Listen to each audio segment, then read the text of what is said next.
We welcome everyone to today's hearing on oversight of the Department of Justice. The chair now recognizes the gentleman from Wisconsin, Mr. Tiffany, to lead us in the Pledge of Allegiance. I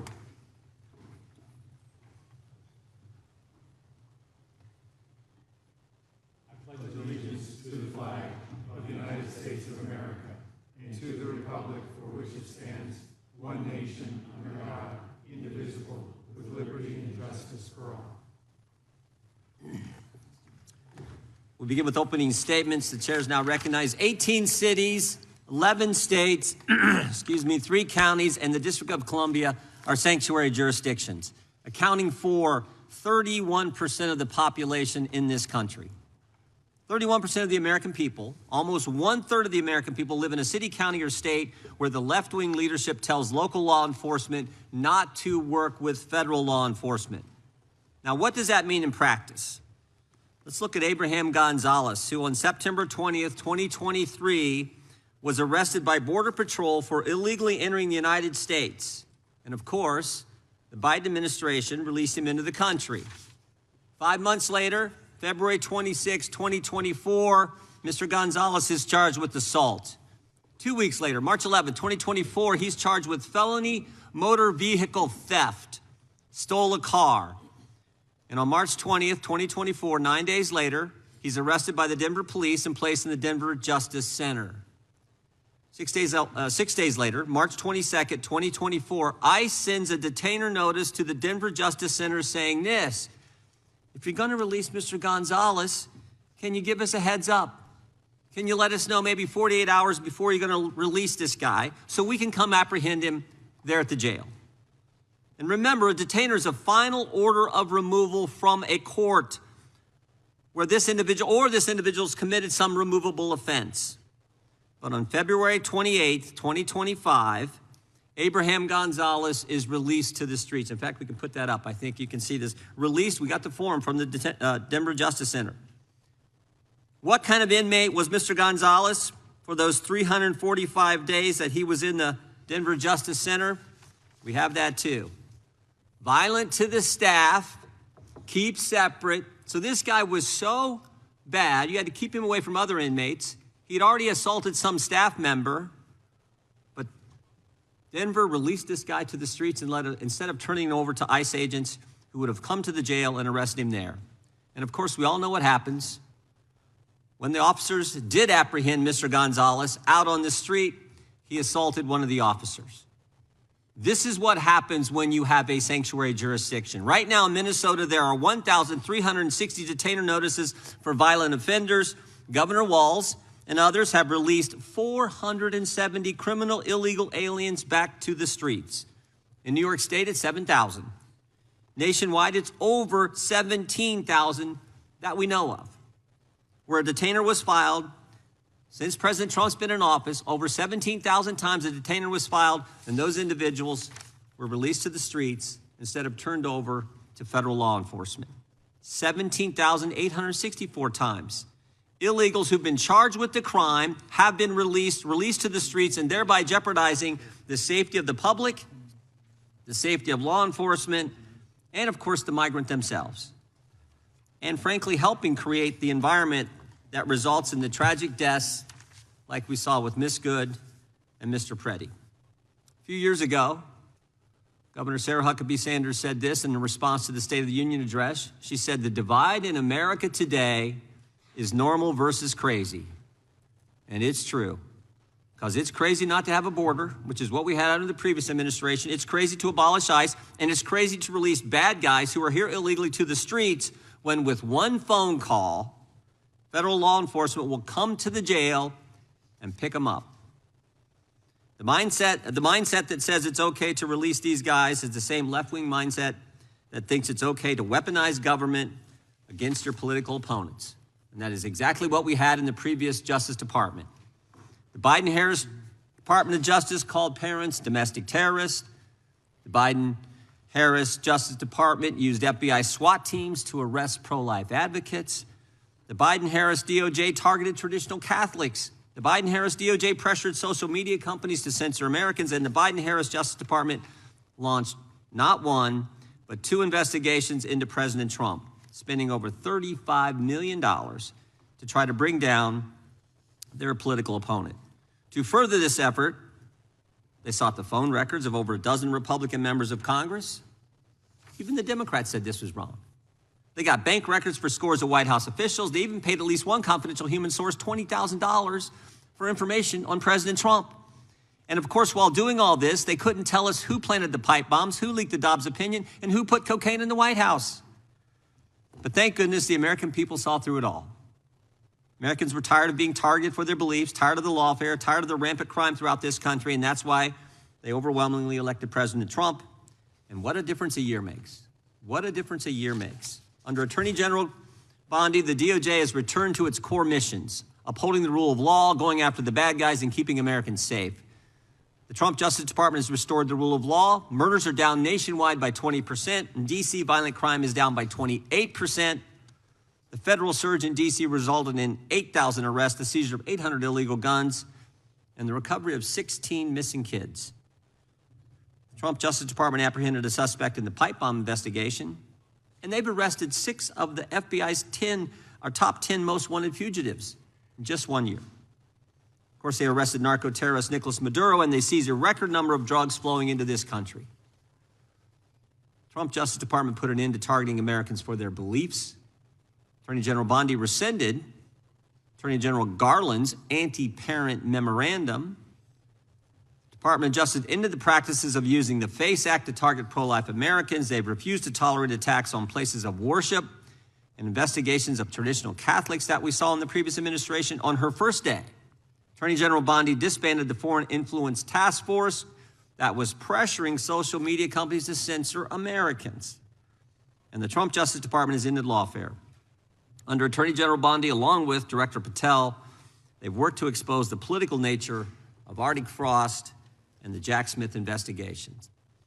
They've turned over hundreds of pages of documents to Congress, and that's why we know, for example, that Mr. Smith paid at least $20,000 to some confidential human source. That's why we know that Jack Smith knew it was unconstitutional to seek to toll records from members. But since the litigation risk was low, and because members would never find out about the subpoena until years later, they charged ahead and violated the Constitution.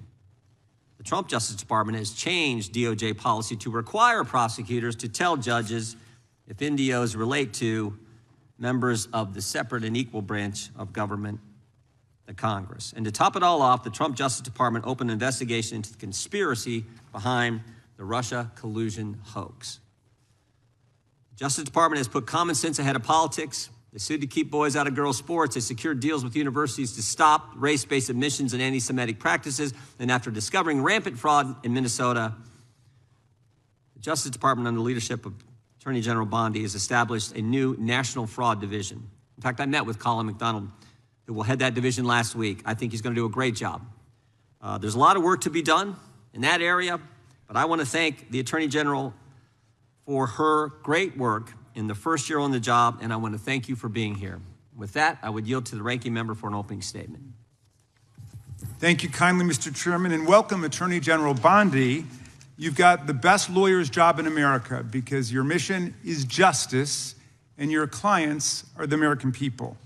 But to promote justice for the people, you've got to listen to the victims, like the women seated behind you today. Those are just some of the hundreds of survivors of Jeffrey Epstein's global sex trafficking ring who are demanding that the truth be told and are demanding accountability for the abusers who trafficked and raped them. You still haven't met with these survivors. So with their permission, let me introduce to you the survivors and late survivors' family members who are present today. There's Teresa Helm, there's Jess Michaels, Laura Bloom McGee, Danny Bensky, Liz Stein, Marina Lacerda, Sky and Amanda Roberts, who are the family of the late Virginia Giuffre, Charlene Richard, and Lisa Phillips. Now, you're not showing a lot of interest in the victims, Madam Attorney General, whether it's Epstein's human trafficking ring or the homicidal governmental violence against citizens in Minneapolis. As Attorney General, you're siding with the perpetrators and you're ignoring the victims. That will be your legacy unless you act quickly to change course. You're running a massive Epstein cover-up right out of the Department of Justice. You've been ordered by subpoena and by Congress to turn over 6 million documents, photographs, and videos in the Epstein files, but you've turned over only 3 million. You say you're not turning over the other 3 million because they're somehow duplicative, but we know that there are actual memos of victim statements in there, and you also took down the Department of Justice's prosecution memo from 2019. So it's clearly not all duplicative, but even if it were, why not release it? Just release all the duplicative stuff. In the half you did produce, you redacted the names of abusers, enablers, accomplices, and co-conspirators, apparently to spare them embarrassment and disgrace, which is the exact opposite of what the law ordered you to do. Even worse, you shockingly failed to redact many of the victims' names, which is what you were ordered to do by Congress. Some of the victims had come forward publicly, but many had not. Many had kept their torment private, even from family and friends, but you published their names, their identities, their images on thousands of pages for the world to see. So you ignored the law, and even with over 100,000 employees at your disposal, you acted with some mixture of staggering incompetence, cold indifference, and jaded cruelty towards more than 1,000 victims raped, abused, and trafficked. This performance screams cover-up. Convicted sex trafficker and groomer Ghislaine Maxwell opened the gates of hell to Virginia Giuffre and hundreds of other victims, as Virginia recorded in her remarkable book, Nobody's Girl. But when Maxwell was subpoenaed to come testify before Congress, you and Todd Blanche quickly moved her from a higher security prison to a minimum security camp in Texas, where she's enjoyed 5-star treatment, including catered meals, private gym time, and access to a therapy puppy. All because Todd Blanche, who's utterly failed to investigate the monstrous crimes of Epstein and Maxwell's co-conspirators, spent 9 hours with Maxwell and satisfied himself that she would have nothing untoward to say about Donald Trump, which is your only real interest in the matter, based on institutional performance. But abandoning victims and coddling perpetrators is what you do best. When the FBI opened a criminal investigation into the brutal killing in Minneapolis of Renee Good, a poet and 37-year-old mother of 3, by Trump's masked paramilitary ICE agents, you shut it down. You claim you're investigating the cold-blooded murder of Alex Preddy, an ICU nurse at the VA. But how can we trust the administration when the president and Kristi Noem called Preddy a domestic terrorist and Stephen Miller called him a would-be assassin? Not only do you refuse to share evidence with the state and local investigators and prosecutors in Minnesota, you have blocked their access to the crime scene and the evidence. How are you seeking justice for Marimar Martinez, the Montessori school teacher in Chicago who was shot 5 times by a Border Patrol agent who bragged about it on text? Or the family of Keith Porter, a father of 2 shot and killed by an off-duty ICE agent in LA? Or the family of Silverio Villegas Gonzalez, shot and killed in Illinois minutes after he dropped his kids off at school? There's no sign of any movement at the Department of Justice. You even launched a criminal investigation into Renee Good's grieving widow. How sick is that? But it's even worse. You've turned the People's Department of Justice into Trump's instrument of revenge. Trump orders up prosecutions like pizza, and you deliver every time. He tells you to go after James Comey, Letitia James, Lisa Cook, and Jerome Powell, the head of the Federal Reserve Board, and members of Congress like Adam Schiff, Mark Kelly, Alyssa Slotkin, Chrissy Houlihan, Jason Crow, Chris Deluzio, and Maggie Goodlander, to name a few, and you snap to it. You replace real prosecutors with counterfeit stooges who robotically do the president's bidding. Nothing in American history comes close to this complete corruption of the justice function and contamination of federal law enforcement. And the good news is many serious lawyers at DOJ, including some of your own original appointees, have refused your lawless orders. Danielle Sassoon, your original pick for acting U.S. Attorney in Manhattan, resigned rather than follow your corrupt order to quash an indictment against Mayor Eric Adams as a political favor from Donald Trump. A Federalist Society member who clerked for Justice Scalia, U.S. Attorney Sassoon refused to participate in this blatantly corrupt scheme. Her top assistant, Hagen Scotton, an Iraqi war vet and two-time Bronze Star recipient who clerked for Chief Justice Roberts, and then Judge Kavanaugh, promptly resigned too, writing to your office, quote, "I expect you will eventually find someone who is enough of a fool or enough of a coward to file your motion, but it was never going to be me." You and the president nominated Eric Siebert, a 15-year career prosecutor, to be your U.S. attorney for the Eastern District of Virginia. But after 5 months of investigating Letitia James and James Comey, he found no evidence to justify criminal charges. So you forced him out. You replaced him with Lindsay Halligan, Trump's personal lawyer from the Mar-a-Lago documents case, who had zero prosecutorial experience and no qualifications. And then you were humiliated when a federal judge found that this corrupt appointment was blatantly unlawful and threw out Halligan's indictments entirely. And grand juries of American citizens have repeatedly rejected your vendettas and baseless indictments brought by the hacks left at DOJ now, with 2 different grand juries in Virginia voting down indictments against Letitia James in a single week. And just yesterday, another grand jury shut down your vendetta factory by rejecting indictments against the 6 members of Congress who had spoken out to remind all service members that they have a duty to refuse illegal orders. You tried to get a grand jury to indict 6 members of Congress who were veterans of our armed forces on charges of seditious conspiracy simply for exercising their First Amendment rights. I hope you will heed the wisdom and the constitutional patriotism of those grand jurors and not try it again by doubling down on that humiliation.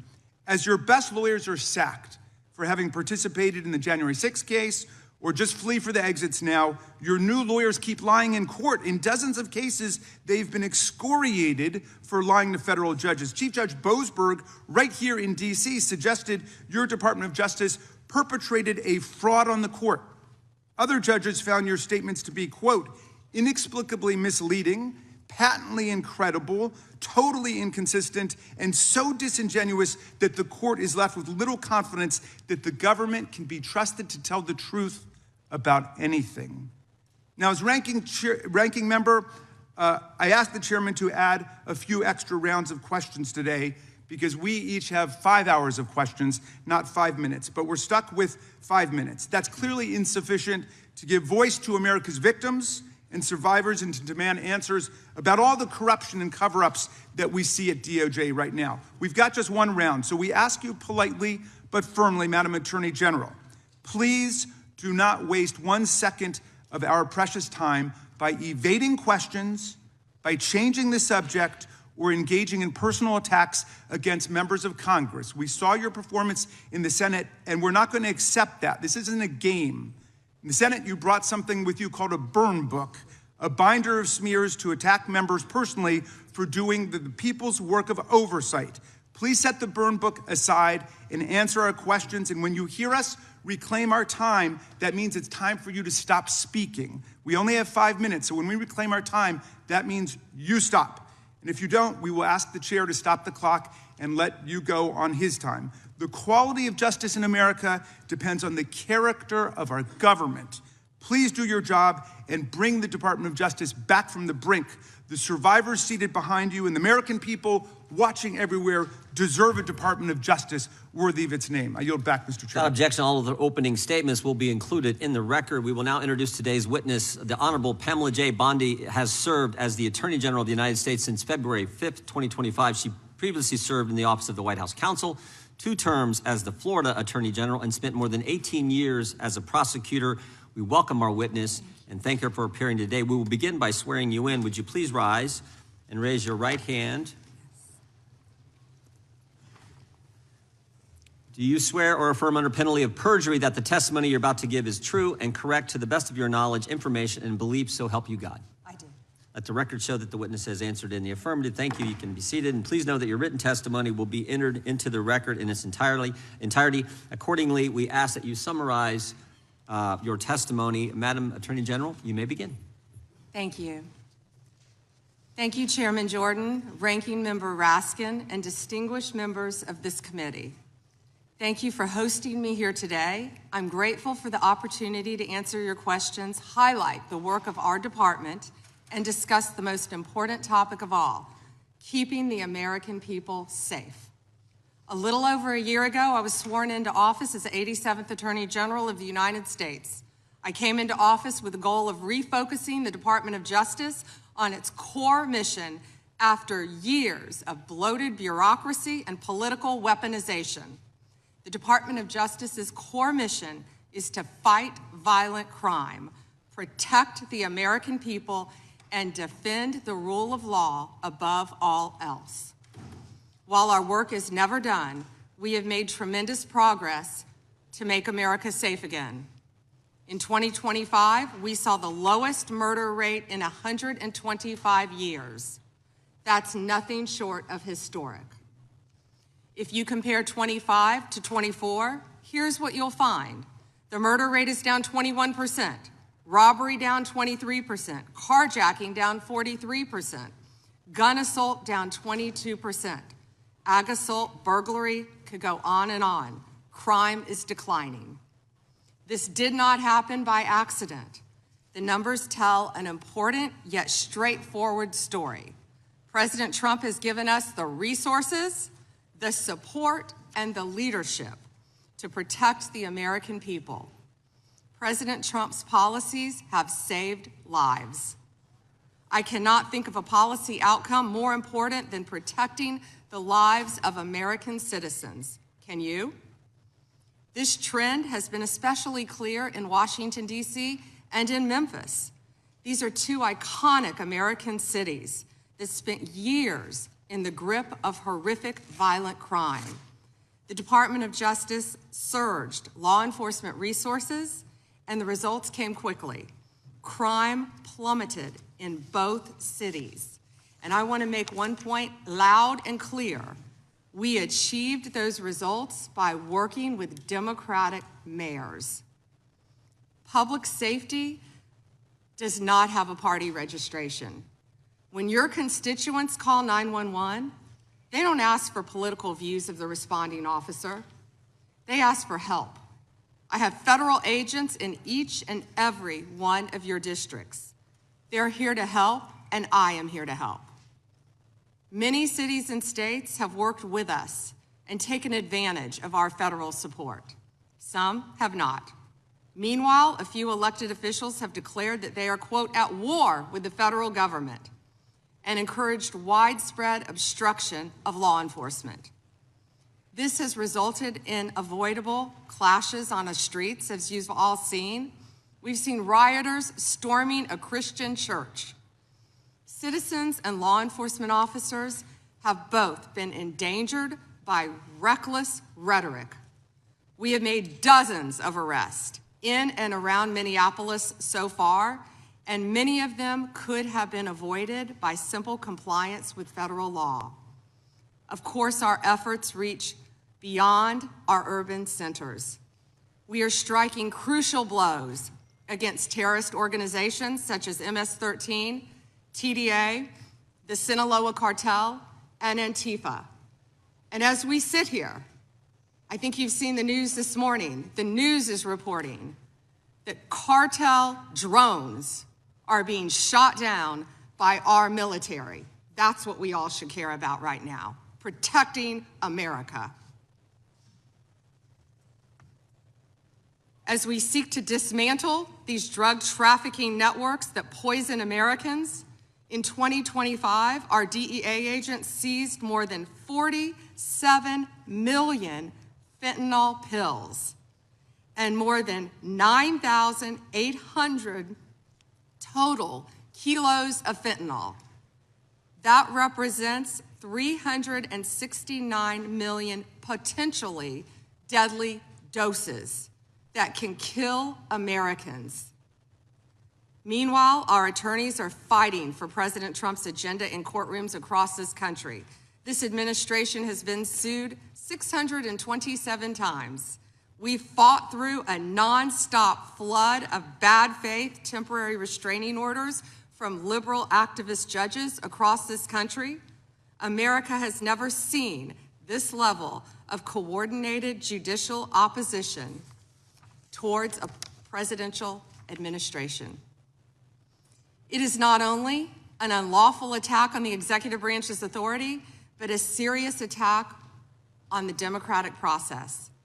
In spite of this unprecedented judicial activism, we've attained 24 favorable rulings at the U.S. Supreme Court, their emergency docket, and even more to come. We've done so while ending the weaponization of the prior administration by dropping FACE Act prosecutions, exposing the Arctic frost scandal via congressional disclosure, thank you, Chairman, and restoring one tier of justice in this country.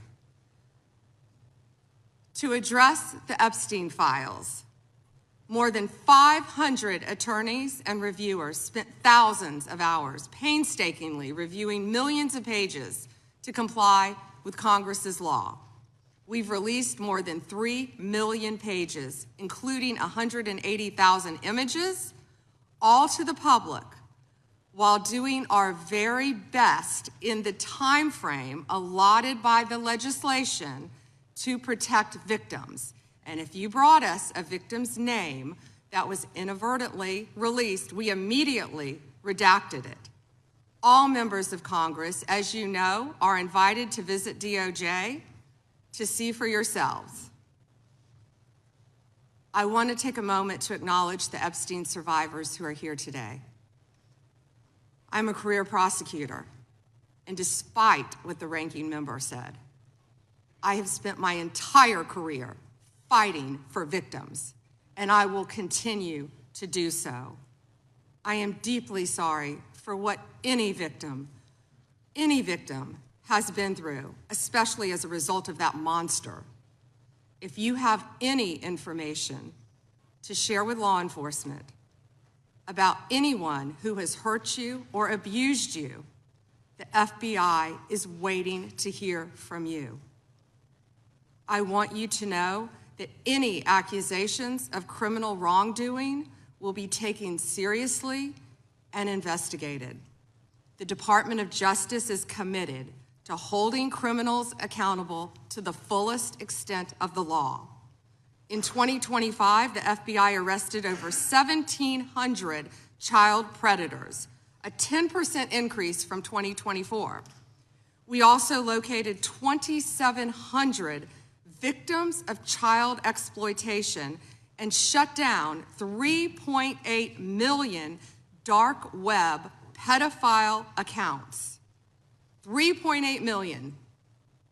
So please, if you have information to share that needs to be investigated, contact the FBI. Today, I look forward to discussing further our shared obligation to protect the American people, uphold the rule of law, and keep this nation safe. Thank you.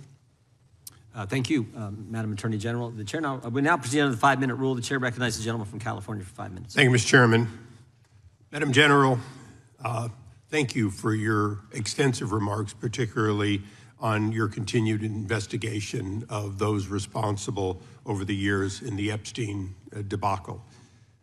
Obviously, you have an amazingly full docket between civil rights, between criminal, between so-called white-collar crime, and doing so, as the chairman said, at a time in which both you and the president are under attack, and our ICE agents and FBI and others are under attack when they try to enforce the law. I personally want to apologize for those who would embolden, support, or even stand with those lawbreakers that sit on this and other daises here in Congress. My job generally is to talk about patents and trademarks as the chairman of that subcommittee. I'll forego that today because one of my other jobs is the creation and maintenance of Article III judges, and I work with the Chief Justice on that, and we're trying to expand the court. But currently, there are only 677 district court judges. They have very full dockets as well. But you create a tremendous amount of judges, particularly immigration judges. You do so in order to save the court but adjudicate, as is requirement, each of those people who claim a right to be here in the United States. And that has been going on under Republican and Democratic administrations for years. What's unique about the Trump administration this time is that you and President Trump have managed to reduce the backlog of people seeking that for the first time in decades. You are getting ahead of that tremendous backlog that caused, for better or worse, the release of millions of people with little pieces of paper saying, come back later when we call you, and often to no avail when you call. So I want to congratulate you on that, because it's an accomplishment you might not take credit for, and the other side would never give you credit for. But I hope you can continue to do that and do more. And I say so for a reason, because much of this hearing will be about Minneapolis and other places in which the backlog of criminal aliens, including in my home state of California, people who have hurt other people, people who have victimized their communities, is extensive. And although the overall number through adjudication may be going on, because of places like my home state, California, you're unable to apprehend people that my sheriffs want apprehended. They desperately want to cooperate, and they're prohibited by law. It is this committee's opinion on this side of the aisle that, in fact, you should be given the ability to demand that participation, and that the release of a known criminal not be considered to be acceptable just because a state or a city has declared itself a sanctuary.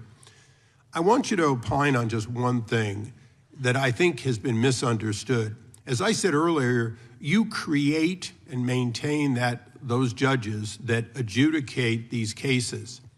You also support so many that, in fact, have to make decisions as judges. Knowing that this limitation of so few Article III judges are there, please educate those who seem to miss the point that Article I judges, including bankruptcy judges, including immigration judges, including lots of people with the title appropriately judge, do in fact issue documents that look like, act like, and are normally accepted as warrants, as subpoenas, as demands for state officials to stand aside and allow the production of either an individual or documents. Because I think people are missing the point that these ICE retainers and detainers and so on, they act like they're nothing, when in fact, in the ordinary course, Madam General, you do in fact have Article I judges constantly putting those out, and they are respected normally.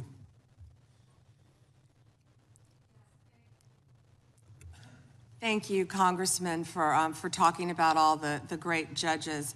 And if I could add one thing to that, we are always recruiting and looking for judges. So please reach out to our office for these judges who are handling all these very important matters. We've even added some JAG officers as immigration judges. Thank you. And so we're continuing to do that, but we're always seeking qualified lawyers as well to be part of that. And thank you for highlighting that, Congressman. Thank you. I yield back. Gentleman yields back. The gentlelady from Washington is recognized. Thank you, Mr. Chairman. Good morning, Attorney General Bondi, right here. We are joined in this room by some of the thousands of survivors from Jeffrey Epstein's horrific sex trafficking ring. They have shown such incredible courage in speaking out, in demanding accountability to bring the predators and pedophiles to justice. The Epstein Files Transparency Act required your Department of Justice to disclose the perpetrators connected with Epstein's criminal activities and to redact the information of survivors to protect their identities. Let me show you what actually happened. First, in violation of the law, your department has shown a pattern of redacting the names of powerful predators. Here behind me is one example of an email from Epstein to a man whose name was redacted. The email reads, quote, "Where are you? Are you okay? I loved the torture video." Only after members of Congress demanded that we see the unredacted files did the world learn the name of this individual, Sultan Ahmed bin Sulayem, the chairman and CEO of a company that had financial ties to President Trump's business and personal ties to Trump's advisor, Steve Bannon. Second, the survivors were not similarly protected, also in violation of the law. Here is another email titled Epstein Victim List. We have blurred the names of the survivors for their protection, but your Department of Justice initially released this list of 32 survivors' names with only one name redacted, along with numerous files that disclose not only the names, the emails, and the addresses of survivors, but also nude photographs and even the identities of Jane Does who had been protected for decades until your department released their names. Survivors are now telling us that their families are finding out for the first time that they were trafficked by Epstein. In their words, quote, "This release does not provide closure. It feels like a deliberate attempt to intimidate survivors, punish those who came forward, and reinforce the same culture of secrecy that allowed Epstein's crimes to continue for decades." To the survivors in the room, if you are willing, please stand. And if you are willing, please raise your hands if you have still not been able to meet with this Department of Justice. Please know for the record that every single survivor has raised their hand. Attorney General Bondi, you apologized to the survivors in your opening statement for what they went through at the hands of Jeffrey Epstein. Will you turn to them now and apologize for what your Department of Justice has put them through with the absolutely unacceptable release of the Epstein files and their information?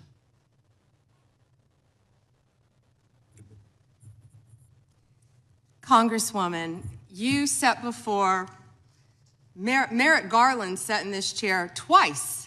Attorney General Bondi, No, can I finish my answer? No, I'm going to reclaim my time because I asked you a specific question that I would like you to answer, which is, will you turn to the survivors? This is not about anybody that came before you. It is about you taking responsibility for your Department of Justice and the harm that it has done to the survivors who are standing right behind you and are waiting for you to turn to them and apologize for what your Department of Justice has done. Members get to ask the questions, the witness get to answer in the way they want to answer. The Attorney General can That's respond. not accurate, Mr. Chairman. Because she doesn't like the answer. Time. So, Mr. Chairman, why I have asked didn't she a question. ask Merrick Garland this?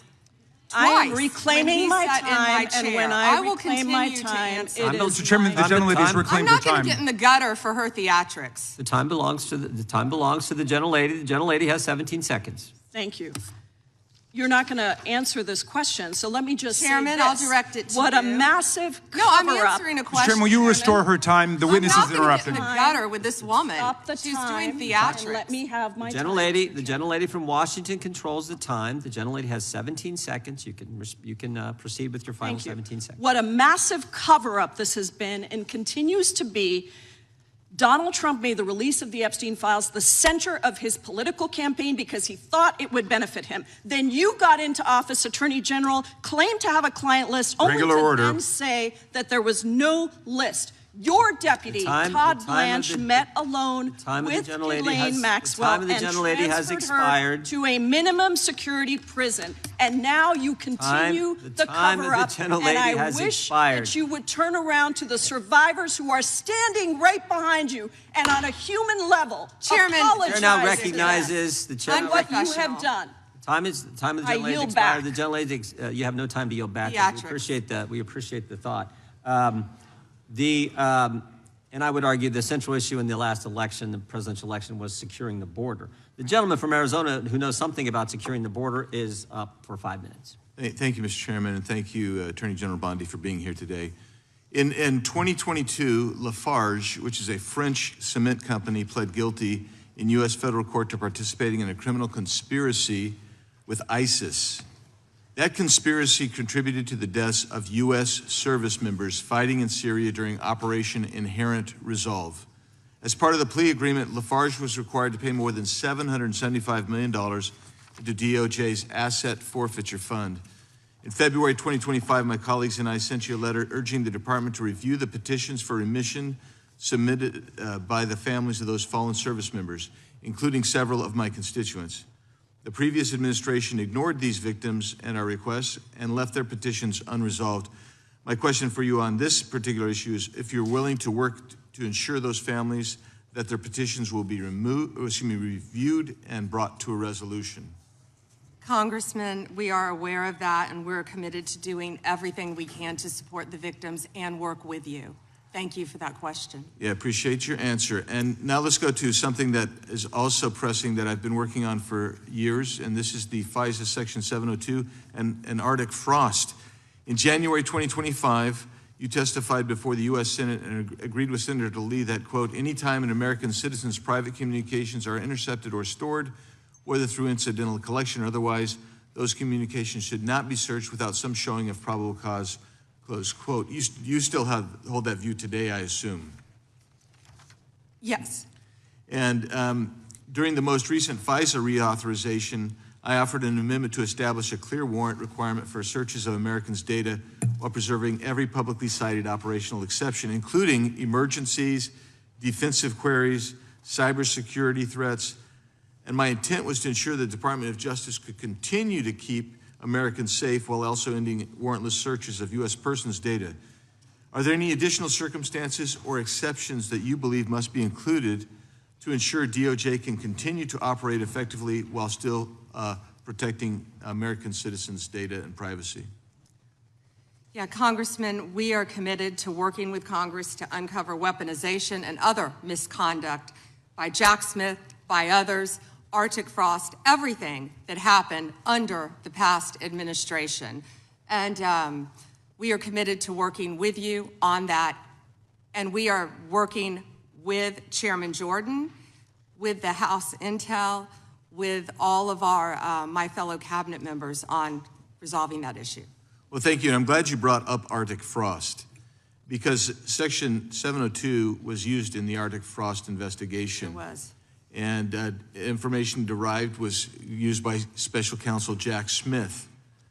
And my question has always been, and no one's been able to answer this, is what was the legal predicate for using a foreign intelligence authority in the Arctic frost investigation? Have you been able to ascertain any legal predicate? Congressman, what I can tell you today is that has been referred to my office. I can't discuss anything regarding that because it is very active and ongoing. And you probably can't answer this one either, but I really want to know if Section 702 queries related to that matter involved members of Congress, which we know at some level it did, congressional staff, which we know at some level did. We've heard that journalists or other U.S. persons not suspecting of acting as foreign agents were also caught up in that. Can you answer that question and say whether queries did cover all those groups I just identified? It is a very active pending investigation within my office. However, I believe many members of Congress have stated that their phones were part of Arctic frost. We are well aware of that, and we are taking this very seriously, and this is a very active investigation. And I would keep going and say if any member of the Democrat Party, if any of them, if that had happened to them, we would take that just as serious as we do. And they should be jumping up and down, screaming, supporting you and what you want to do, because this should be a bipartisan issue. Well, I hope it is a bipartisan issue. You know, I'll just leave with these last couple of questions, which I'm sure fall into the same investigation privilege. But that's this: how many such queries were actually conducted overall? This is outside Arctic Frost in the prior year by the FBI or other intelligence community, and particularly, we really need to know what were the legal standards applied. Did they use probable cause? Did they use reasonable articulable suspicion? Or did they have no individualized suspicion and just were gathering up information? And that's beyond the investigation regarding Arctic Frost. I don't expect you to have that information today, but if you can help get that information so we can understand the extensive nature of this continued misuse of 702, it would be very particularly helpful. And it was extensive. Yes, Congressman. Thank you. Time of the gentleman has expired. I have a UC, Mr. Chairman. And that is the gentlelady from Texas. I ask unanimous consent to enter into the record. El Paso airspace reopened after FAA quickly rescinds 10-day flights restriction. This was published by the Texas Tribune on February 11th, 2026. And it says it was because of an impasse with the DOD over the use of unmanned military aircraft and not triggered by Mexican cartel drones. Without objection. Point of order, Mr. Chairman. I didn't hear back about the second round of questions. I assume that's not happening. I just want to be able to assure the members, certainly on my side, if not both sides. That's not a point of order. No, that every member will get 5 minutes with the witness. Will there be 5 minutes for each? Yeah, you get 5 minutes. Yeah. With the witness. Okay, yeah. very good. Yeah. Okay. And are you up next? Gentleman from New York is recognized. Mr. Chairman, I want to begin by acknowledging the survivors of Jeffrey Epstein's horrific abuse who are in the room with us today. I want to thank all of you for your bravery in speaking out. I want to say that you and the other survivors of these heinous crimes deserve better from this Department of Justice. In particular, it is shocking that the department did not redact the names of Epstein's victims, but it did redact the names of their abusers. I don't know whether this was done out of incompetence or whether it was deliberate and malicious. But either way, it is completely unacceptable. Even more troubling, the DOJ has failed to bring any of these perpetrators to justice. Instead, it has engaged in a relentless pursuit of Donald Trump's perceived enemies. I want to focus on just one example. The Attorney General of my home state of New York, Tish James. This DOJ has been hell-bent on securing an indictment against Ms. James for something, anything, simply because she held Donald Trump's companies accountable for years of financial fraud. And indeed, the department manufactured an investigation against her for alleged, quote, mortgage fraud. But the U.S. attorney leading the investigation, Eric Siebert, a Trump appointee, refused to bring charges against Ms. James because there was simply no evidence. Unfortunately, a prosecutor who refuses to do Trump's bidding has no place in this DOJ, so Mr. Siebert was forced out. Trump could not contain his fury that he expressed to you in a social media post addressed to you by name. I'm sure you've seen it. Quote, I fired him and there is a great case, he wrote to you about Mr. Siebert. Then we moved down. We can't delay any longer. It's killing our reputation and credibility. They impeached me twice and indicted me 5 times over nothing. Justice must be served now. And obviously, you followed that order. Lindsay Halligan, Trump's former defense lawyer who had never prosecuted a case in her life, was installed to replace Mr. Siebert, and it was clear that part of her mandate was to go after Ms. James. Halligan immediately sought an indictment, which a court dismissed because Halligan was illegally put into the role. But your department was undeterred, and not once, but twice, it tried to indict Attorney General James in separate courts. Both grand juries rejected you and refused to indict her. It is practically unheard of for a grand jury to refuse an indictment. In 2016, it happened in just 6 cases out of over 150,000 offenses. And you had it happen twice in the same week, in 2 different courts. That must have been humiliating. And now there are reports you are continuing to investigate her. The amount of resources that have gone into targeting Attorney General James, months of investigations, multiple failed indictments, is astounding. Since your own prosecutors told you that there is not enough evidence to support a conviction, it's clear that you were going after her simply because she held President Trump accountable and he wants to punish her. And she is just one name on a long list of Trump political enemies that DOJ is reportedly targeting.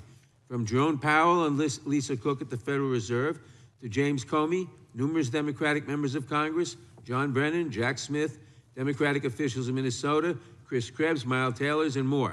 And those are just the ones we know about. In contrast to these politically motivated investigations, grasping at something they can charge their enemies with, we now have concrete evidence of disgusting criminality revealed in the Epstein files. So I really have just one question for you. How many of Epstein's co-conspirators have you indicted? How many perpetrators are you even investigating?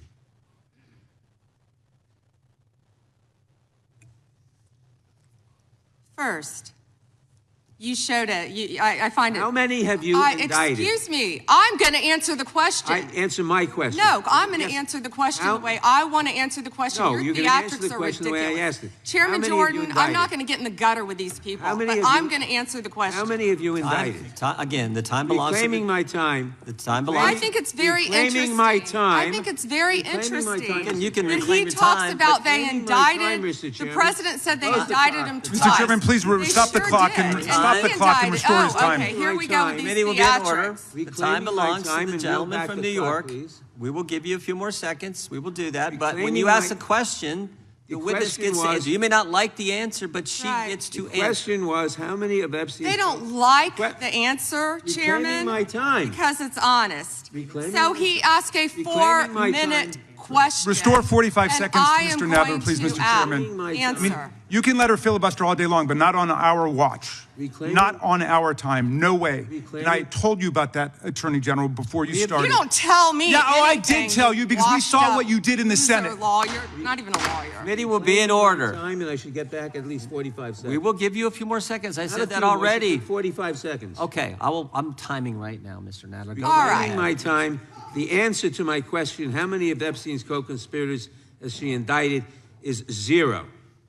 You have been the Attorney General for a whole year, and your DOJ fired the lead prosecutor of this case, sat on evidence this entire time, and claimed falsely last July that there were no more leads. It took an act of Congress for you to finally release part of the Epstein files, and when you did, you included personal information about the victims while protecting the names of abusers. Time of the gentleman None has of the perpetrators have expired. been brought to justice, but enormous resources Time have been of the dedicated to gentleman has pursuing Trump's expired, enemies. and It's obviously clear there that was- under your leadership, the Department of Justice There was no longer no works question for American in there people. It works for her to for respond Donald to. Trump. I yield back. The gentleman yields back. May I answer? I think our next questioner, Madam Attorney General, is going to give you time to respond to Thank you, Chairman. all kinds of things. So we will turn to the gentleman from Texas for 5 minutes. Ms. Bondi, you go right ahead. I'm over here. The time is yours. Thank you. First, he brought up the president saying they indicted me twice. They sure did. They tried to impeach him twice. And you, Mr. Nadler, were one of the leads on the impeachment. I was on the other side. I lived that with you. During impeachment, you said the president conspired, sought foreign interference in the 2016 election. Robert Mueller found no evidence, none, of foreign interference in 2016. Have you apologized to President Trump? Have you apologized to President Trump, all of you who participated in those impeachment hearings against Donald Trump? You all should be apologizing. You sit here and you attack the president, and I am not going to have it. I'm not going to put up with it. You know, all they want to do, the American people need to know this. They are talking about Epstein today. This has been around since the Obama administration. This administration released over 3 million pages of documents, over 3 million, and Donald Trump signed that law to release all of those documents. He is the most transparent president in the nation's history. And none of them asked Merrick Garland over the last 4 years one word about Jeffrey Epstein. How ironic is that? You know why? Because Donald Trump, the Dow right now is over $50,000. I don't know why you're laughing. You're a great stock trader, as I hear, Raskin. The Dow is over 50,000 right now. The S&P at almost 7,000. and the NASDAQ smashing records. Americans' 401ks and retirement savings are booming. That's what we should be talking about. We should be talking about making Americans safe. We should be talking about, what does a Dow have to do with anything? That's what they just asked. Are you kidding? Mr. Jordan, Mr. Jordan, Committee will be in order. Mr. Jordan, am I going to get an extra 45 seconds added to my time? The committee will be in order. The time belongs to the gentleman from Texas. Ms. Bondi, the Attorney General can respond. Thank you. The Dow has shattered 50,000 for the first time. This is crazy. They said it couldn't be done in 4 years, yet President Trump has done it in 1 year. National median rents have fallen to a 4-year low thanks to Donald Trump.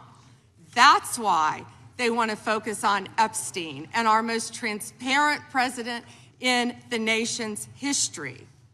The murder rate, as I said, has plummeted to a 125-year low thanks to Donald Trump. For an unprecedented 9 straight months, there were 0 illegal border crossings at the southern border. That's what we should be focused on. All the great work that this president has done and will continue to do to keep America safe and to make Americans safe. Thank you, Attorney General Bondi. I agree with you totally. I think you've done a fine job. I think that Democrats, in fact, should be apologizing to the Epstein victims for doing nothing during the 4 years that they were running the government. We did not hear about this, and it took you and President Trump to finally provide transparency and give answers to the American people, and I want to thank you for that. I want to thank you also for standing up for truth today and for fighting back against the theatrics and the time waste that you will endure over the next hour or two. I want to apologize on behalf of my colleagues on the left. They're not all that bad, but they've got to put on a show, and I'm sorry that you have to go through that, and I would like to yield the last, I'd say 40, even 40 is 80 seconds. The clock says 40, but I've got 80 seconds since I was so rudely interrupted, and I'll give all 80 seconds to Chairman Jordan. And I would just yield to the Attorney General if she has anything to add. I'm fine to continue. Thank you, Chairman. All right, the chair now recognizes, the gentleman yields back. The chair recognizes the gentlelady from California. Thank you, Mr. Chairman. I would note that Mr. Nadler's question has not yet been answered, but I want to start by asking that out of respect for the American public and the Epstein survivors, some of whom, of course, are here today, that we can have a transparent conversation and get the public the answers they deserve. I want to briefly direct your attention to 2 documents I'm hoping we will put up on the screen. In the first, an individual emails Jeffrey Epstein asking whether a woman identified as M was pro or civilian, and Epstein responds that she was a civilian, Russian, and fun. In the second email, Epstein writes to Steve Tisch about a Ukrainian girl, noting that she was, quote, a little freaked out by the age difference and stating that he would try to convince her not to return to Ukraine. He then instructs Mr. Tisch to call him, adding, I don't like records of these conversations. So I'd like to ask a straightforward question that really is either a yes or no answer. Do these emails constitute credible evidence, not proof, but credible evidence warning further investigation into whether Steve Tisch was involved in Epstein's criminal conduct? Do you think yes or no? I'm not going to play a yes-no game with you, but I will answer the question to the best of my ability. As I said, we will look and investigate any case involving any victim. I'm not familiar, there were 3 million pages, of course, with that email, but of course, we will look into anything. The documents have been released, 3 million. The redacted versions, we left them open for all of you to come view. Have you? I believe you view them. If not, will you have some copies? I'd like to. Could I finish, please? I'm not being rude. Please. I only have 5 minutes. No, yeah, and I only have 30 seconds based on your filibustering. Well, you didn't give a yes or no answer, California. so let me just go further. Director Patel testified in this committee room that there was no credible information indicating that Epstein trafficked victims to anyone else. And glancing at the documents, that proves that's not the case. In July, your department issued a memo stating that it had conducted an exhaustive review of the Epstein files and concluded that no additional individuals would be charged. So I did go over to the Department of Justice yesterday. I would note that 400 and all our 35 members are in the House, and there's 4 computers. So it would take many months to actually have the time. I only had a few hours. I think the transparency argument is really kind of a sham because it's not really possible. Whoa. Did you have to wait to get a computer? It is not possible to really go in. I did, however, see a U.S. attorney information for the Southern District of New York indicating that there were additional survivors and probable co-conspirators. Other members of Congress have uncovered likely co-conspirators whose names were blocked out. Now, the Epstein File Transparency Act, which all but one member of this House voted for and the president signed, requires the department to release everything except that it needs to be redacted to protect the victims or an ongoing prosecution, which apparently there is none from the testimony we have received. I am concerned that this act has not been fully complied with. When Director Patel came to the committee, he admitted that up to 1,000 FBI agents had gone through the files and redacted President Trump's name from them. And it's pretty clear that what has been transmitted from the FBI continues to redact President Trump's name, even though he is mentioned thousands of times in these files. So I think the credibility of the department in terms of complying with the act has been damaged. And I think the department's credibility has been damaged in other ways. I think we all saw the horrible video of American citizens being killed by ICE agents in Minneapolis. And I think how the department has handled these cases raises a lot of doubt about the department. State and local police in Minnesota got a court order to get access to the crime scene to be sure evidence would be properly preserved by federal agents. But they took the agents defied the court order, and in a departure from general policy, the DOJ is not collaborating with state and local law enforcement on these homicides. So I really think that is a disgraceful approach to the homicides of American citizens and really does nothing to bring credit to your department. And Mr. Chairman, I would yield back. Gentleman yields back. May I answer? Attorney General can respond. I find it interesting that she keeps going after President Trump, the greatest president in American history. And if they could maintain their composure, this isn't a circus, this is a hearing. I find it interesting she keeps going after Donald Trump. She doesn't say how much money she took from Reid Hoffman, did you? None. And nor did Mr. she Chairman, post regular anything. order, please. She regular posted order. nothing on her X account, on her Twitter account during the Biden years. Gentlelady. Yet now, all of a sudden, question she's asked. going after Committee will be in order. There was no question in asked order. the Attorney General. She doesn't just get to speak. Committee will be in order. I have a point of order, Mr. Chairman. Committee will be in order. Point of order, Mr. Chairman. Gentlelady can state her point of order.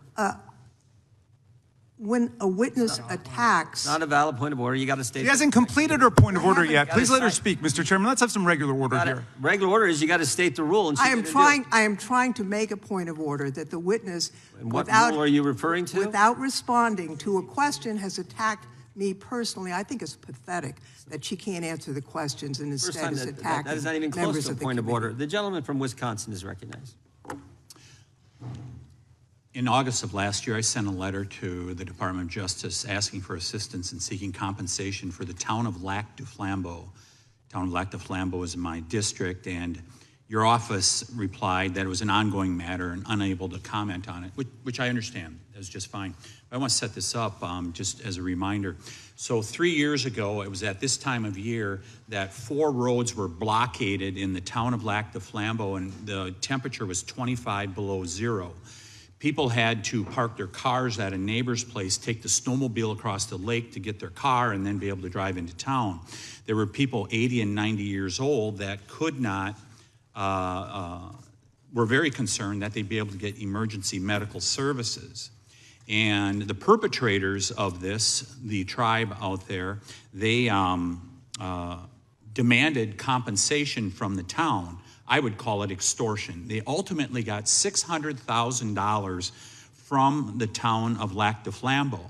The unfortunate part, Mr. Chairman, is that the Biden administration took the side of the perpetrators who closed those roads off, and the Biden administration made it clear to the town of Lac du Flambeau that we are not on your side in regards to this. Well, fortunately, there was a federal judge that said, no, this is wrong, what happened, and these roads should be left open, they should continue to be left open.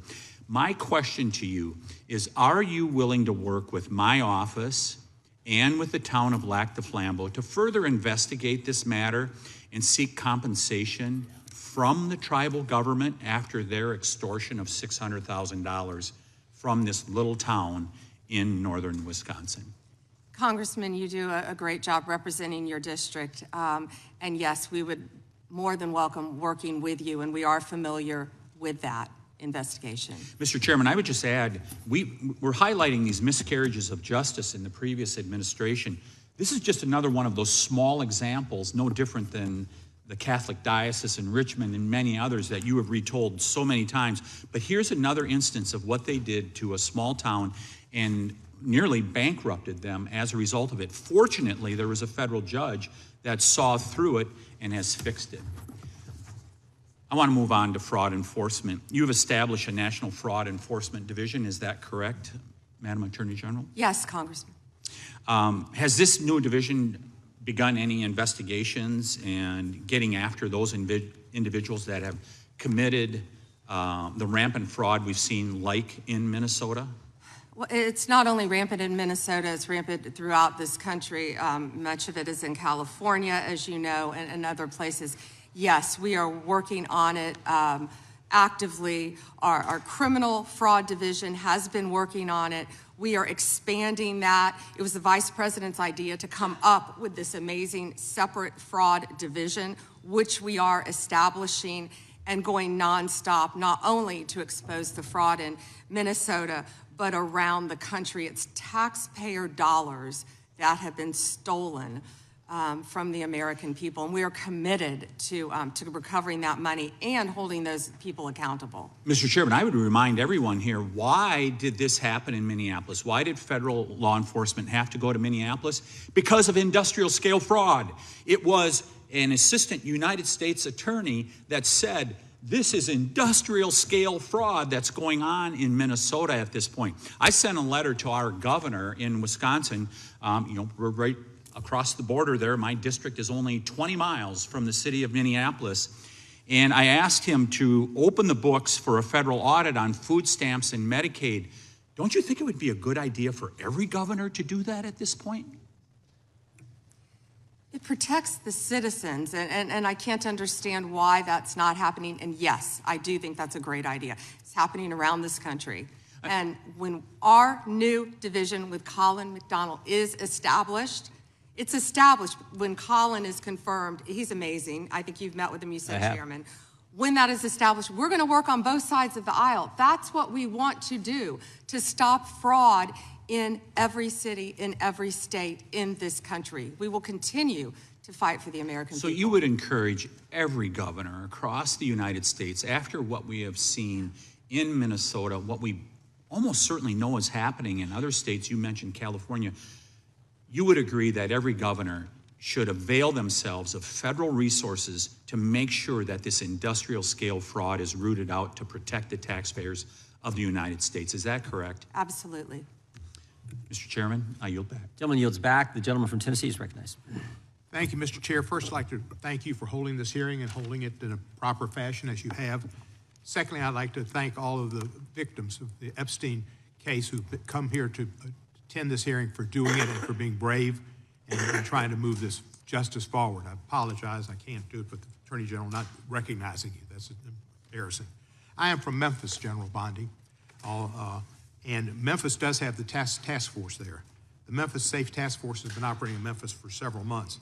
And we do have a Democratic mayor, Paul Young, and he's not against the task force, but he is against ICE being in Memphis, and he's not in favor of the National Guard being in Memphis. And I concur with him on those positions. I think the DEA being there, the alcohol, tobacco, and firearms, the FBI, who have been in Memphis in other ways, having more people there is good for Memphis. Crime has gone down in Memphis, but it went down 25% before the task force got there under the direction of Mayor Young and Director Davis, Chief Davis. It's gone down about 15% more since then, and that's good. But I would like to comment that Mexico City's homicide rate has gone down 40% during the same time when Memphis has only gone down 25%, and that's not necessarily because of the task force, although the mayor says he thinks it's helped. So I thank you for that. You would agree, I presume, that violent crime in communities across our country is critically important, and that's why the task force is there. Is that not true? Yes, and if I can just add to that, I think the surge, the FBI, our FBI under the leadership of Director Patel, came in and did a surge in Memphis. Earlier. Prior to the task force. Yeah, and thank you for saying that about Mayor Young. He's been great to work with, and thank you. He's a good guy. He's a very good guy. One problem I've got with where we are in priorities here. A recent Department of Justice, National Institute of Justice report based on arrest records in Texas and in California found that undocumented immigrants were less than half as likely as U.S.-born Americans to be arrested for homicide. And this pattern holds for assault, sexual assault, robbery, burglary, theft, and arson. Half as likely to be arrested for drug offenses. So I ask you, and I've written to you about this, there are TV ads that run that say to local law enforcement, specifically, says, are you tired of having your hands handcuffed because you can't do the things you wanted to do when you joined, and if you want to do something different, join ICE and you'll get a $50,000 bonus and we'll pay off your debts, student debts, and we'll help you with pensions, et cetera, et cetera, et cetera. So they're encouraging local law enforcement to leave local law enforcement and go to work for ICE. We need people working in the front lines and local law enforcement to protect our citizens from the worst of the worst. The worst of the worst are not the immigrants. The worst of the worst records show are native-born Americans, and they are committing crimes that hurt our citizens and our cities, and you're working against it, and thank you for that. But by trying to get our local law enforcement, where we have an undercount of officers in Memphis, to leave Memphis and go to work for ICE to deport people is a wrong priority. Why are we trying to get people, policemen who are working on the front lines, to leave the front lines, take the $50,000 and go to work for ICE and instead of working to fight the worst of the worst? Congressman, I have not yet seen that commercial, that ad. I would argue that we need strong people in both local law enforcement, state law enforcement, and all of our federal agencies working together. I've seen some of the worst violent criminals who were in this country illegally. We both know that. And in Memphis, working hand in hand, I want to stick with Memphis and your mayor and what you discussed, because there have been nearly 6,000 arrests as of February 8th, and I think you agree with this, in your district, and almost 600 gang members. What we found in Memphis, a lot of the gangs are local gangs. But 600 gang members were taken off the streets. Time, because I've only got 40 seconds. I'm going to agree with you. Yeah. I thank you for that. And 148 missing children were recovered by all of us working together, and nearly 1,000 illegal guns were seized as a result of us working together. And I don't disagree with some of the things you said, but there are questions about those children, but it's a different thing. The fact is, ICE is running rampant, and you are not investigating them. When they killed Mr. Prete, and Miss Good, that was an execution, and you did not investigate it. And you tried to investigate Miss Good's widow, and you tried to investigate Mr. Prete. They were executed like Kristi Noem executed her dog. And that was wrong. And you should investigate those people, and you should investigate anybody that uses a weapon, federal official or not, for civil rights violations. I yield back the balance. Gentleman yields back his time. Madam Attorney General, anytime you need a break, just let us know. If not, we'll just keep going. The chair is now recognized for 5 minutes. Madam Attorney General, you're not allowed to exercise your constitutional rights in a way that tramples on someone else's, are you? No. No, you can't do that. I mean, you have a right to petition the government under the First Amendment. That doesn't mean you can come into this room and start screaming at Mr. Raskin or me or anybody else and disrupt a congressional hearing. You have a right to protest on the street, but that doesn't give you a right to go into the Capitol and disrupt Congress. Something these guys talk about every day. You can't do that. So when Don Lemon said that he was exercising his First Amendment free press rights, freedom of the press rights, that's not really accurate because he was trampling on other individuals' rights. Is that true? Chairman, we will always protect our churches and the freedom of religion. And yes, that's accurate. First right mentioned under the First Amendment, freedom of religion. Freedom to practice your faith the way you think the good Lord wants you to, right? That's right, under the federal government. And isn't it true that Mr. Lemon met at a shopping center with the rioters who entered City's church in St. Paul, met with them prior to marching to the church? He did meet, and this is a pending case right now, so I will only stick to what is in the four corners of the unsealed indictment, if I could, Chairman. Yeah, I'm There's a lot more that will come out. But under the four corners of the indictment, yes, he did. They had an operation called Operation Pull-Up. They said they were gearing for a resistance. They met in a parking lot, and they caravanned to a church on a Sunday morning when people were worshiping together. And Mr. Lemon said that he live streamed before entering the church with the rioters. Didn't he say we're going to head to the operation? Didn't he say this he said this on camera, is that right? Yes, Chairman, yeah. And more. That he was in Minnesota and that, as you said, they were gearing up for an operation. So you can't do that. This is why this is, I think, so important that this guy be held accountable, and I think why you guys have charged him and indicted him. Moving to the second subject here, will John Brennan be indicted? Mr. Brennan lied to the committee, which you're not supposed to do. Last Congress, when we deposed him, he definitely, 18 U.S.C. 1001, we're all familiar with it. He lied to the committee, and the committee, the Congress, and I think the country would like to know if, in fact, he's going to be indicted for lying. And here's why it's so important. I'll give you a chance to respond. Here's why it's so important. It wasn't just that he lied to us, it's what he lied to us about. He lied to us about when all this weaponization against the President of the United States started. He lied to us about the dossier, and specifically what role the dossier played in the intelligence community assessment. Because we know back when President Trump was first elected, first term, this is when it all started, which led to the Mueller and to the impeachment and to the Jack Smith and all the stuff that's happened in the last decade. But it began here, and he lied to Congress about the role he played. And I just want to read a couple of things he said during that deposition before I give you a chance to respond. Mr. Brennan, when asked a question, said the CIA was not involved at all with the dossier. He said it was their purview, FBI's purview, and not ours. He also said the CIA was very much opposed to having any reference or inclusion of the Steele dossier in the intelligence community assessment. Well, that's interesting because declassified information that was declassified this past summer by the CIA says something entirely different. It says, Brennan, I want to put this one up if we have it. It says, Brennan ultimately formalized his position in writing, stating that, quote, this is released by the CIA Director Ratcliffe, my bottom line is that what I believe that information warrants inclusion in the report. He was further asked by an CIA official. The same officer said when he approached the director and asked that the director refused to remove it after being explained this wasn't good. With the dossier's many flaws, he said, yes, but doesn't it ring true? So this is John Brennan using that document to change intelligence community assessment, which I think led to all the stuff we've seen over the last decade. And I think this committee in the country, Congress in the country, like to know if Mr. Brennan is going to be indicted.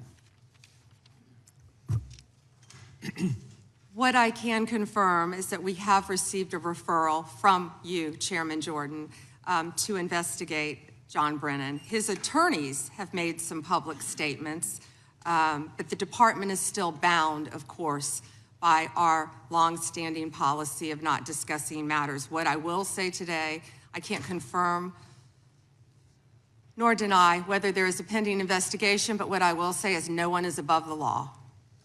Mr. Chairman, Weaponization has ended. Yeah. Point of order, Mr. Chairman. Gentleman from New York is recognized for a point of order. If we want to know whether Mr. Brennan will be indicted, you should just ask the president. Not a point of order, but I appreciate the trying to make it one.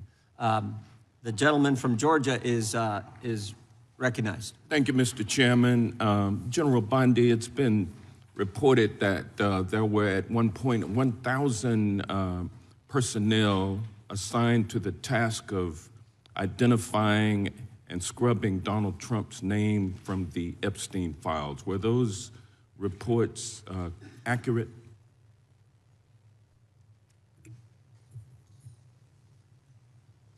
I believe his name has appeared countless times in the documents how that many have people were been released. assigned? If I could finish, I'm going to read you the stats. I just simply asked whether or not it was true that it was 1,000 folks who were assigned that task. Were those reports accurate? There are more than 500 attorneys and reviewers. I cannot give you an exact number. And I wanted to ask you about that also, because this is a different question that you're getting to now. There were 500 DOJ lawyers and others assigned the task of redacting the appropriate information, including identities of the Epstein victim survivors from the Epstein files prior to their release. 500, is that correct? If I could have finished my answer, there were more than 500 attorneys and reviewers who assisted with the. They asked the question and they don't want an answer. That answers my question, ma'am, and I'm going to move on. I'm going to move on. From General Bondi, would you agree? The time belongs to the gentleman from Georgia. General Bondi, would you agree that your 8 years of service as the state of Florida's Attorney General, the third largest state in the nation, served as an excellent preparation for your current role as Attorney General for the United States of America? Not only that, I was a career prosecutor for 18 years. And for 18 years. And for 18 years, he you asked a question and doesn't want an prosecuted. answer. This is theatrics. Well, no, for 18 years, you prosecuted serious felony cases, including drug cases, correct? Oh, I prosecuted homicides. I prosecuted capital cases. I prosecuted domestic violence cases. I prosecuted multiple cases, and that's why I feel for all of these victims. And did you ask Merrick Garland this when you were sitting before him, sir? You also prosecuted sexual assault cases and child sex trafficking cases, correct? I answered that question earlier. I prosecuted multiple cases when I was a prosecutor. Bottom line, you're an experienced and seasoned. For 18 years. Mr. Chairman, will you remind her of the rules? The time belongs to the member of the committee. You are a seasoned and experienced prosecutor, correct? I think we've established that. Yes or no? Does he want an answer or not? I think he wants to say I want a yes or no answer. I think he wants to say I want a yes or no answer, but I'll live with what you have already said. Let me ask you this question. Clearly, in the prosecution of sexual assault cases, you are acutely aware of how important it is to protect the identity of victims of sexual assault, correct? I have addressed this multiple times. I think others were cutting me off when I was trying to. Well, I just simply asked, are you aware of the fact that it's vitally important to protect the identity of sexual assault victims as you prosecute the people they accuse of assaulting them? Isn't that correct? Excuse me. As we have said multiple times, protection of the identity of all victims of the victims are is protected. so very Who are important. protected under? Do you want me to answer or do you want to interrupt? Well, because you're not answering the question. You do a Jekyll and Hyde kind of routine around here, and I just want you to answer my questions. What does Jekyll and Hyde mean? Can you Well, it explain means that? you're nice to the Explain Republicans and you turn like Hyde on Democrats. But let me ask you this, ma'am. We have the Epstein victim survivors here today. Representative Jayapal asked a simple question: if you would be so kind and honorable as to turn around and face them and apologize to them for outing them. I mean, how many lives have been derailed because your department was either sloppy and incompetent or willfully trying to intimidate and punish these ladies for coming forward? Which was it? The time of the gentleman has expired. The gentleman yields back. The chair now recognizes the gentleman from Wisconsin for 5 minutes. Attorney General Bondi, my colleagues on the other side of the aisle have spent the past several months attacking the administration for doing exactly what the American people wanted when they overwhelmingly elected President Trump, securing our border and enforcing our immigration laws. I find it a bit ironic because this is the same party who just a few years ago were openly supporting strong immigration enforcement after witnessing criminal illegal aliens wreak havoc on the American communities. I have a short video I just wanted to play. Of immigrants. We're also a nation of laws. Undocumented workers broke our immigration laws, and I believe that they must be held accountable. They've committed a crime, deport them. No questions asked, they're gone. No great nation can be in a position where they can't control their borders. While we need to address the issue of immigration and the challenge we have of undocumented people in our country, we certainly don't want any more coming in. Every place in this country are rightly disturbed by the large numbers of illegal aliens entering our country. The jobs they hold might otherwise be held by citizens or legal immigrants. The public service they use impose burdens on our taxpayers. That's why our administration has moved aggressively to secure our borders more, by hiring a record number of new border guards, by deporting twice as many criminal aliens as ever before, by cracking down on illegal hiring, by barring welfare benefits to illegal aliens. Illegal immigration is wrong, plain and simple.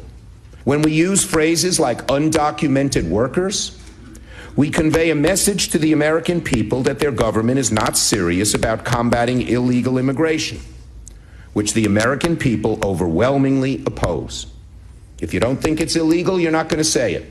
I think it is illegal and wrong. Open the borders, my God. You know, there's a lot of poverty in this world, and you're going to have people from all over the world, and I don't think that's something that we can do at this point. Can't do it.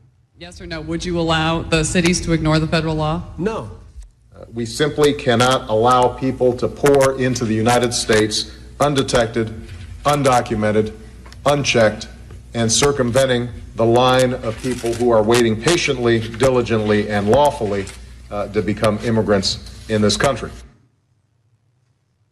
So, Attorney General Bondi, what's the Trump administration, DOJ, doing to end the open border policies of the prior administration that saw dangerous drugs and criminal aliens flood our communities?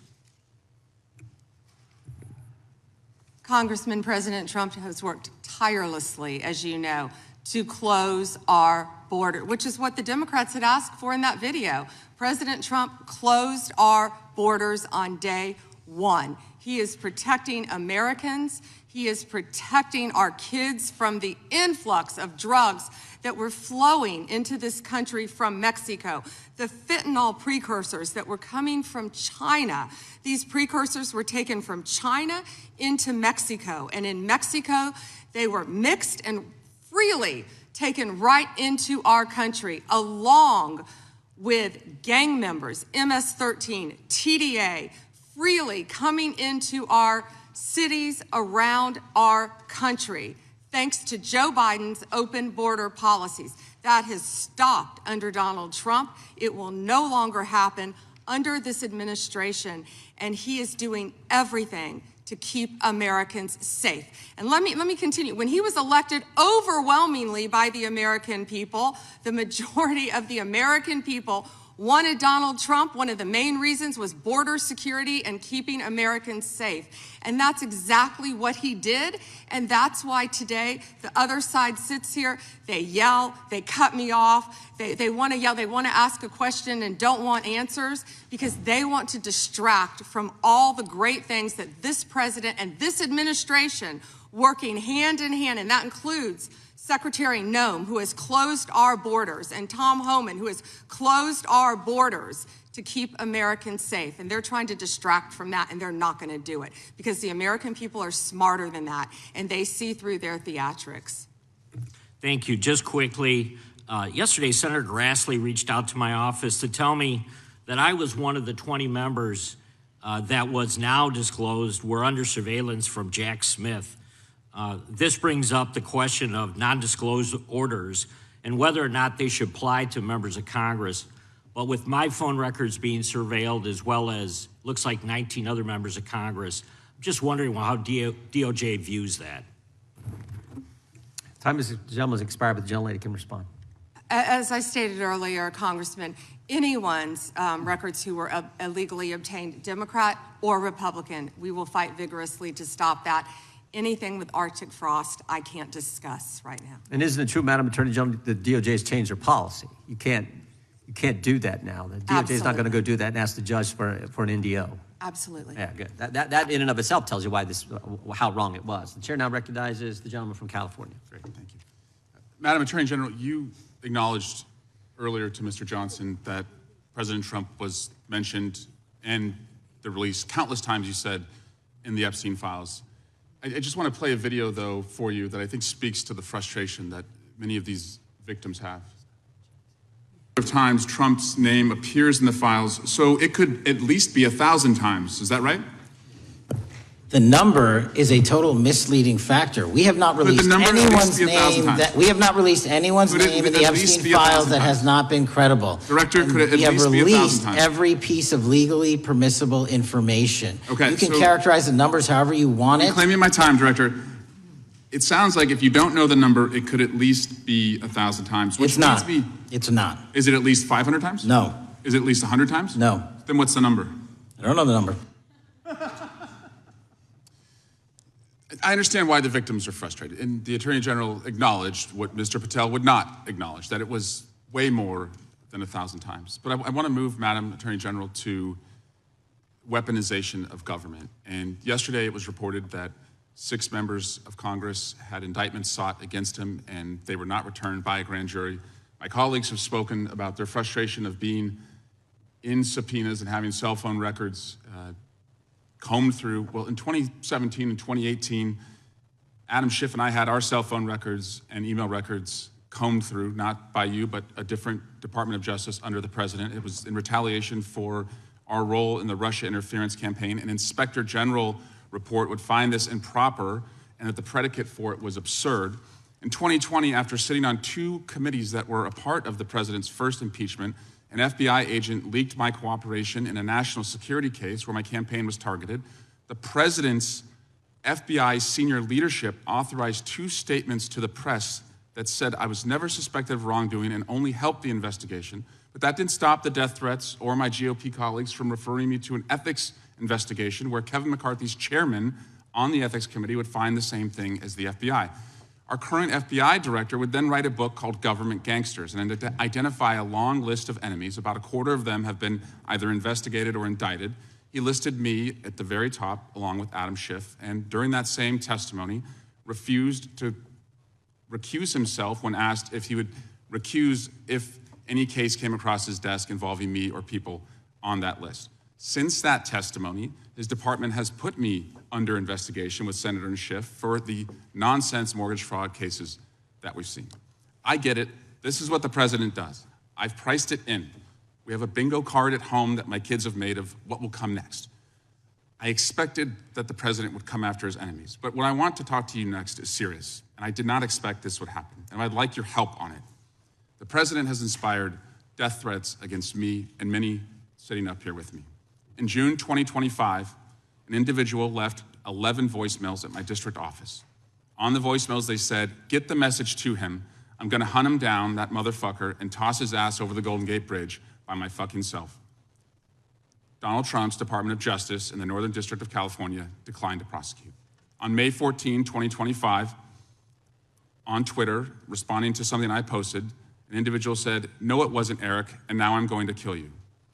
The Department of Justice from the Southern District of Texas declined to prosecute. May through December of 2025, we received messages at my office that said, "I hope somebody shoots you and your children and your wife in the head. Pew, pew, motherfucker, pew, pew." I would stay indoors as much as possible, and my children, unfortunately, have to do that. The Department of Justice has not charged this individual and cited that he's a prolific caller and has health conditions, although what we have found in our own investigation and his voicemails is that he has said he will employ others to do this. The president can come after me. It's fine. I'm in the arena. So are these folks.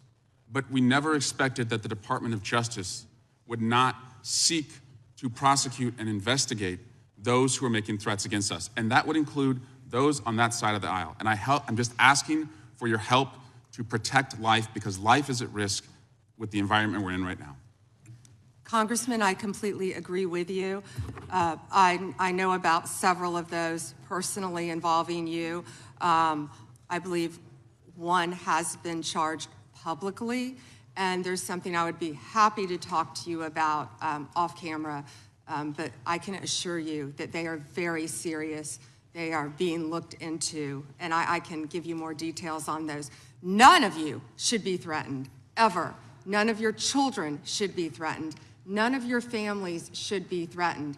And I will work with, you can come into my office any day. I will work with all of you on both sides of the aisle if you are ever threatened. And I'll gladly talk to you after this hearing about your cases. But I can tell you some of them are very active. Appreciate that. I yield back. Gentleman yields back, and we're sorry for what the gentleman and his family have had to go through. We appreciate what the Attorney General said. And I think some of the things that the gentleman from California related, we can all relate to, and it's unfortunate, it's wrong, as the Attorney General said, and we appreciate the help we get from the Justice Department. With that, we will now recognize the gentleman from New Jersey, Mr. Van Drew. Thank you, Chairman. I don't know where to begin. Thank you for being here, General. You might see me when I'm right in front of you. I have to mention this first. You know, I used this word before, and my friends on the other side of the aisle got mad at me, but hypocrisy. Epstein, Epstein, Epstein. But for years on the other side of the aisle, we heard nothing. Crickets, not a word. Nothing was said when they were in control. Nothing was mentioned basically till last summer, and the ranking member points out that he did do something last year. Yeah, he did a letter complaining about the plea deal for Maxwell, but it wasn't a big deal. Then we get a new administration, and all of a sudden it's a big deal, and they feign concern, they're upset, they're investigating. They had all these years and all this time. And in fact, Stacey Plaskett, and we all know that name, when they had a congressional hearing, Democratic member, were taking texts from Epstein on questions to ask to go after Trump. So Epstein was using her Democratic colleague as a tool to go after President Trump. Just everybody keep that in mind. And then we talk about ICE and how horrible it is. And there are concerns. Everybody wants everything to go right. And we're told the people weren't dangerous. But they were, General. They were dangerous, many of them. More than 300 individuals on the terror watch list during that time. Violent criminals came across, as we saw consequences where mothers and fathers, daughters and sons, children were raped, murdered, hurt, abused, beaten, trafficked, all from the drugs. My God, the drugs they brought into our babies in this country. 73,000 illegals with criminal histories, 20,000 with convictions of assault, robbery, and sex offenses, 13,000 convicted murderers, assault offenders. It was madness. It was insanity. It's bizarre. It's perverse. What in God's name were you doing? So we finally are cleaning this up now. We're finally trying to make it right and safe for our people. So my questions are this. General, do you believe in removing criminal illegal aliens from our communities will save American lives? Yes, and given the cases that you just discussed, that's proof of it every single day. President Trump is committed to that. This entire cabinet is committed to that and making and keeping Americans safe. Thank you. Would you agree that, and thank you for doing that, would you agree that allowing individuals with known criminal histories to enter and remain in the United States, we knew this back then, they knew it. Would you agree that creates serious risks to our public safety? I know the answers, but let's just say them clearly. Yes. Would you agree that when dangerous individuals are released instead of detained, and they were released over and over and over again, and these are the real issues. This is really what America cares about. They want their children and their families to be safe. Do you think if you release them instead of detaining them, that crimes will happen because of that? Absolutely. Would you agree that, I'm sorry. And it did. And it did, thank you. Would you agree that cooperation between, and this is a biggie, and I'm gonna ask you to elaborate on this. This is a big deal. This is why some of the problems we're seeing in some of the places like Minnesota are happening. That cooperation between federal and local enforcement, which we always used to have, helps remove violent offenders from our communities, that we should be a team. Yes. And can you elaborate on that a little bit? In other words, when the local enforcement is forced by the politicians, not their fault, not to do their job and not cooperate, why does it create the situations that we see where we have the need for crowd control? By the way, they're not peaceful. Those are not peaceful protesters. We know what a peaceful protester is. When you spit on law enforcement, when you push them, when you hit them, when you beat their car. If you can answer the question, thank you. Time's expired. I'll yield back. You may answer the question. Thank you. Yes, I spent 4 days myself in Minnesota, in Minneapolis. What I will say about some of these sanctuary cities, some of these democratic cities, law enforcement, they quietly want to work with us. I've spoken to law enforcement in multiple cities who want to work with us.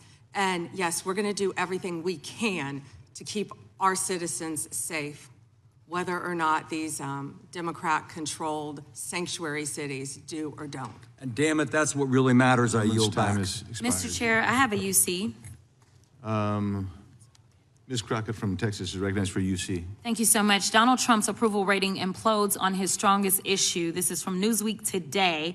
It says 40% of people approve of Trump's handling of immigration and border security, while 60% disapprove. Without objection, that is a admitted. net drop Now I to recognize the gentleman -20. from California, Mr. Liu.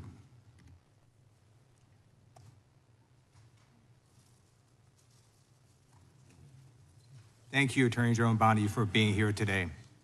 I'm going to show you two photos. Thank you. I'm going to show you two photos of former Prince Andrew. Prince Andrew attended various parties with Jeffrey Epstein.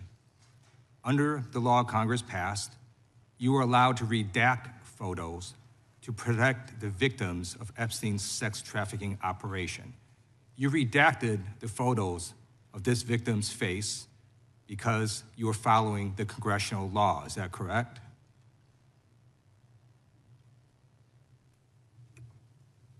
I'm sorry, that we redacted the victim's Because you were face? following the congressional law, correct?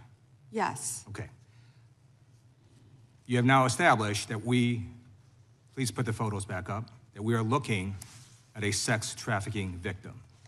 Under the Federal Victims Trafficking Protection Act, not only is Jeffrey Epstein guilty, but anyone who patronizes Epstein's sex operation is also guilty of a crime. That's why I find it absolutely despicable that you sought to protect Epstein's clients, like former Prince Andrew. Last July, you closed the case on Epstein's abusers. The July 2025 memo from your Department of Justice stated, quote, "We did not uncover evidence that could predicate an investigation against uncharged third parties." These two photos, please put the photos back up. These two photos staring you in the face are evidence of a crime and more than enough evidence to predicate an investigation against former Prince Andrew. So I ask you, Attorney General Pam Bondi, why did you shut down this investigation last July, and why have you not prosecuted former Prince Andrew? I don't believe you asked Merrick Garland these questions when he was Attorney General and set before. I agree with you. You twice. I'm reclaiming my time. Never I agree with mentioned you. I agree with you.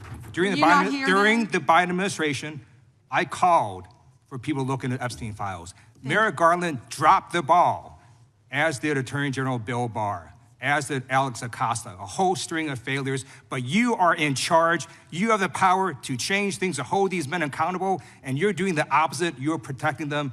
So I want to move on to another man. Can I answer Donald that, Trump. though? I want to move on to another Can I answer question. your question about protecting You answered the question. You're saying no. I love this. I want to discuss another man, Donald Trump, who is all over the Epstein files, like former Prince. Here's the video.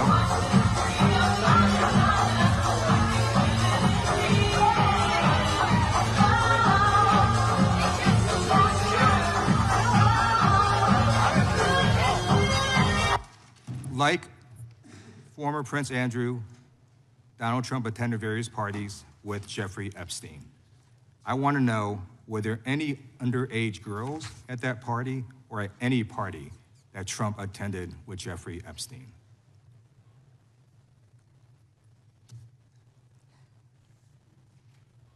This is so ridiculous, and that they are trying to deflect from all the great things Donald Trump has done. There is no evidence that Donald Trump has committed a crime. Everyone knows that. This has been the most transparent presidency. He's the one that asked that those files I'm reclaiming my time. be I got your released. answer. You said there's no evidence. Trump asked Mr. Chairman, please stop the clock. Stop the clock. The legislation. This is Time ridiculous. belongs to the gentleman from California. Okay. I'm going to put up another document from a witness who called the FBI's National Threat Operations Center, because I believe you just lied under oath. There is ample evidence in the Epstein file. Don't you ever accuse me of a crime. I believe you just lied under oath, and this is all on videotape. You said there's no evidence of a crime. I'm showing you, here is a witness statement who called into the FBI's Threat Operations Center. He drove Donald Trump around in a limo. He overheard what Donald Trump said to Jeffrey on his cell phone. He was so angry, he was going to stop a limo and hurt Donald Trump. And he met a girl who said she was raped by Donald Trump and Jeffrey Epstein. She later had her head blown off, and officers at the scene said that could not have been suicide. No one at the Department of Justice interviewed this witness.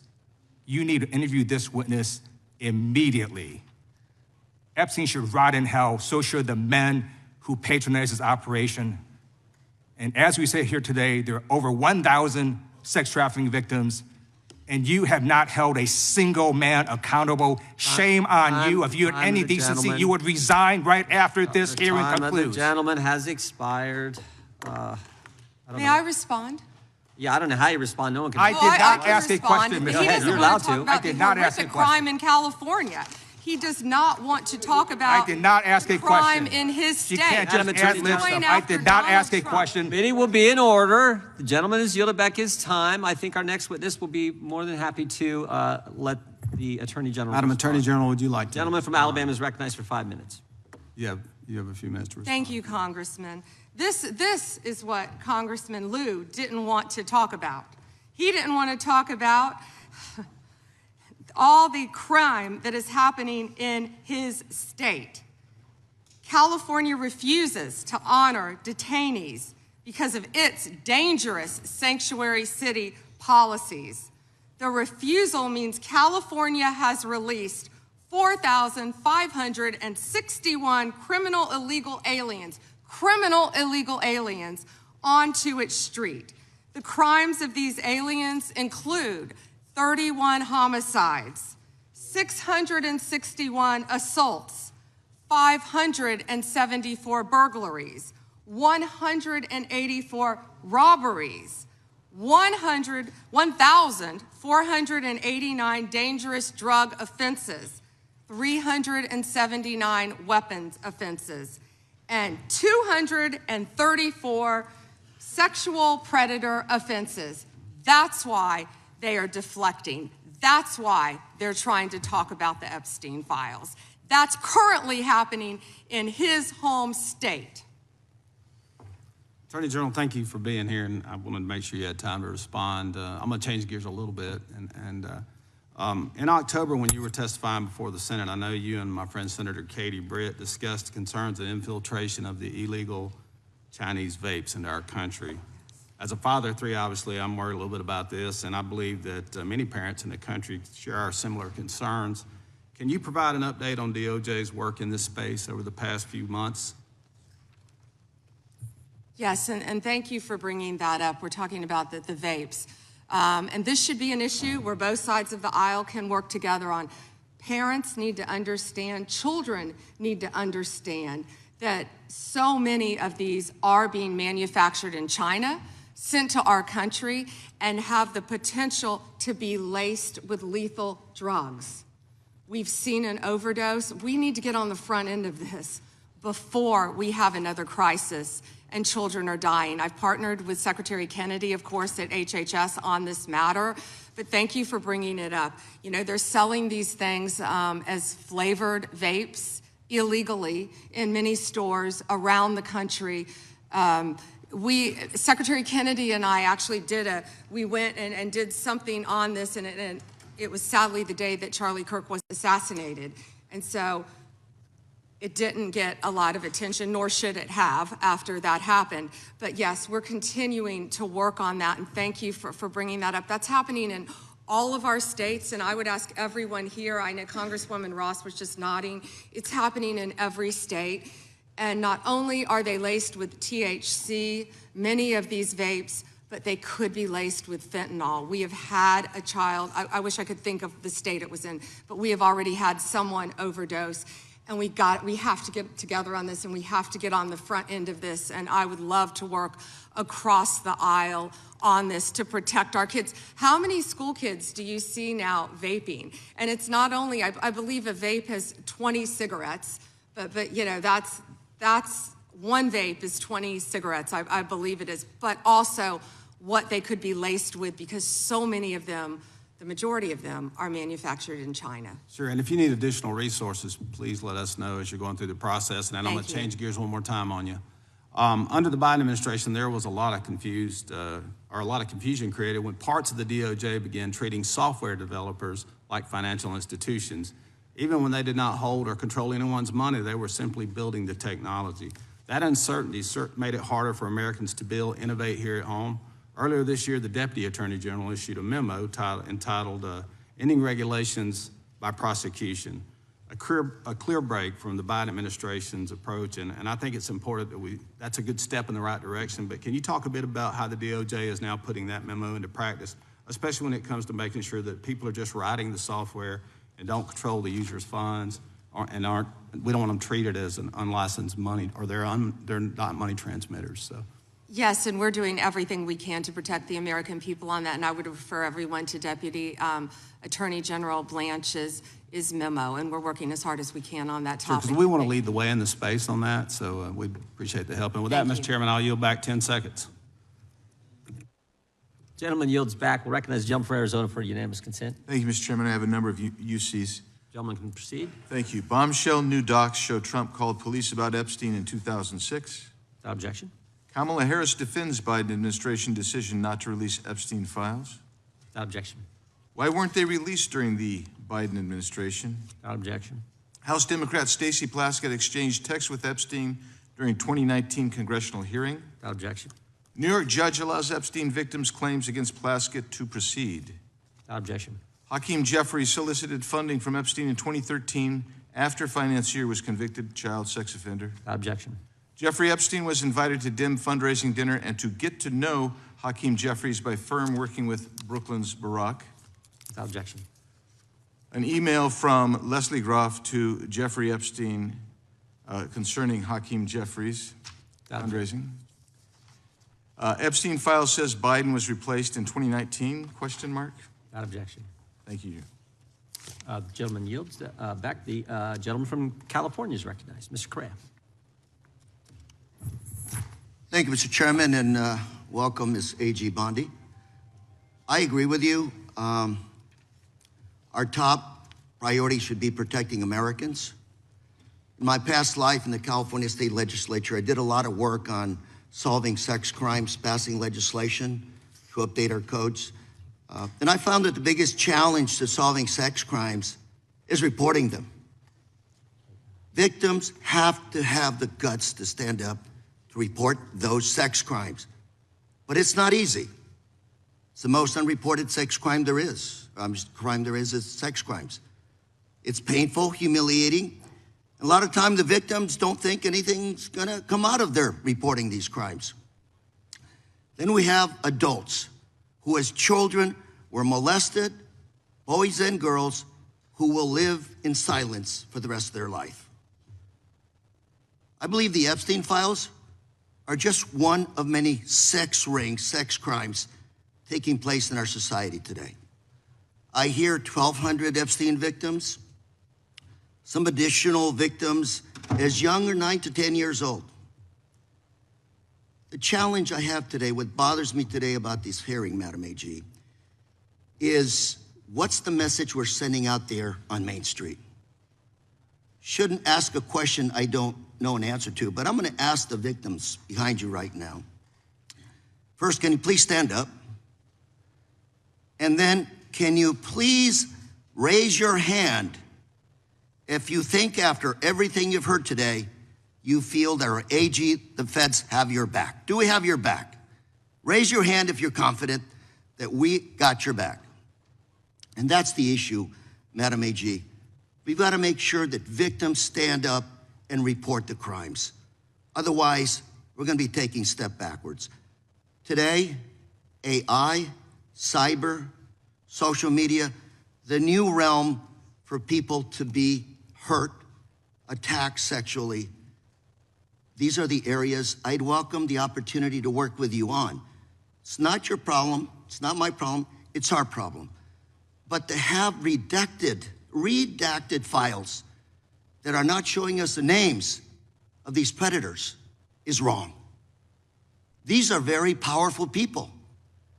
This was a very expensive business, and we don't know who they are. I would imagine they're very prominent Republicans, very Republican Democrats, and we are covering up for them. We got to know what's going on out there, Madam AG. It looks like you want to say something. I'm going to give the opportunity to address my statement. I look forward to working with you on any crimes involving child sex predators, children, and also cyber crimes. That is a tremendous problem now throughout our country. AI, you are correct. AI is causing great problems online we're working on that though. AI is an incredible tool, but it also can be fraught with peril with victims of crime. I've experienced that with someone I know who we've been trying to help. I look forward, though, to working with you on that and all Madam, cyber crimes. Can I? Please, go ahead. And as I said before, to any victims, we ask them to come forward to our office, and we want to work with them. I have never not worked with a victim, and I believe I've actually spoken to several of the Madam, victims. if I can reclaim my time, I only have a minute. Behind me. If I can reclaim my time. I just think we start out by making sure those redactions are unredacted, those Epstein files, to make sure that the public, according to the law, following the law, that those names in those files are made public. We have to make sure we tell those predators there is no place for them to hide, and if they commit the crime, they're gonna fry for it. It starts with showing us the names of the perpetrators in the Epstein files. May I respond to that? Sure. Okay. So, if any man's name was redacted that should not have been, we will, of course, unredact it. If a victim's name was unredacted, please bring it to us and we will redact it. We were given 30 days to review and redact and unredact millions of pages of documents. Our error rate is very low, but there are always the victims are right behind you. We've got to convince them that we're doing a good job everything we can protecting to help them. the victims. We will Thank do you, everything Mr. we can. Chair, I'm out of time. Gentleman yields back. The gentleman from California, Mr. Kiley, is recognized.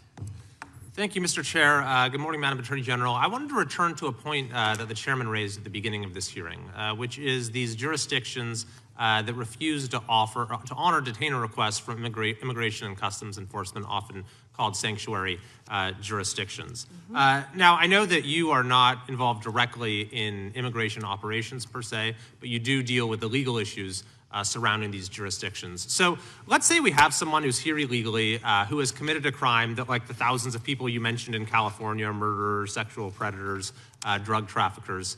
If that individual is in detention in a jurisdiction that has a sanctuary policy where they do not honor ICE detainers versus in any other jurisdiction where they do, how does the nature of apprehending that person, how does the nature of ICE's involvement in that operation differ in those two circumstances?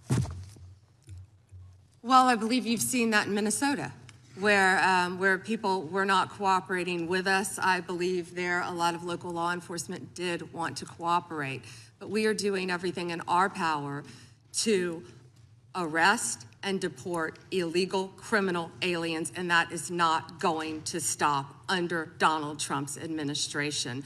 You know, why sanctuary cities are so dangerous, what we've seen in Minneapolis. Where do all the criminals go? The gangs, TDA, MS-13, where are they gonna go? They're gonna go to a sanctuary jurisdiction because they believe they're protected, and that's not fair to the citizens of those cities. Yeah, and this is a point that there at least used to be a lot of consensus on. The idea that, you know, it's better to do a handoff to the immigration authorities in a custodial setting rather than releasing them where they have to be apprehended in the community. This is Alejandro Mayorkas when he was before this committee, not exactly a paragon of border security, but he said, "I do not consider it in the service of public safety to release an individual into the community when that individual can be released to immigration and customs enforcement for prompt removal." Now, his words are one thing, his actions are another. But when you have jurisdictions across the country, including my state of California, doing systematically precisely the thing that even Alejandro Mayorkas said threatens public safety, I mean, what does that say to you? It's a danger to the citizens of your community, and thank you for fighting to protect them. Absolutely. And you know, we're having this conversation right now in relation to Homeland Security funding. And I believe there are some common sense reforms that have been proposed that folks on both sides would agree make sense. But those reforms have to go hand in hand with reforming this reckless practice of refusing to cooperate, refusing to honor detainers, and declaring oneself to be a sanctuary. So I'm hoping that we can find bipartisan support for what has long been a bipartisan principle.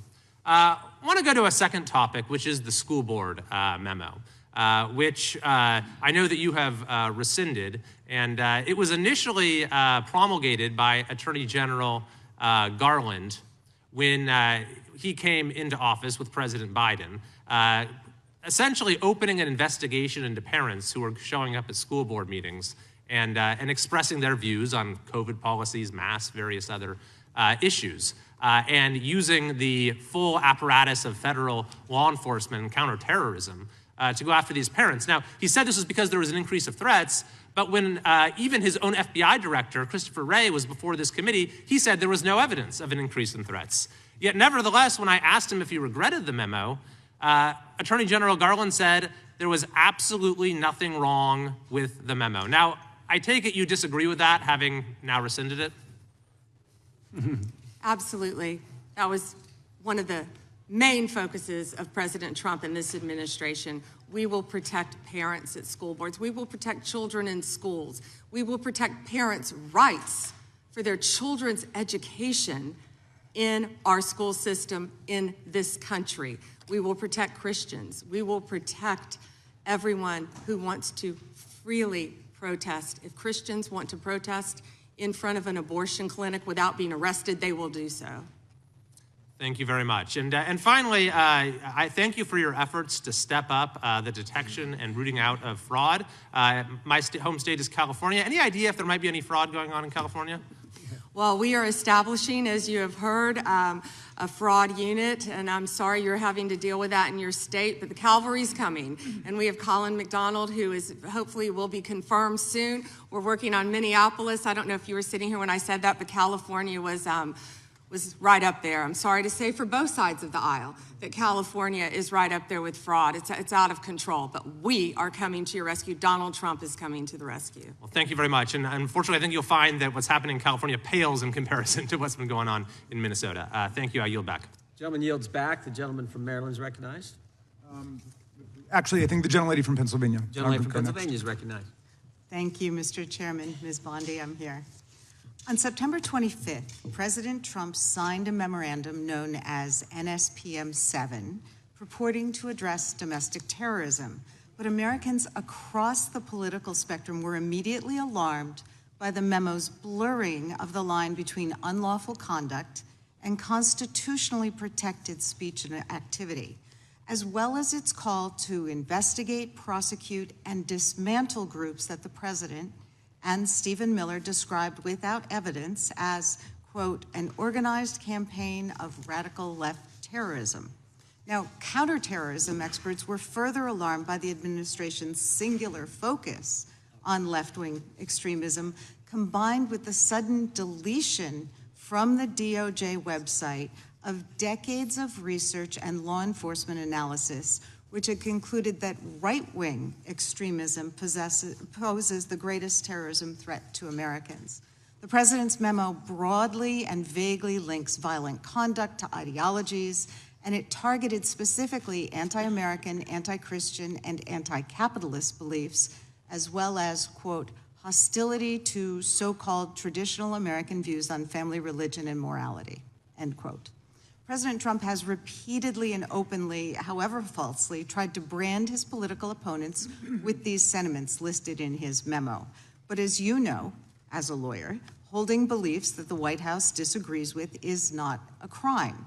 And the statute defining domestic terrorism requires criminal acts, not just thoughts and ideas. That's why legal experts, nonprofit leaders, religious freedom, and civil rights advocates immediately raised the alarm that the new presidential directive was a politically motivated attack on civil society designed to silence those who disagree with the administration. So, Ms. Bondi, Section 3 of that memo directed you, as Attorney General, to submit to the President and Stephen Miller a list of groups or entities whose members are engaged in acts that meet the definition of domestic terrorism.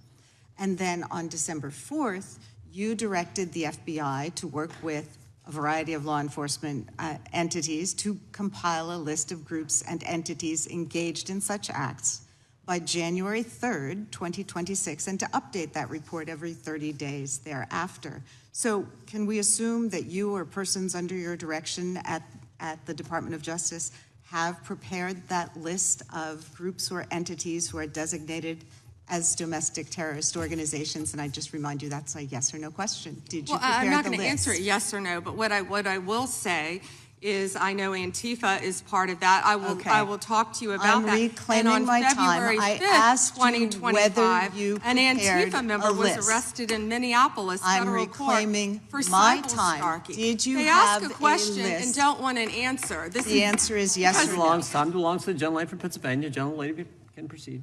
Okay. So, will you commit to providing this committee with any list of organizations that you have recommended be designated as domestic terrorist organizations? We will comply with the law in all matters. Will you commit to provide this committee with your list of entities that you recommend be designated as domestic terrorist organizations? I'm not going to commit to anything to you because you won't let me answer questions. Okay, well then we do understand that your current position is that you have a secret list of people or groups that you are accusing of domestic terrorism, but you won't share it with Congress. And I'd remind you that when the US government designates an entity as a foreign terrorist organization, it must report that to Congress and to the entity, because the government can make a mistake and the entity has the opportunity to contest it. So your position seems to be that if you falsely designate an American or an American organization as a terrorist group, there's nothing they can do about it. I think we get it. You don't want to answer the question. No, you don't get anything regarding public safety. Thank you. Nothing. Thank you for the insult. It's clear you didn't come to Congress prepared to answer questions that the American people have every right to have answered. But if you were prepared to answer truthfully, here's what we expect the facts to show. The administration is keeping lists of Americans who the White House says are engaged in domestic terrorism. Those lists could include Americans who have not committed any acts of terrorism, but simply disagree with this administration, people like Renee Good and Alex Preddy. And your list may include clergy, elected officials, and members of indivisible groups across the country. And those lists likely don't include Proud Boys or Oath Keepers who were actually convicted.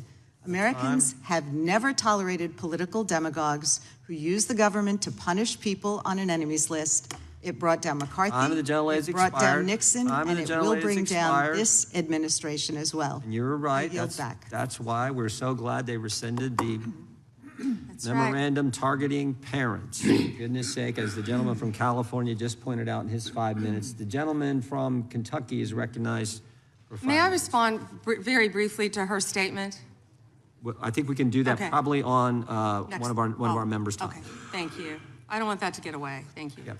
Thank you, Mr. Chairman. Behind me, I have 3 documents from the DOJ production that are emblematic of the massive failure of the DOJ to comply with the Epstein Files Transparency Act. To my right is an email that was sent by the victims' lawyers to the DOJ. It was a list of names not to redact, a list of names not to release. What did the DOJ do with this email? They released this email in the document production. Literally the worst thing you could do to the survivors, you did. And they're getting phone calls. A lot of these people didn't want to be known. And we know you touched the document because you redacted one name and you redacted the lawyer's name, but you left the survivor's name there. The next document I want to show you, that was in the title, the victims' survivors' names, all right? The title of this one is Child Sex Trafficking, Co-Conspirators, fully redacted. And by the way, I'm going to unredact them here. Les Wexner is in this. Now, your your deputy attorney general said, oh, well, he appears hundreds of times in the files. But he doesn't appear in this file until I forced you to release it, where he's listed as a co-conspirator, not to tax evasion, but to child sex trafficking, not to prostitution, not to money laundering, child sex trafficking. And then finally, what we have here is the third exhibit that I have is emblematic of the FD 302 release. These are the documents that we need that you're holding on to and over-redacting because they have the names of the men who are implicated. How do we know? Because the survivors gave testimony to the FBI, and it's in there. And what happens when you go to the portal at the DOJ to look at what's behind this redaction? Another redaction. So we can't even see them. And then there's some of these files you've pulled down from the website that we will never see because we can't search the redactions. So I have several questions for you. Who's responsible? Are you able to track who in your organization made this massive failure and released the victims' names? Are you able to track who it was that obscured Les Wexner's name as a co-conspirator in an FBI document? Do you have that kind of accountability? I believe Wexner's name was listed more than 4,000 times.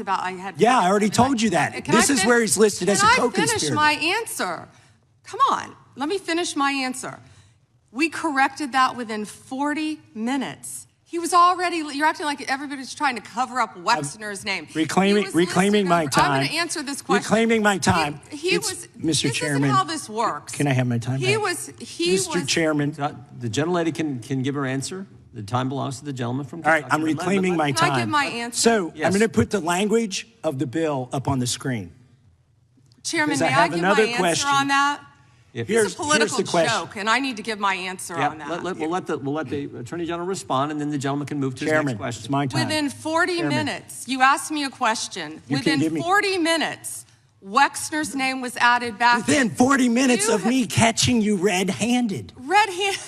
There was one redaction out Where of he's over listed as a 4,700, co-conspirator. and we invited you in. This Show guy has Trump derangement syndrome. He needs to get, you're a failed politician. Gentlemen, You need to get I on want you to watch the video. Mr. Chairman, please restore his time and remind the witness of the rules here. There is no credible information. None. If there were, I would bring the case yesterday that he trafficked to other individuals. Is that your position as well? My position is any victim who comes forward, of course, we would love to hear from them. 1-800-CALL-FBI. Did you ask Merrick Garland that the last 4 years? Did you talk about Epstein? I am reclaiming my time. I'm glad you're asking about Merrick Garland. You don't get to reclaim because time this when is you don't- bigger than when you can't- Watergate. when I don't answer a question the This way you goes want. over 4 administrations. You don't have to go back to Biden. Let's go back to Obama. Let's go back to George Bush. This cover-up spans decades, and you are responsible for this portion of it. And that's now, where the I want to know at what transparent- point did the FBI and the DOJ decide that Lex Wessner was not a co-conspirator? Because our Epstein Files Transparency Act requires you, please put it back on the screen, please, to release the internal decision about whether to prosecute him or not, and it's not in the files, and it's not in the files for any of these other men. Time of the gentleman has expired. May she answer? And he's a hypocrite because he voted against the ban that we were talking about on deep fake AI porn. Only 2 people voted against it, and you were one of them, hypocrite. The gentleman's time has expired. She didn't answer the question. Mr. Chairman, Yeah, Mr. Chairman, could she answer the question? Chairman, I was wondering. The gentlelady's allowed, the Attorney General's allowed to respond the way she wants to respond to any member's questions, Republican, Democrat. All right, I have unanimous consent request. Gentleman's recognized for a UC. All right. This is an example. I'm submitting these 302 forms that are entirely redacted, even when you go to look at them. Without objection. I'm submitting a witness statement that implicates Les Wexner. Without objection. I'm submitting an article from the New York Times that the DOJ released nude photos and identifiable pictures of the victims. I'm submitting a letter from A.G. Bondi to Kash Patel, imploring him to quit keeping the files when you found out that they were keeping files from you, because they're still redacting files that you... Chairman, are we going to recess for votes? Yes, we are. I'm submitting for unanimous consent a document of 17 individuals who've resigned because of the Epstein files. Without objection.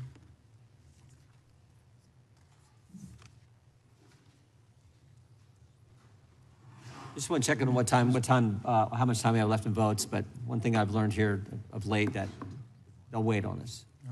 How much time do we have? Oh, they just called it. Okay. The chair now recognizes the gentleman from Maryland. And thank you, Mr. Chairman. I want to start by saying I appreciate what you said, Attorney General Bondi, and you said it to me personally, that you take the personal security of every member of Congress seriously and that people can contact you about that.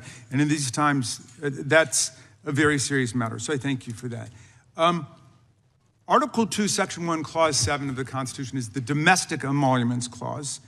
And it says that the president is limited to his salary in office and cannot receive any other money from the federal government while he's in office. It cannot be increased by $1. This president is the first president in U.S. history who has repeatedly sued the federal government for $230 million for the judicial search warrant at Mar-a-Lago, which was perfectly lawful and was never struck down. But now he's suing the IRS for $10 billion. He's suing the IRS for $10 billion, which I think is around 80% of its annual budget, because his tax returns were leaked. And they were illegally leaked by a private contractor who actually is in prison now, Charles Littlejohn. But he wants $10 billion. Now, but I want to ask you the question of whether you think it would violate the Domestic Emoluments Clause for you to settle that $10 billion case or any of the other claims that the president has made against the government. He himself has remarked, it's interesting because I'm the one that makes the deal, right? And he says, I kind of have to work it out with myself. Do you think it would violate the Domestic Emoluments Clause for the president to work out a deal from people who are his subordinates under his unitary executive theory to get money in one of these cases? I'm not going to discuss pending litigation.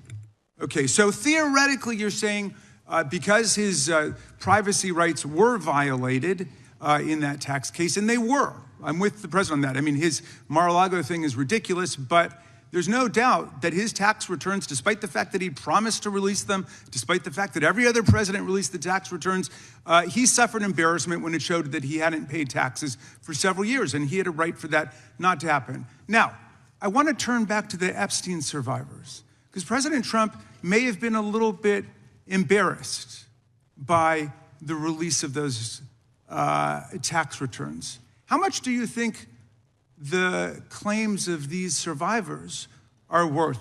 As the good congressman from Kentucky just pointed out, there were lots of survivors who had decided, for reasons of their own, never to release their names. That determination was represented to people in Congress, and we built it into our federal law that their names could not be released, and yet you published their names, their phone numbers, their addresses, personally identifying information. If Donald Trump can get $10 billion theoretically from the Department of Justice, how much should these people get for a far worse violation of their privacy rights and a far greater danger established to them in their lives?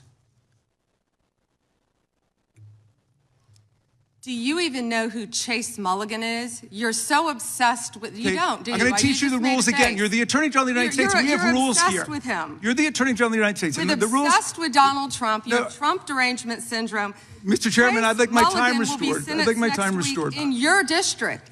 In your district, and you don't even know about it, about keeping children safe from online predators. Time belongs to the gentleman from Maryland. The gentleman can proceed. Yeah, and I want the whole country to look at this, because this is the Attorney General of the United States, whose job is law enforcement. We've never had a witness who has misunderstood our rules and been unable to conform his or her conduct to our rules before. We have only 5 minutes, and so we use our time to ask you specific questions. How long are you giving me to answer? Excuse me, I'm not yielding to you right now. I'd like that second restored too. So, Ms. Bondi, the way it works is we ask you a question, and you answer it, and if you go off on a wild goose chase, another tangent, you start reading statistics, or you start talking about stuff going on in our district, and by the way, I invite you to my district. Come to my district, but that's not what we're here to do today, okay? So, and you do that, then we're allowed to say we reclaim our time. At that point, you have to be quiet. You have no choice. You have to be quiet. So I hope you understand the rule at this point. Now, here's what I want to ask you. You're in law enforcement. We've seen all kinds of evidence of crimes. And when we go over to the Department of Justice for the 4 computers for every member of Congress, we see more evidence of crimes. Will you create a joint task force of the Department of Justice and governors and state attorney generals and district attorneys across the country to investigate the crimes that have taken place against these victims and more than 1,000 like them? The DOJ is not doing its job. Will you create a task force with state and local law enforcement to make that happen? Gentlelady can respond if she wants to. Thank you, Chairman. He called Chase Mulligan a wild goose chase and didn't even know who he was. He is a defendant in your own district who preyed on girls. Mr. Chairman. Well, you know what? If he were part of the Epstein investigation, you wouldn't do anything about it. Online chat rooms and committed sextortion. Yet he didn't even know in your tiny little district who he was. Mr. Chairman, she's embarrassing you. He's about to be This is your committee, and she is embarrassing you. Shame on you. The time of the gentleman has expired. I would remind the committee that last Congress, Secretary Mayorkas was here numerous times, and he wouldn't answer our questions, even when we sent them to him ahead of time in writing. So that's what we've had to deal with. I think the Attorney General is doing just fine. We have votes shortly. I will go to the gentleman from Virginia, and then we will take a break to head to the floor. I thank the Chairman, Attorney General Bondi. Thank you for being here. And I wanted to thank you for your work at DOJ in restoring the rule of law. encouraging transparency surrounding Jack Smith's partisan investigations into President Trump, declassifying information about the Russia collusion hoax, cracking down on sanctuary jurisdictions, and establishing the National Fraud Enforcement Division. Let me first go to securing the border and immigration enforcement.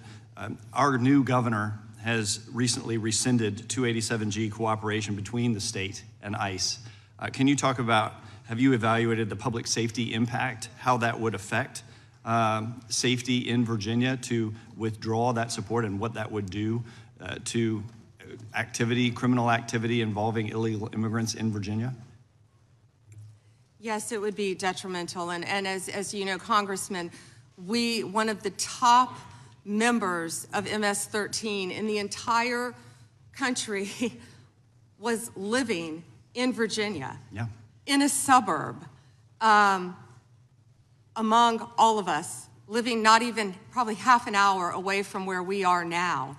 And the cooperation previously with the governor, with the members of the state of Virginia, helped catch him and take him off our streets.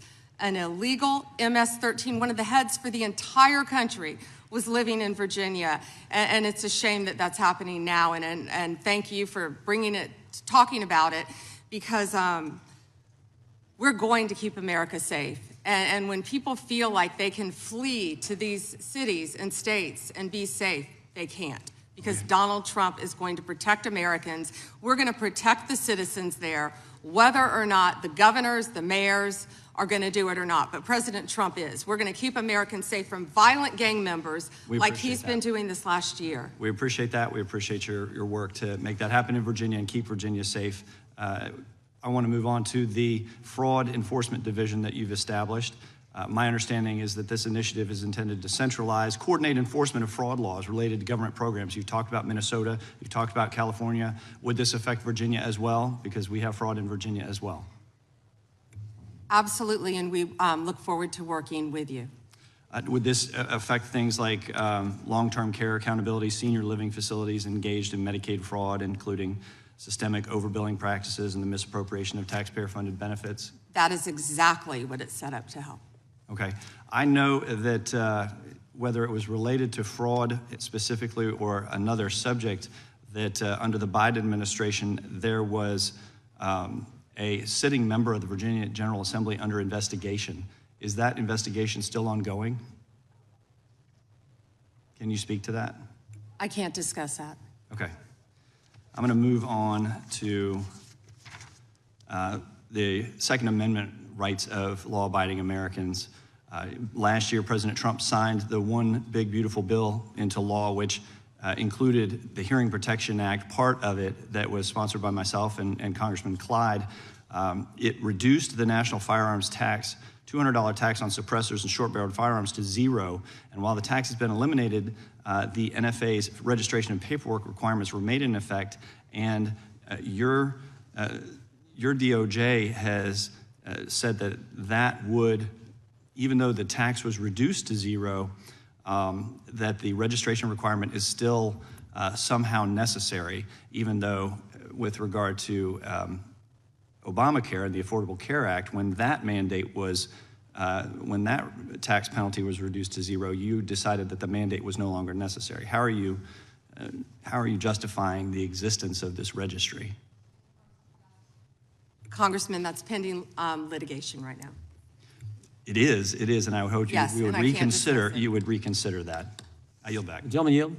I yield to the chairman. I think that Attorney General Bondi, why did Jack Smith have to pay some secret source $20,000 of taxpayer money? Do you know the answer to that?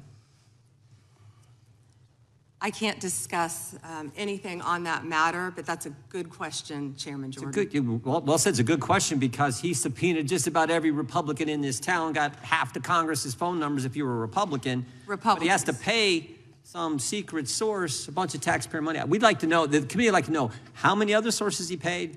Was it more than $20,000?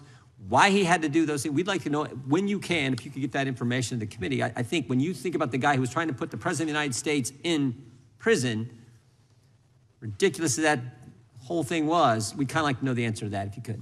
And with that, we're going to stand in recess. We will go as quickly as we can and vote. We have 2 quick votes on the floor, and we will be back. There is actually some lunch if you all need it. We have for our members, and since you're back here, you can have some. We normally have plenty. Mr. Chairman. We'll take a recess.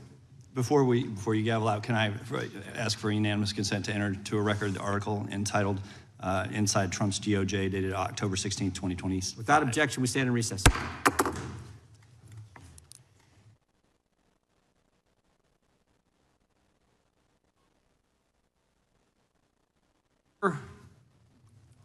And the gentleman from Colorado is recognized for 5 minutes.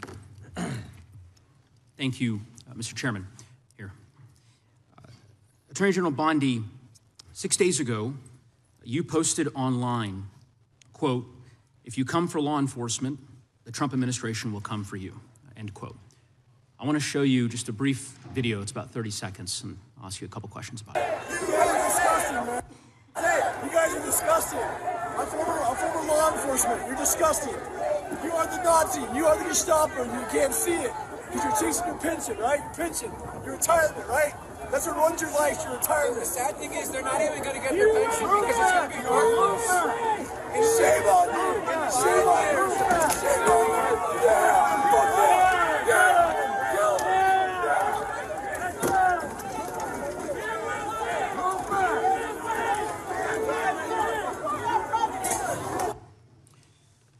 Attorney General Bondi, that man works for you now, right?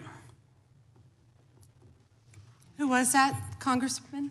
The man in that video, the one who was in the police-worn body cam footage, the one allegedly yelling, "Kill him," at police officers on January 6th, his name is Jared Wise. He does work for us. He works for you at the Department of Justice. He does.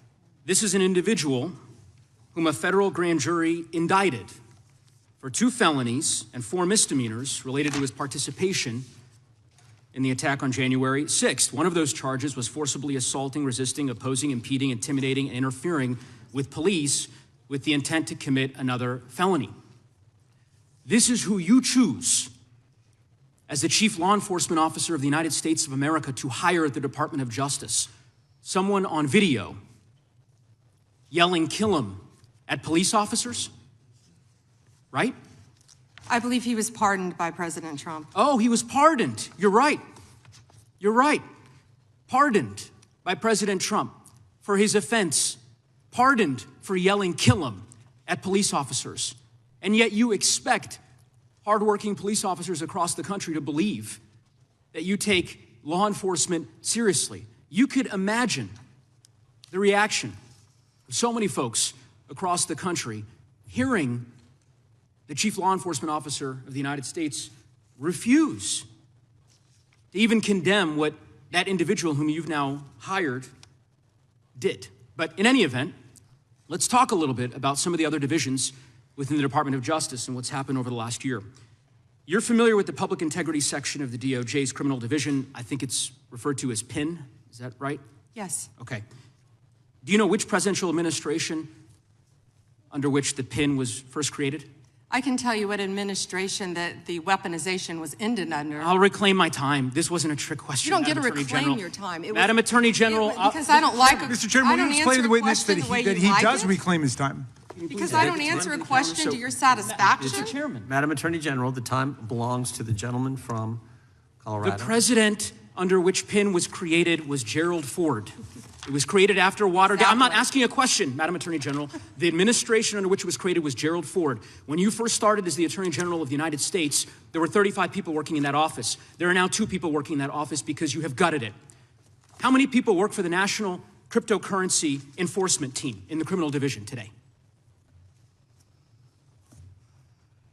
Can I answer the question about PIN? I've asked you a question. How many You've people asked work? me a question, but you don't How want many the people answer. work I'm not for the gonna answer your National questions the way you Cryptocurrency want. Enforcement Team?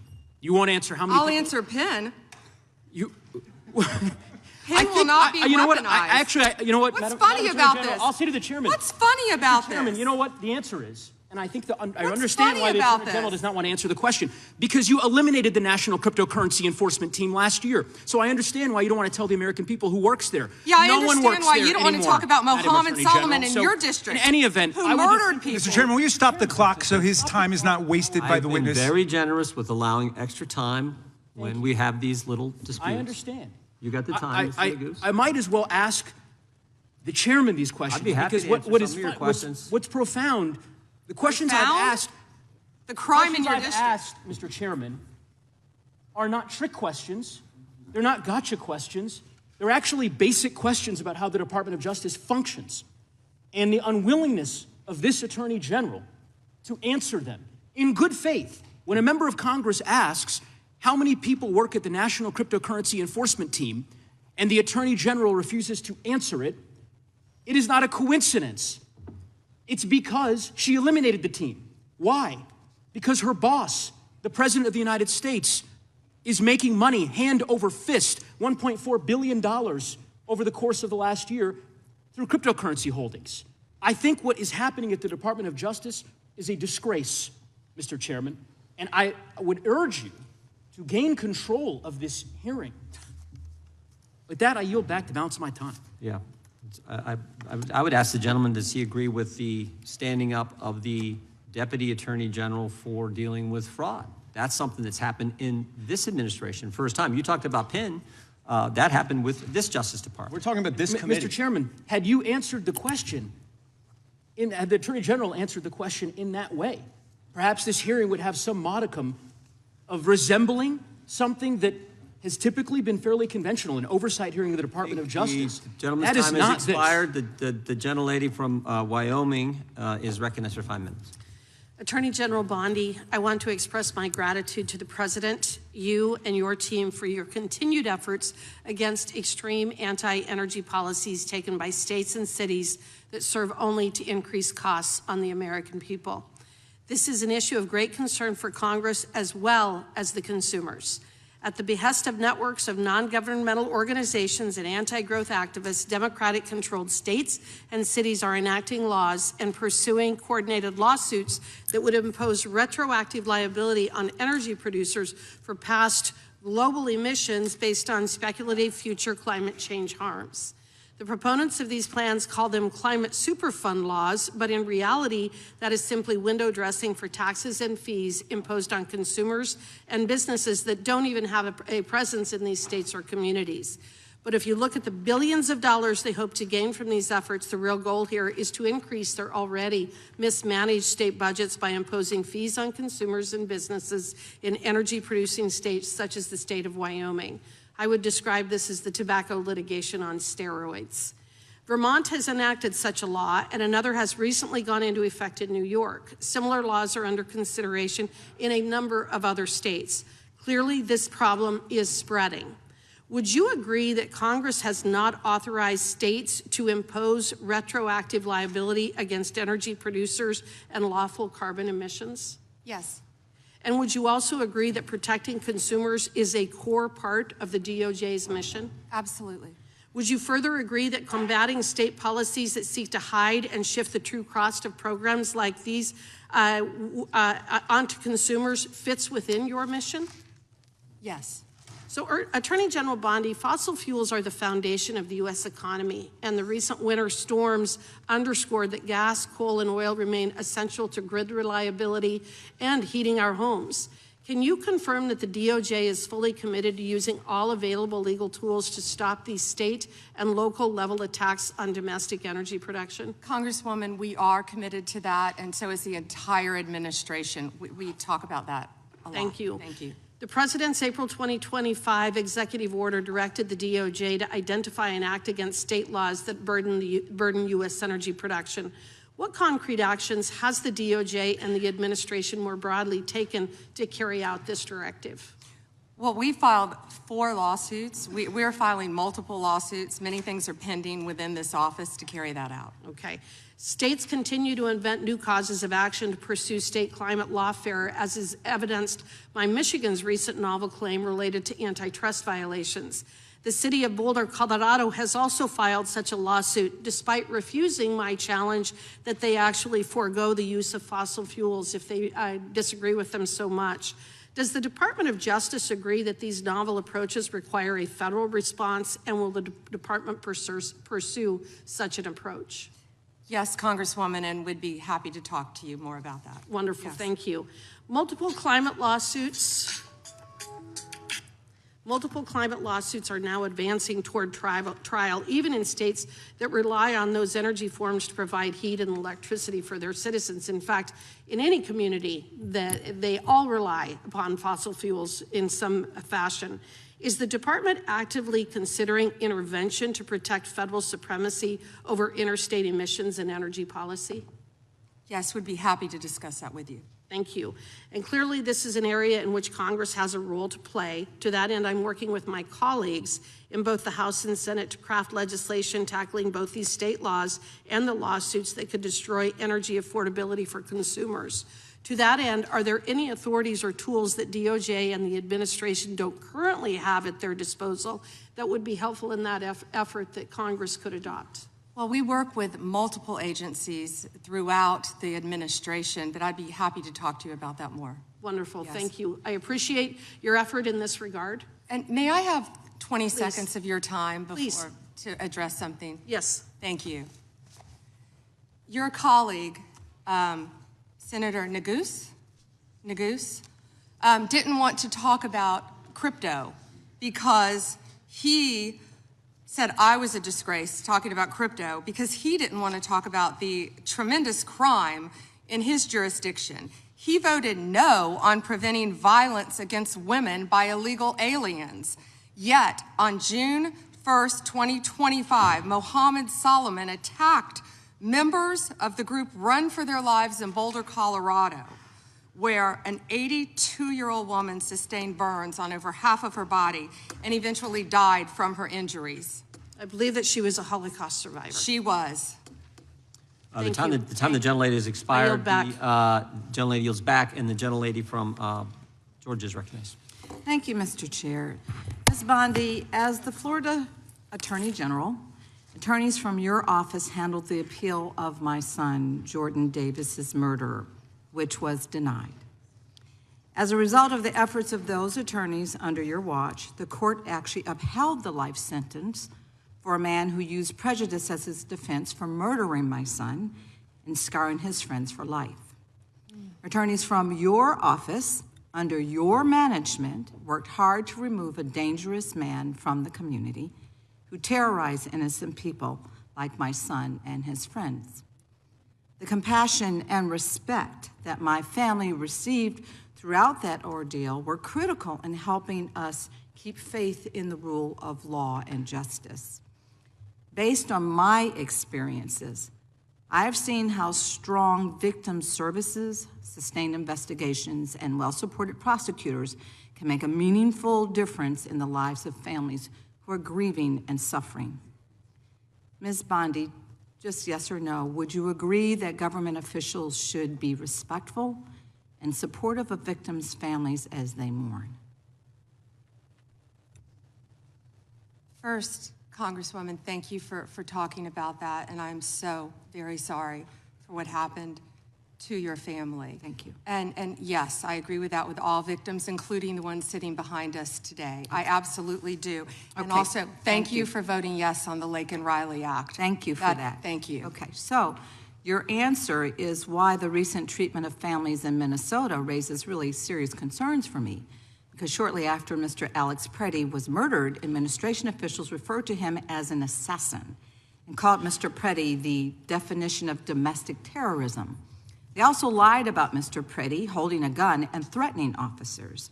After Ms. Renee Good was murdered by ICE officials in Minneapolis, administration officials also accused her of being a domestic terrorist and investigated her wife in a clear act of retaliation. The statement Mr. Preddy's mother made after the murder resonated with me more than you'll ever imagine. She said that, and I'm quoting, "The sickening lies told about our son by the administration are reprehensible and disgusting," end quote. And I assure you, I know how it feels to hear lies that are told to justify the taking of someone's son. They were used by my son's murderer as a defense, and those lies still affect me today. He was called a thug, and he was called a gangbanger. And the attorneys from your office actually defended my son's name, his memory, and defended his honor. I'm certain that Mr. Petty's mother watched videos of her son, Alex, an ICU nurse at the VA hospital, using his phone to record federal agents. She also watched him getting pepper sprayed, kicked, hit in the head, and surrounded by at least 7 agents before having his gun removed from his waistband, which he legally carried. And she watched seconds later as 2 of those agents shot her son Alex at least 10 times. The administration was quick to spew an incorrect narrative and call him so many things that they wanted us to ignore the truth that we actually saw with our own eyes. Ms. Bondi, will you denounce the statements that were made to tarnish the names of Alex Petty and Renee Good, and will you protect their names like those attorneys back in Florida under your watch protected my son's name? What I will say is we are looking at everything to shed light on what happened that day, and it is an ongoing and active investigation. Both of those cases, and I assure you they will be investigated. Investigating, we understand that, but will you do everything in your power, as you have done for my case, as you are asked to do, as you've sworn an oath to do? It is your responsibility to make sure that you are following the rule of law. Those families in Minnesota, they deserve the same respect. They deserve a full investigation, which you have not even begun to do yet.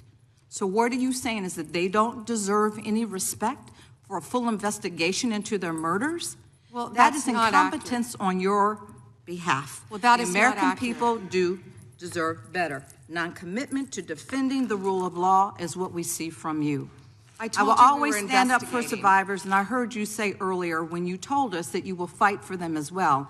And based on the information before us, these families have not received the same commitment to investigate what happened to their loved ones, nor have they received the respect that I would expect from the nation's top law enforcement officer. Investigations have been slow-walked, they've been canceled, and the special agent assigned to Renee Good's investigation resigned following pressure from your officials to reclassify Ms. Good's case. Time of the gentle for families seeking answers and accountability. The withdrawal of investigative resources is simply unacceptable. Has expired. The gentlelady yields back. The gentleman from California is recognized. Thank you, Mr. Chairman. Madam Attorney General, I get the sense that we've lost a little perspective here.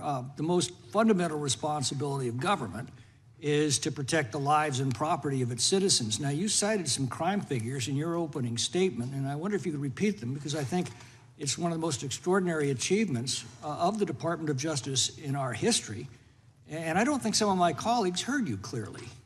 Thank you, Congressman. And would you mind if I address something that Congresswoman McBath wouldn't let me address first? Go right ahead. The reason that she wants to continue to talk about Minnesota, which we will all day long, is she doesn't want to talk about her own jurisdiction in Atlanta, because she doesn't want to talk about Christopher Welcher, who traveled across state lines to try to meet, and nothing's funny about this, to meet and molest a 14-year-old girl in Georgia.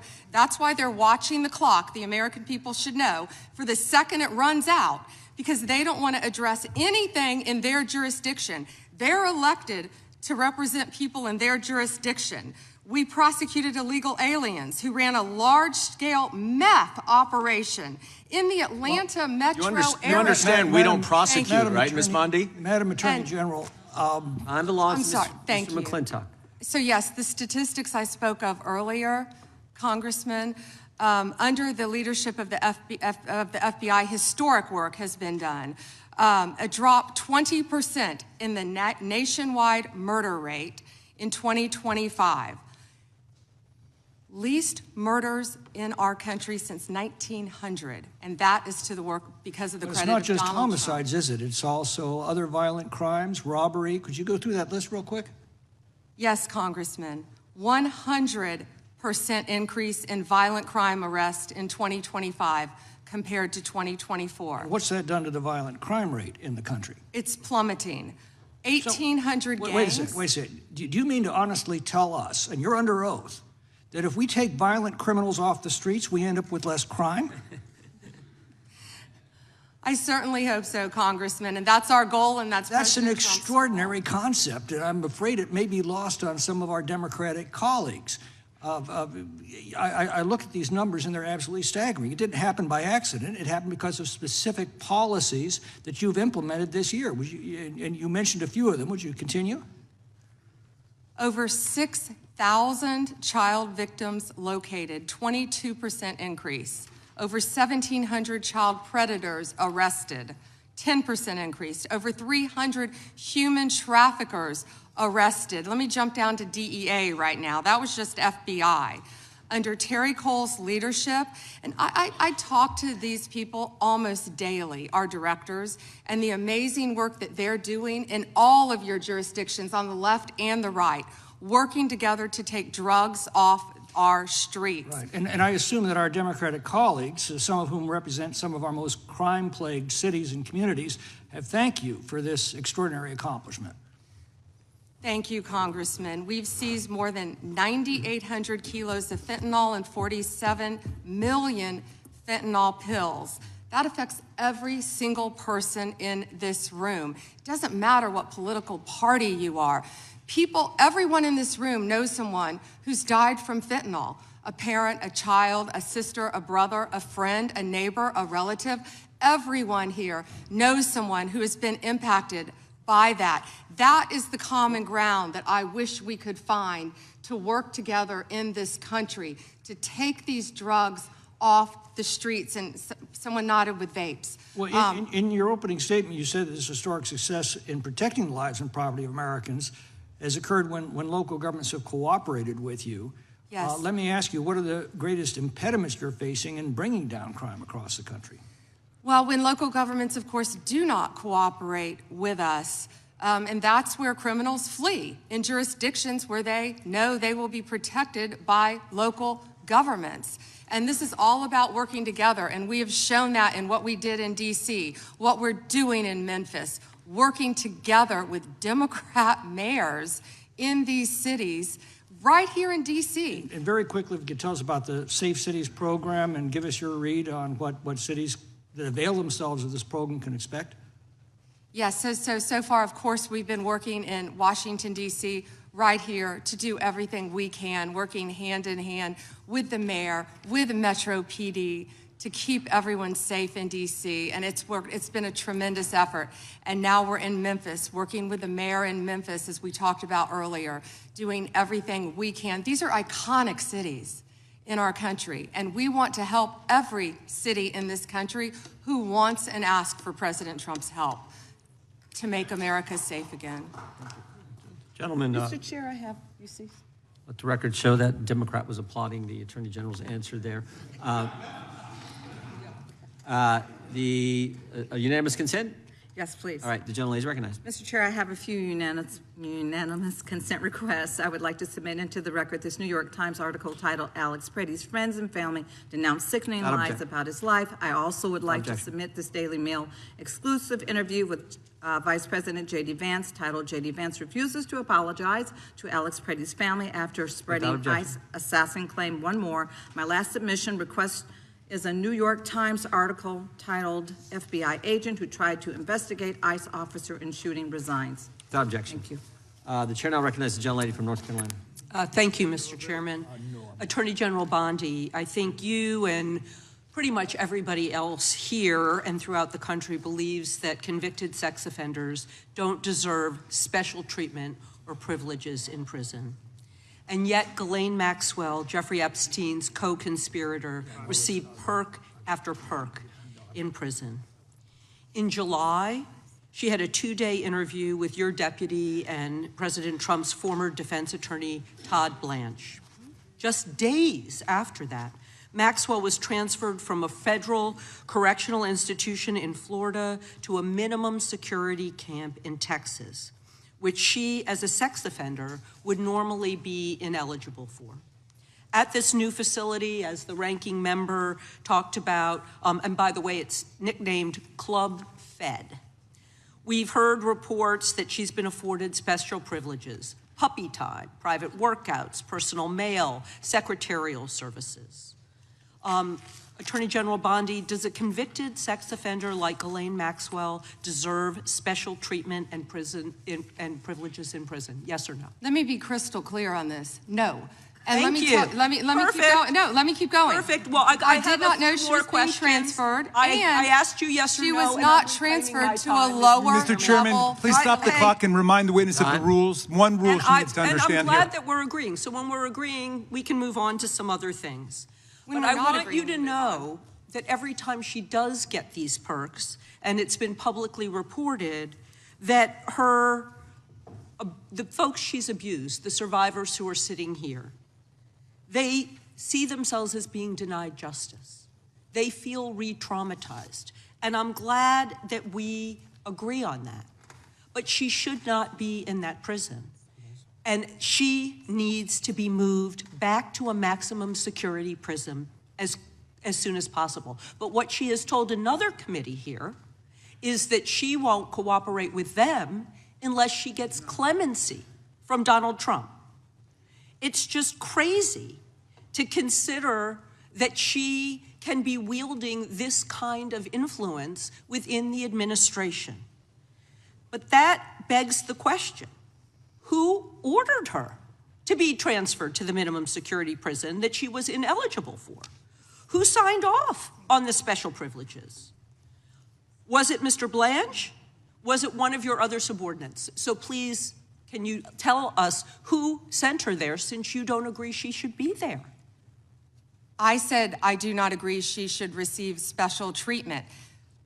She was transferred, I learned after the fact, to the same level facility, and that is a question for the Bureau of Prisons. I was not involved in that at all. The same level facility, I don't know why, but you know, instead of talking about Ghislaine Maxwell, who hopefully will die in prison, you should be talking about Irina Zarutska. I have a couple who of died other on a subway. Right, and I absolutely... You don't talk about that. I have been talking about it and actually helping with these issues. But we're going to move back to you. I bet we are. Yes, of course, because you're here to testify. That's what the whole point of this endeavor is. So of course we're moving back to you. It is all about you. So as we've heard, she took the fifth in response to every single question in that committee hearing. And her lawyer dangled the offer of clemency. Should Donald Trump pardon or commute her sentence? Should she be released from prison, yes or no? You said you hope she dies there, so I'm hoping the answer is no. I already answered that question. Good. I'm very glad. I really like this bipartisan agreement about what should happen with you. But you don't want to talk about Irina Zarutska. You don't want to talk about I talk about murdered her all by the a time, violent crime but offender I am not in here your to jurisdiction. testify before Congress. You are. That is your job today. That's what you're getting paid for. With attack. I want you to know that your own DOJ employee, he's recently been demoted and had some other problems, advises on pardons. Do you think he will be advising Mr. Trump on any kind of clemency or pardon for Ghislaine Maxwell? I'm not going to speculate, and you couldn't even identify properly. That's why you don't want to talk about Irina Zarutska. You couldn't properly identify her relative. I absolutely it's embarrassing. Have been, and her family, by the way, appreciates all of the condolences, all of the help, everything that our law enforcement in North Carolina has been doing to help her family. Her family feels well treated. Thank you, and I yield back. The lady yields back. Gentleman from California is recognized. I'd ask unanimous consent to enter into the record an article by former Attorney General William P. Barr entitled, "Why Pam Bondi Didn't Publish All the Epstein Files in 30 Days. The answer is simple. It was not possible," from the Wall Street Journal. Well said.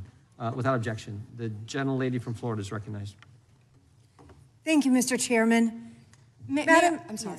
May I respond 20 seconds to something that Congresswoman Ross said? Go right ahead. Thank you. She also opposed a sex offender registry as head of North Carolina ACLU. Thank you. Thank you, Madam Attorney General. And I'd like to pick up where you left off a moment ago, because we convene here today as a committee for the stated purpose of conducting oversight of the Department of Justice. And so it's critical for us to focus first on the mission of the department and assess your success in discharging it. So the mission of the department is to enforce federal law, defend the rule of law, and protect the American people from violent crime, terrorism, drug trafficking, fraud, and exploitation, to promote public safety. And what we have heard today unequivocally is that President Trump's Department of Justice, under your leadership, Attorney General Bondi, is doing exactly that. Just a moment ago, you shared with us some incredible statistics that the United States, under your leadership, has achieved the lowest murder rate in 125 years. That in the first year of this administration, murder is down 21%, robbery is down 23%, carjacking down 43%, and gun assault down 22%. That is what public safety looks like. Under your leadership and that of President Trump, you've located more than 6,000 child victims of trafficking and exploitation, arrested 1,700 child predators, and apprehended more than 300 human traffickers. Significant increases. And those aren't just statistics. Those are precious lives that your department and the men and women of federal law enforcement have saved. Madam Attorney General, you've mentioned a couple of specific criminal trends during this hearing that I'd like to discuss with you further, because one of our important roles in Congress is making sure that our laws and our law enforcement stay ahead of predators as technology evolves.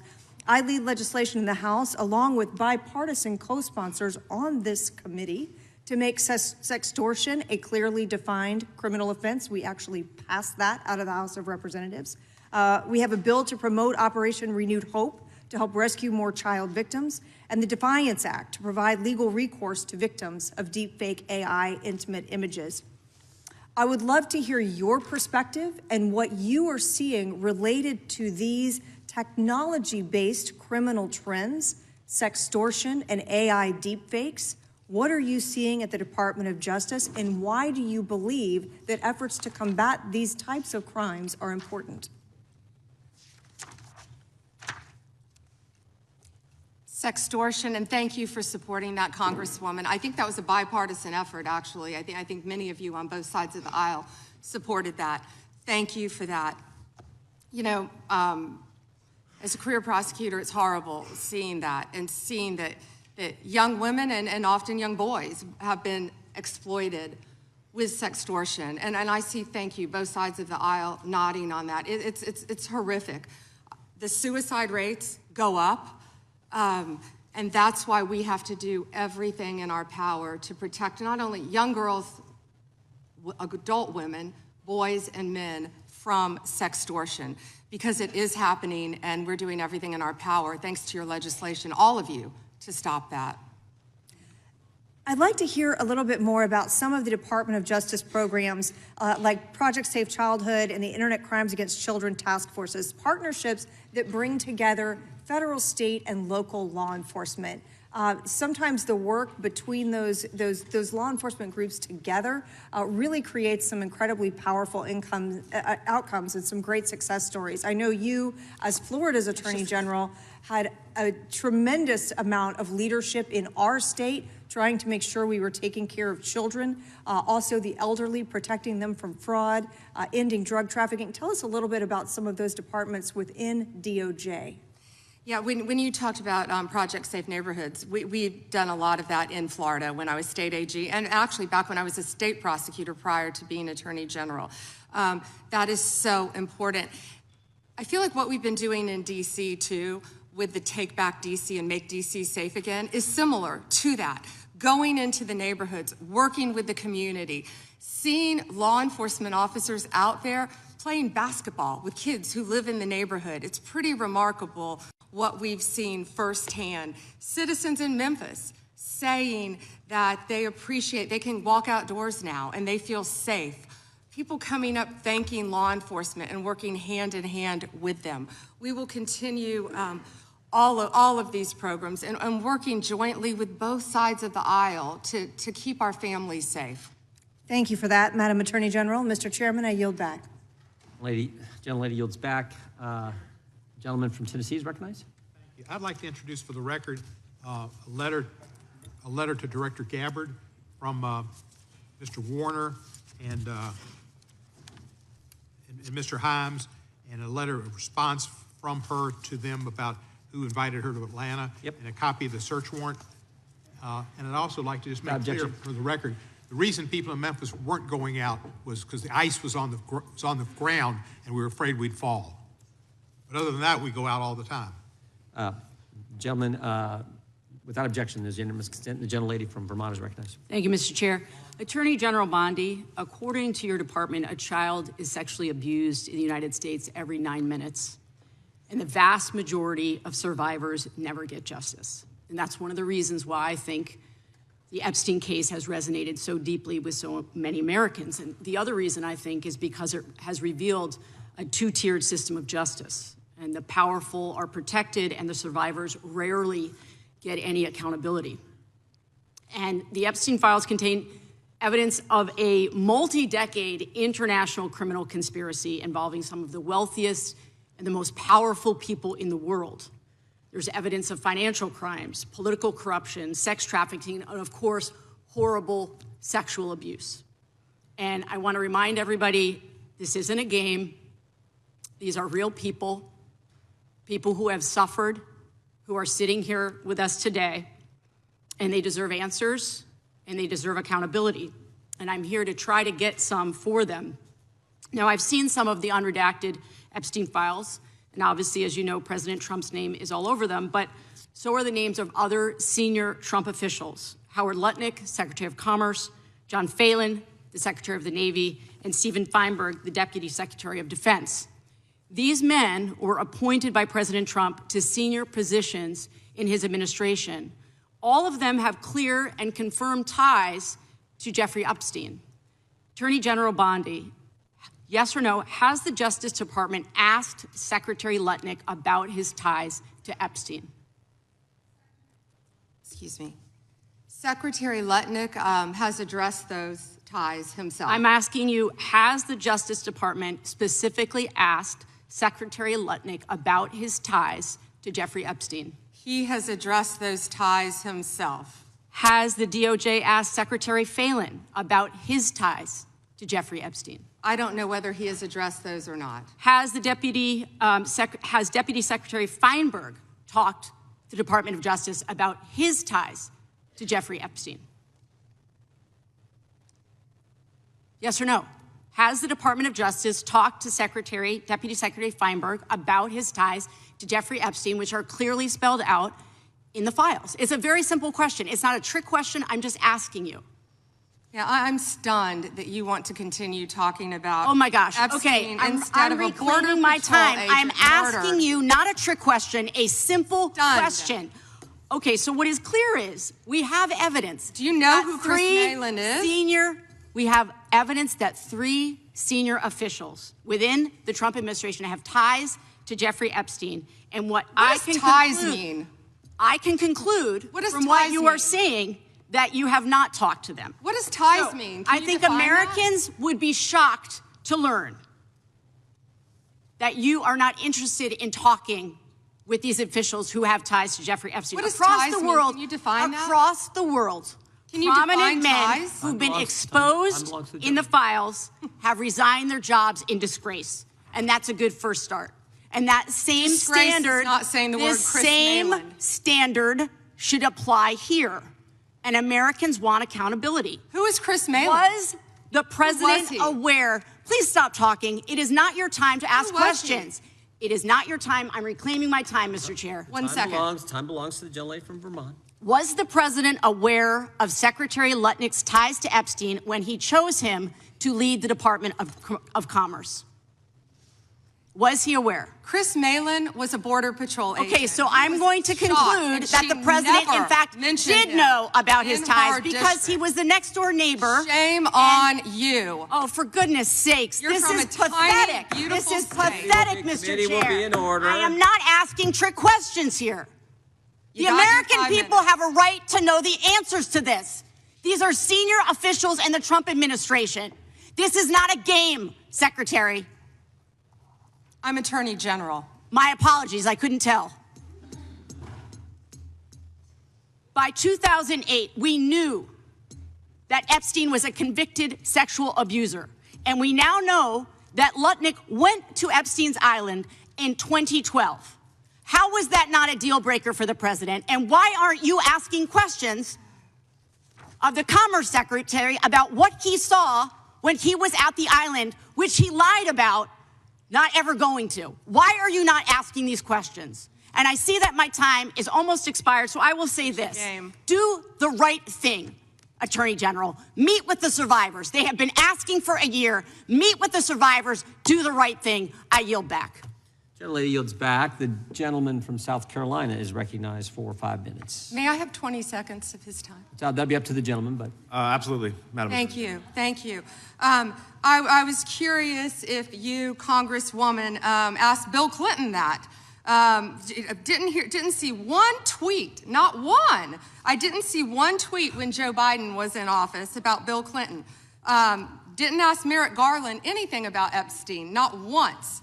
When he was weak sauce. And also, I want the record to reflect that, with this anti-Semitic culture right now, she voted against a resolution condemning. Oh, he is Jewish. I just want to be clear. Do you want to go there, Attorney General? Or do you want to go there? Are you serious? Talking about anti-Semitism to a woman who lost her grandfather in the Holocaust? My time. Really? The committee will be in order. Talk to Jared Wise about anti-Semitism. The ranking member knows that. Can I get like 30 seconds back, Yeah, I've been, I think the whole committee knows I've been very generous in making sure everyone gets their 5 minutes in the same. General, I'm going to talk about sanctuary cities for a second, which limit the federal government's ability to enforce immigration law. They're kind of a new thing that Democrat jurisdictions are doing. They're in violation of federal law. During President Trump's first term, he rightly targeted sanctuary jurisdictions to try to force them to cooperate with federal immigration law. Federal immigration law, mind you, that was voted on in 1996, most recently, in a bipartisan Congress, signed by a Democrat president. But they are in violation of that law. These states and jurisdictions feel entitled to certain grants, of course. Y'all are combating that. Do sanctuary policies limit the federal government's ability to accurately estimate how many criminal illegals are in the country? Yes. Thank you. This means that the number of illegals could be higher, probably higher. Does this hurt the federal government's ability to carry out immigration laws designed by Congress? Yes, Congressman. In your opinion, do you believe that the Biden-Harris administration and Democrat pro-sanctuary policies make our communities safer and for the American taxpayer? Do sanctuary policies make our communities safer? No, Congressman. I want to do a brief video to highlight sanctuary cities.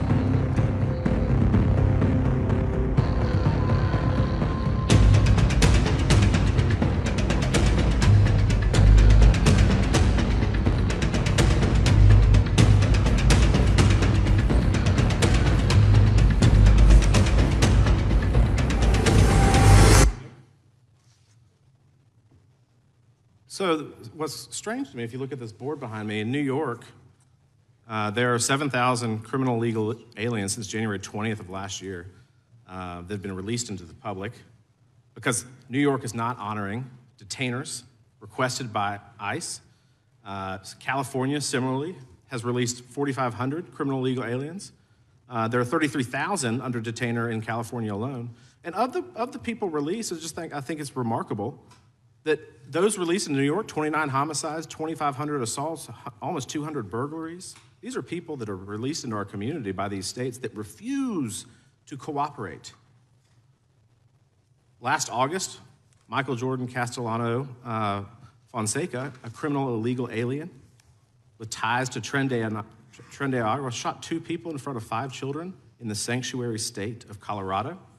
DHS lodged a detainer on him.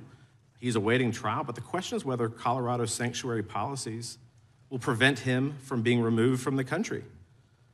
Yes or no? Do you think that sanctuary jurisdictions, if they cooperated with ICE, those illegals in custody could be transferred to ICE properly instead of being held in taxpayer-funded jails and then released into our community? Yes, Congressman.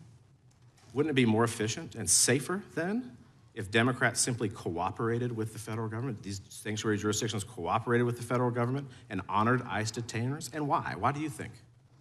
Of course, because so many criminals are running to sanctuary jurisdictions. Many of your colleagues across the aisle who we've seen speaking today about Epstein don't want to talk about the illegal criminals in their own jurisdiction for that reason. And yes, we need to do everything we can to work together to make America safer, and they're not doing that. This is not a partisan issue. People want to feel safe in their communities.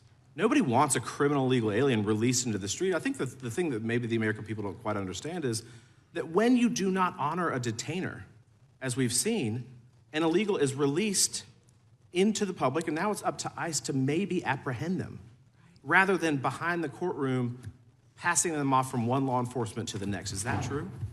Absolutely. What do you think? What is the Department of Justice doing right now to combat sanctuary policies in our country? We're doing everything in our power, obviously, to combat that. Donald Trump is doing everything he can because we are going to make America safe. We are going to get illegal criminal aliens out of this country. We're going to get the gangs out, TDA, MS-13, all of the gangs in this country. We're going to get the drug dealers out and the drugs, and that's what we've been fighting to do. And I wish we could do it on a bipartisan basis, but they just can't do it. And the decrease in numbers speak for themselves. Thank you for your work. Gentleman's time is... Mr. Chairman, we have some UCs, if that's okay. That is okay. Mr. Cohen. Thank you. You see on the National Institute of Justice's study on undocumented immigrants having an offender rate lower than U.S.-born citizens. I'd like to enter this in the record from 2024. Without objection. And I have several myself, Mr. Chairman. The Guardian, January 26, 2026, why is Trump granting clemency to convicted fraudsters? Objection. January 2026, NBC, Trump's pardons forgive financial crimes that came with hundreds of millions of dollars in punishment. Objection. Washington Post, December 19, 2025, Trump's pardons wipe out payments to defrauded victims. Without objection. And finally, May 30th, 2024, Trump found guilty by Manhattan jury on 34 felony counts of fraud. Without objection. The gentleman from Illinois is recognized. Thank you, Chairman. Attorney General Bondi, glad you finally made it here after hiding for 4 months from this committee. I understand why you're hiding from us. Chairman? You're one of the worst attorney generals in our history and an instrument of Donald Trump's lawless authoritarian agenda, and I'm glad the American people are seeing who you are, how you act, and the lack of good values.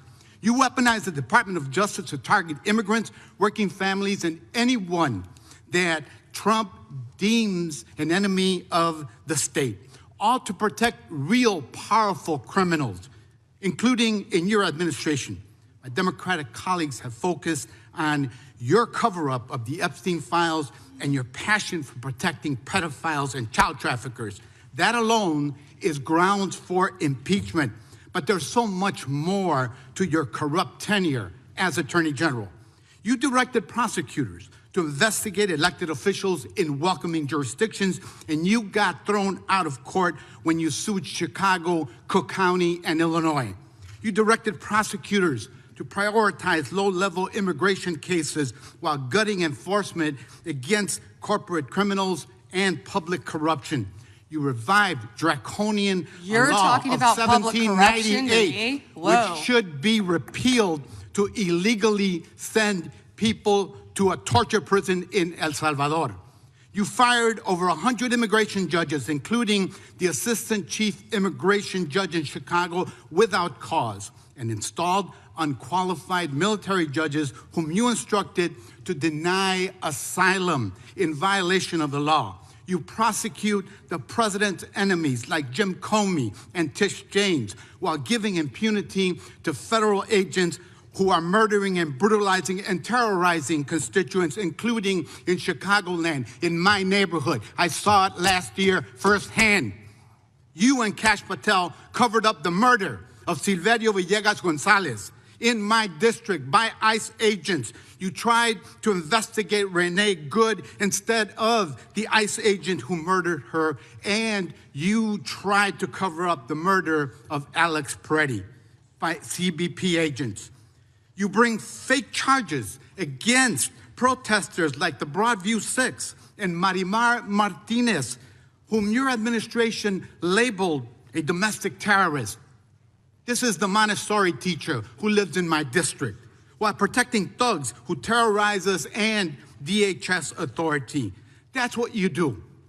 Protect and enable the criminals who are plundering our society and destroying what's left of democracy and the rule of law. Epstein accomplices, mass DHS thugs, corporate criminals, Tom Homan, Eric Adams, insurrectionists, the list goes on. And you talk about fighting crime, but you protect any criminal who helps you and Trump turn our country into an authoritarian gangster state. And after all this, nobody supports you. I'm not talking about Democrats. I'm talking about conservative judges who are condemning the rampant lawlessness at DOJ under your leadership. Your prosecutors are quitting in droves over being forced to prosecute low-level immigration cases, including in Chicagoland. Your MAGA base despises you because you're covering up the Epstein file. How ironic. And even your own boss has repeatedly complained to your staff about you, calling you weak and ineffective. Weak and ineffective. That's what Donald Trump thinks of you already. You will not win, however. Chicagoland rejects you. The American people reject you. Our communities have demonstrated our strength and resilience in the face of cruelty and cowardice. Democrats must impeach and remove lawless officials like you and Kristi Noem and impose accountability for every criminal action. But you can spare yourself more humiliation. Resign now and submit yourself to accountability by the American people. Mr. Chairman, before I yield back, I ask unanimous consent to submit for the record this Wall Street Journal article dated January 12, 2026, entitled, "Trump has complained about Pam Bondi repeatedly to aides." Thank you, and I yield back. Objection. Gentleman yields back. The gentleman from Texas is recognized. I thank the chairman. May I have 20 seconds, please? Yes, ma'am. Thank you. Let's hear the opposition research. Thank you. That's absolutely right, that they're not running for, he's not running for office again because, well, I don't know why you're not running for office again, but after the filing deadline, you publicly announced you would not run when your chief of staff, Patty Garcia, announced and took your seat. That's a state matter. That isn't a federal matter. You should investigate crimes. You should investigate belongs to the gentleman from the Texas. The time belongs to the gentleman from Texas. And a little flexibility on the time. I appreciate the chairman. Madam Attorney General, am I correct that under your leadership, the Department of Justice has prosecuted cases of non-citizen voting? So it's false, as some of my Democratic colleagues have claimed, that it doesn't happen. Yes. I ask that today because we're voting on the Save America Act today to enact common sense policies to ensure only American citizens vote in American elections and enact federal voter ID laws. But it's true, for example, that in just this month, a federal grand jury in Newark indicted 2 men with illegally voting in federal election and making false statements. Mohammed Mazammel and Mohammed Shakil were non-citizens at the time they registered to vote. This happens, it happens regularly, and you're prosecuting those crimes, correct? Yes. But does that prosecution of those criminals overturn their previously cast votes? That's all pending. But it does not overturn votes that they've cast, right? So passing the Save no, America Act would help deal with that problem. Yes, Congressman. Second question. As Attorney General, you're in charge of the Executive Office of Immigration Review, correct? Yes, Congressman. The Biden-Mayorkas regime caused the immigration court case backlog to explode, correct? Explode. Does that sound about right that in September of 2020, 4 months before President Biden took office, there was a backlog of 1.5 million cases, but by the time President Biden left office, the backlog reached nearly 4.2 million cases? It sounds about right, but I don't have the exact numbers. It would be accurate to say that most individuals who file for asylum have a meritless or fraudulent claim? Most. I don't have the numbers. Oh, so does it sound correct that of the asylum cases adjudicated in FY 2023 under the Biden regime, that only 14% resulted in an asylum grant and only 12% in fiscal year 2024? Does that sound correct? It sounds correct. I'm sorry, I don't have the numbers. Could you get that information to us to Yes, verify that data? I'll get all that information to you. Under the Trump administration, immigration judges complete an average of 65,000 cases per month, the highest average completion rate in at least a decade. Does that sound correct? That sounds correct. Ms. Bondi, how many new cases under EOIR received in fiscal year 2025 have you all had? And of those, what percentage have been granted asylum? Do you know? I can try to get you those numbers. I thought I had those. That'd be great, because my question is whether President Trump's decision to pause asylum in the wake of the shooting of a National Guardsman by an Afghani here in Washington, D.C., in the nation's capital, helped to stop the backlog in your office. Does that sound correct? Yes, Congressman. My point being that the leadership of this administration is ending the backlog, reducing the backlog, making sure that we don't have fraudulent asylum claims clogging it, and keeping Americans safe. Is that correct? Yes, Congressman. So a couple other quick questions on another important topic that has been raised by colleagues on both sides of the aisle with respect to the Epstein case. A few questions. One, Jeffrey Epstein was charged in July 2019 for sex trafficking under the Trump administration in his first term. Is that correct? Yes, Congressman. And that Ghislaine Maxwell was charged in 2020 also under the Trump administration, correct? Yes, Congressman. So it is safe to say that the administration led on that issue and that there was silence in the previous administration. Is that correct? Yes, Congressman. Almost complete silence from everyone who's been trying to still talk about Epstein. They didn't say a word under the Biden administration. Nothing. And I want to make one other point and then another question, though, that is important. I want to make one observation, and that is that we've heard the information today, which is troubling, that Jane Doe's, that victims' information was made public and was unredacted in the files that were released on Friday. So my question is, some of us had argued when we were dealing with the discharge petition in Congress that when Congress inserted itself into the process, that we needed to be very careful to ensure that we were protecting victims. So a question that is both, I just want to make that clear that some of us were fighting for that here and we didn't get a chance to amend it or change it. So that was concerning. But a question a little more pointed, I have to say, is why, though, were the victims' names released that shouldn't have been? That there were names in the files, that these Jane Does, that their names shouldn't have been made public, when there were some accusers whose names were redacted? That's question one. Mm-hmm. And question two was that Ghislaine Maxwell was put in jail for trafficking minors. Rightly so, and you properly said here at this table, you hope she dies in jail. Well, I want to know, will anyone besides her or Epstein, which I congratulate President Trump's previous administration and this Department of Justice for continuing all of that, but that they were indicted, but will anyone else be indicted and prosecuted under this, given the information that's in front of us? So 2 questions.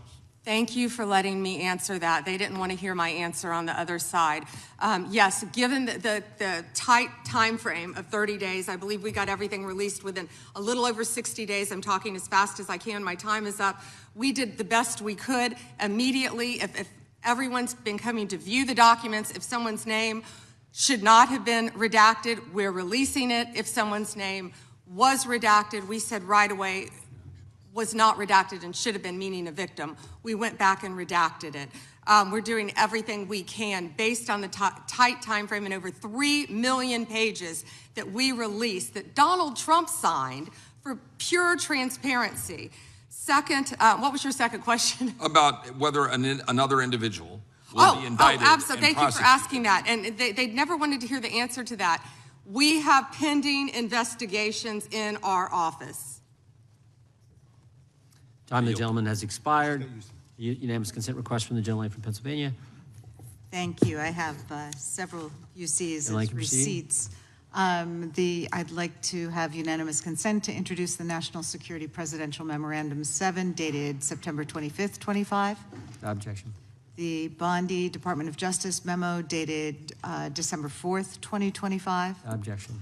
An article from Newsweek entitled DOJ Deletes Study Alleging Rise in Far-Right Terrorism, dated September 18th, 2025. Without objection. Notice article from October 3rd, 2025. Trump's directive on organized political violence could lead to increased surveillance of his critics. Without objection.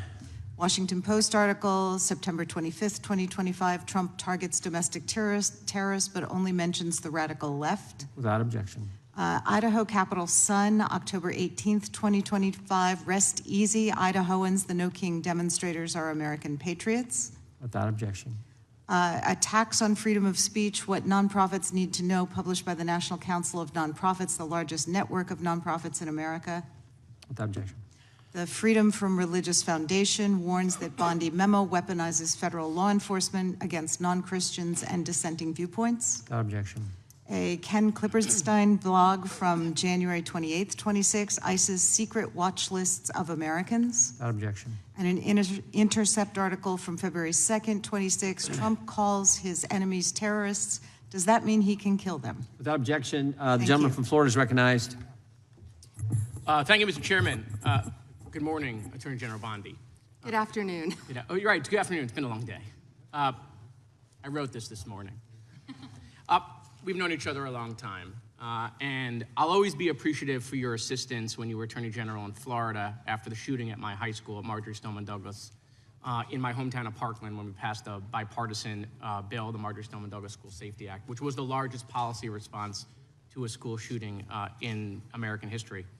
Your department also prosecuted to the fullest extent of the law a constituent of mine and former felon that had plans to kill me when he was picked up by law enforcement after he was target practicing in his backyard with 2 rifles, a scope, a silencer, 3,000 rounds of ammunition, an anti-Semitic manifesto.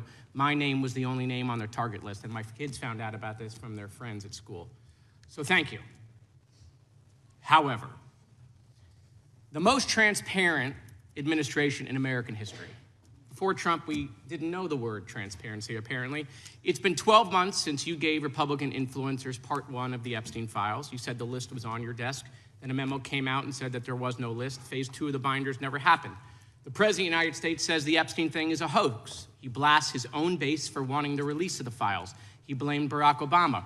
Republicans voted against the release of the files in the Rules Committee. Then they refused to even return to the Rules Committee until they could be protected from future votes on the release. Speaker Johnson sends Congress home a day early before break. They sent the Deputy Attorney General to meet with Maxwell. She says something favorable about the president. Miraculously, she gets transferred to a minimum security facility.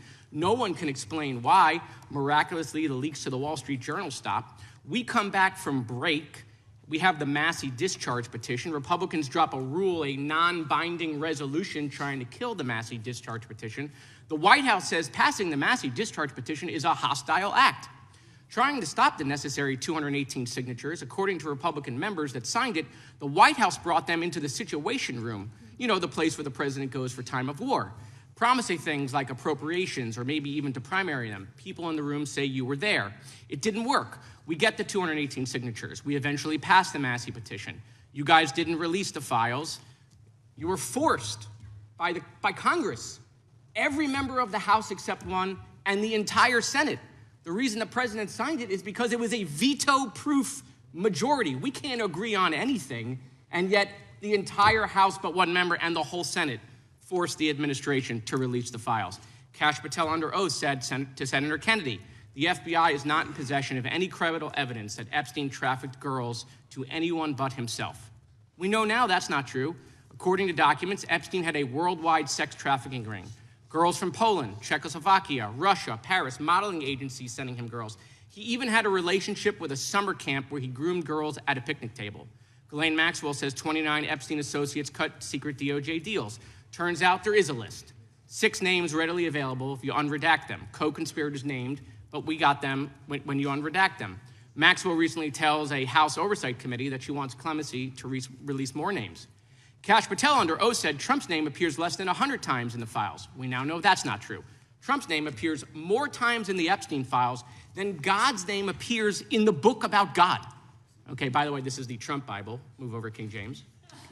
Trump's name also appears more times in the Epstein file than Harry Potter's name appears in the 7 books about Harry Potter. Lutnick says that in 2008, he went to Epstein's home, says he had a massage table in the living room, that Epstein said he got one every day, that it was the right type of massage. He and his wife decide to leave and say they'll never be in a room with him again. Howard then says, I'm sure the Epstein stuff is all on video. He was the greatest blackmailer of all time. Well, how would Howard know that? But now the files are public, and in 2012, we find out that he and his family are on Epstein Island after Epstein pled guilty to state charges. I'm from Florida. I take my family to Disney World, not to Epstein Island. There are documents in the files that dispute the president's claim that he kicked Epstein out of his club. Allegedly, the president said that he asked Epstein to leave. Supported now, that's disputed, though, statements from the manager of the club. Now, Madam Attorney General, I have like 25 seconds left. So because I'm curious, and I'd like to see you flip to the Jared Moskowitz section of the binder. I'm interested to see what staff provided on the oppo on me, and because we're in the Olympics, I'm going to give it a grade. I just want to see how good it is. So give me your best one. So first of all, nothing is funny about mocking the Bible and holding up a Trump Bible. That's what you did. You made a joke, and I find offense to that. That's all I have to say. I want it from the burn book. Shame. I want it from the burn book. Which is the best one? What you got? Has expired. The gentleman from Wisconsin is recognized. Thank you. First of all, I'd like to clear something up that was said earlier and is frequently said and is manifestly not true. And that is the supposed small number of crimes committed by immigrants or illegal immigrants in the country. That has been based on a poorly done study by the Cato Institute, and I believe the Cato Institute itself has even updated that study. The reason that we know that study is not true is that those statistics are not out there. For whatever reason, when somebody is arrested, even for very serious crimes, we do not have on the paperwork whether that person is a legal or illegal immigrant, okay? If I go to one of my local sheriffs in Wisconsin and ask them how many illegal immigrants in your jail, they will say, I have no idea. We don't keep track of that. When I tour the federal prison right outside of my district, and I ask them, in this federal prison, how many of your inmates are illegal aliens, they will tell me, we have no idea. We don't keep track of that. So whenever you hear a Democrat or anybody, or a pundit, say that, oh, there's so few illegals committing crimes, it is based on nothing, because those statistics are not available anywhere. What I would offer in the next round of appropriation bills, if one of my Democrat colleagues wants to help me out, perhaps in appropriations we can get funds to add to all the paperwork whenever anybody is convicted of crime as to whether or not they are citizen or non-citizen. And then we will have the statistics. But otherwise, whenever you hear somebody say on MSNBC or wherever, oh, so few crimes are committed by illegal immigrants, they don't know what they're talking about because nobody has those numbers. Okay, there's the first thing. Now, the next thing I want to point out, we have had what I think is an unprecedented situation in Minnesota in which they are not assisting ICE in dealing with crimes that are going on up there. In other words, ICE is left to its own devices.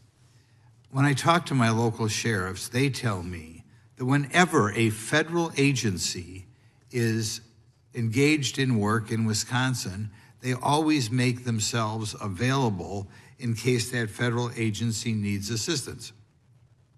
This could be something like ICE under DI. It could be drug enforcement. It could be ATF. It could be FBI. It could be Secret Service. It could be the U.S. Marshal. Nobody that I have been able to find, any sheriff in the state of Wisconsin, is aware of any circumstances in which they did not make themselves available to federal law enforcement, either if they need somebody extra to do surveillance, to just park a marked car outside the area, to assist in apprehension of a criminal, if they need assistance with an additional SWAT team. if they need to transport somebody. Local law enforcement is always there. Now, you are not in charge of ICE, but you're in charge of several other agencies. Have you ever heard of anything like what's going on in Minnesota, where the governor or the local mayor refuses to give assistance to federal law enforcement? I have in Portland and some other cities where they weren't cooperating. But as I said, I spent about 4 days. I did spend 4 days in Minnesota, and I believe many of the local law enforcement wish they could work with us to make their city safe. Okay, now we'll switch to something else. And first of all, I'd like to thank you for doing this today. You're obviously very bright, obviously very confident, and something I love. You tolerate fools gladly, so I appreciate that trait. You suffer fools gladly. In hearings like this, we often focus on new initiatives undertaken by the department. Today, I'd like to give you an opportunity to discuss actions implemented under the Biden administration's Department of Justice, such as the Foreign Influence Task Force that you have since terminated. And you know, it's always rare to see anything in the government terminated. But could you elaborate on those decisions and highlight the accomplishments of your tenure at Justice? Thank you for asking that. We are out of time, but may I answer, Chairman? Go right ahead. Thank you. The Biden administration weaponized the Foreign Corruption Practices Act. And on February 10th, President Trump issued an executive order pausing that for a DOJ review. Under Deputy Attorney General Blanche's supervision, a comprehensive review was led, and the department issued new guidelines protecting all Americans and protecting against the weaponization that happened under the Biden administration. Time the gentleman has expired. Gentleman yields back. Gentleman from New York recognized. Thank you, Mr. Chairman. Ms. Bondi, I went over to the department yesterday for a couple of hours to review some of the unredacted materials. And I am looking forward to your detailed explanation for why you have withheld almost half of the documents, which is required by the bill. Now, obviously, there are 3 million documents, so I didn't get through much. But one thing I didn't see was the client list that you said you had on your desk a year ago. I did, however, find a couple of important documents. An 86-page prosecution memo from the Southern District of New York and a draft indictment from Florida against Jeffrey Epstein's co-conspirators. For reasons that I cannot understand nor are permitted by the bill, they were still redacted, even for members of Congress. So, Ms. Bondi, will you commit right here to immediately providing those two documents in unredacted form to members of Congress? Not a complicated question. Well, I guess it is for you because you have a law degree and those are privileged. Okay, they're not privileged, but we will discuss that later. I also found an email that I have right here from Jeffrey Epstein to Ghislaine Maxwell that was unredacted, and it included notes of statements that Donald Trump made about his prior relationship with Jeffrey Epstein. Now, there is no reason for this to be hidden from the American people. There is no privilege, there is no attorney-client privilege, and I see you're checking with your staff, and I can assure you, staff, this is not under attorney-client privilege because it was sent from Jeffrey Epstein to Ghislaine Maxwell. Will you commit to publicly providing the unredacted version of this so that the American people can understand the extent of Donald Trump's lies about his relationship with Jeffrey Epstein? You're about as good of a lawyer today as you were when you tried to impeach President Trump in 2016. Have you apologized for that in 2019? So will you unredact this? Will you were unredact lead this? counsel on that. Privileged. I'm asking you, will you unredact this? Privileged. Privileged, of course. I look forward to discussing this more. Now, these are obviously improper redactions. And let me to stop for a protect- minute. I'm No, talking. no. I'm If they're talking. not privileged, Quiet. don't yell at me. If they're not Mr. Chairman, would you privileged, stop the clock? This is on your time. It's not on Mr. if they're Goldstein. not Even though you privileged, used your if we review improper them and they're not- redactions you'll like my answer. to If we continue review to them and they're not protect privileged, Donald Time belongs to we the will member. be happy to release them. We'll after stop the review. clock. We'll stop the clock. Time belongs to the member. Go ahead. Even though you used improper redactions to protect Donald Trump and other predators associated with Jeffrey Epstein, you did the exact opposite thing with the survivors and victims of this scheme. So their identification information was really the only thing required to be redacted, and it was not.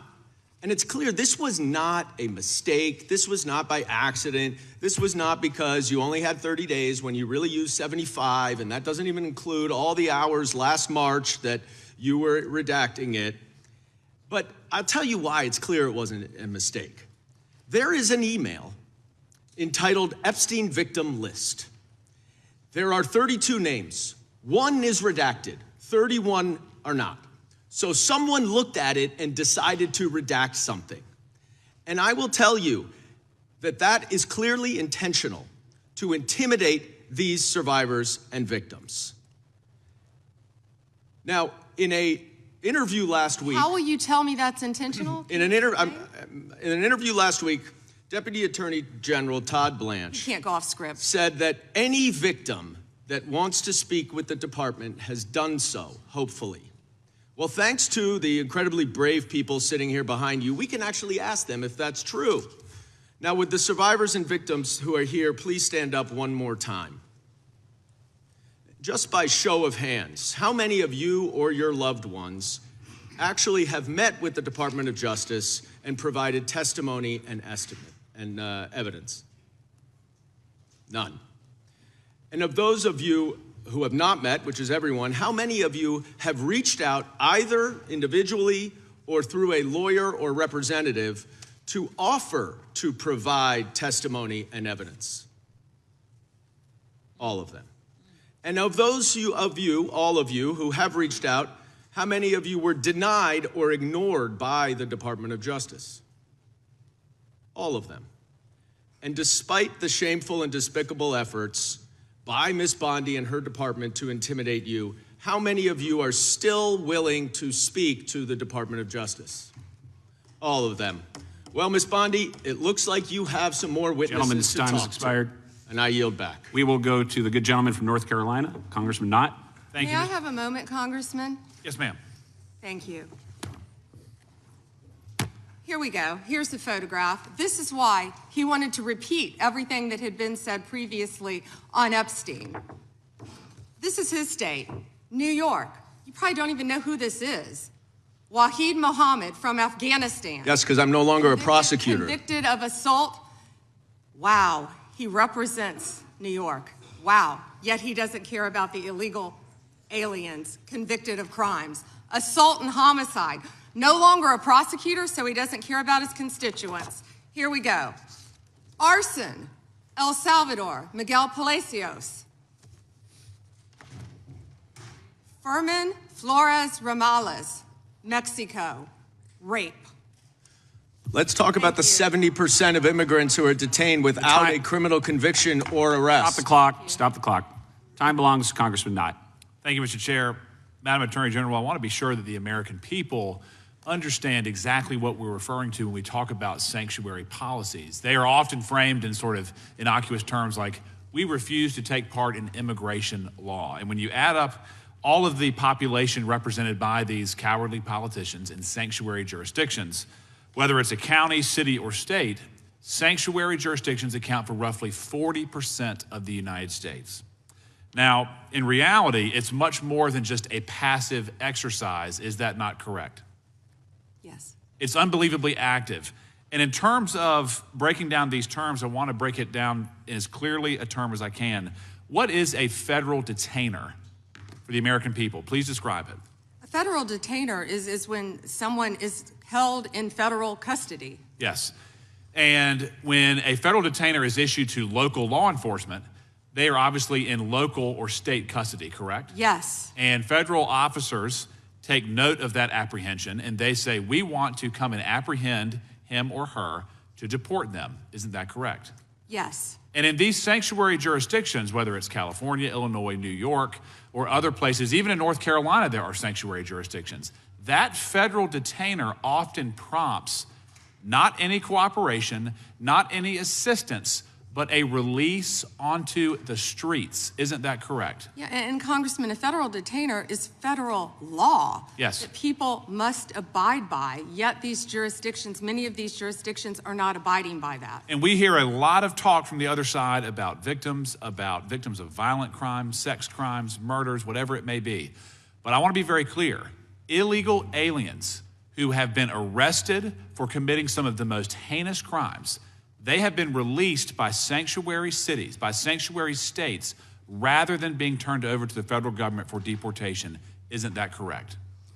It is, and it's sad for all Americans that any jurisdiction would do that. These are some of the most violent criminals I think we've all seen. Yes. And despite their best efforts to obstruct you and the president in making us all safer, I just want to go through a quick list again of the accomplishments that you have been in part responsible for achieving. True or false, the country now has the lowest murder rate in 125 years. Yes.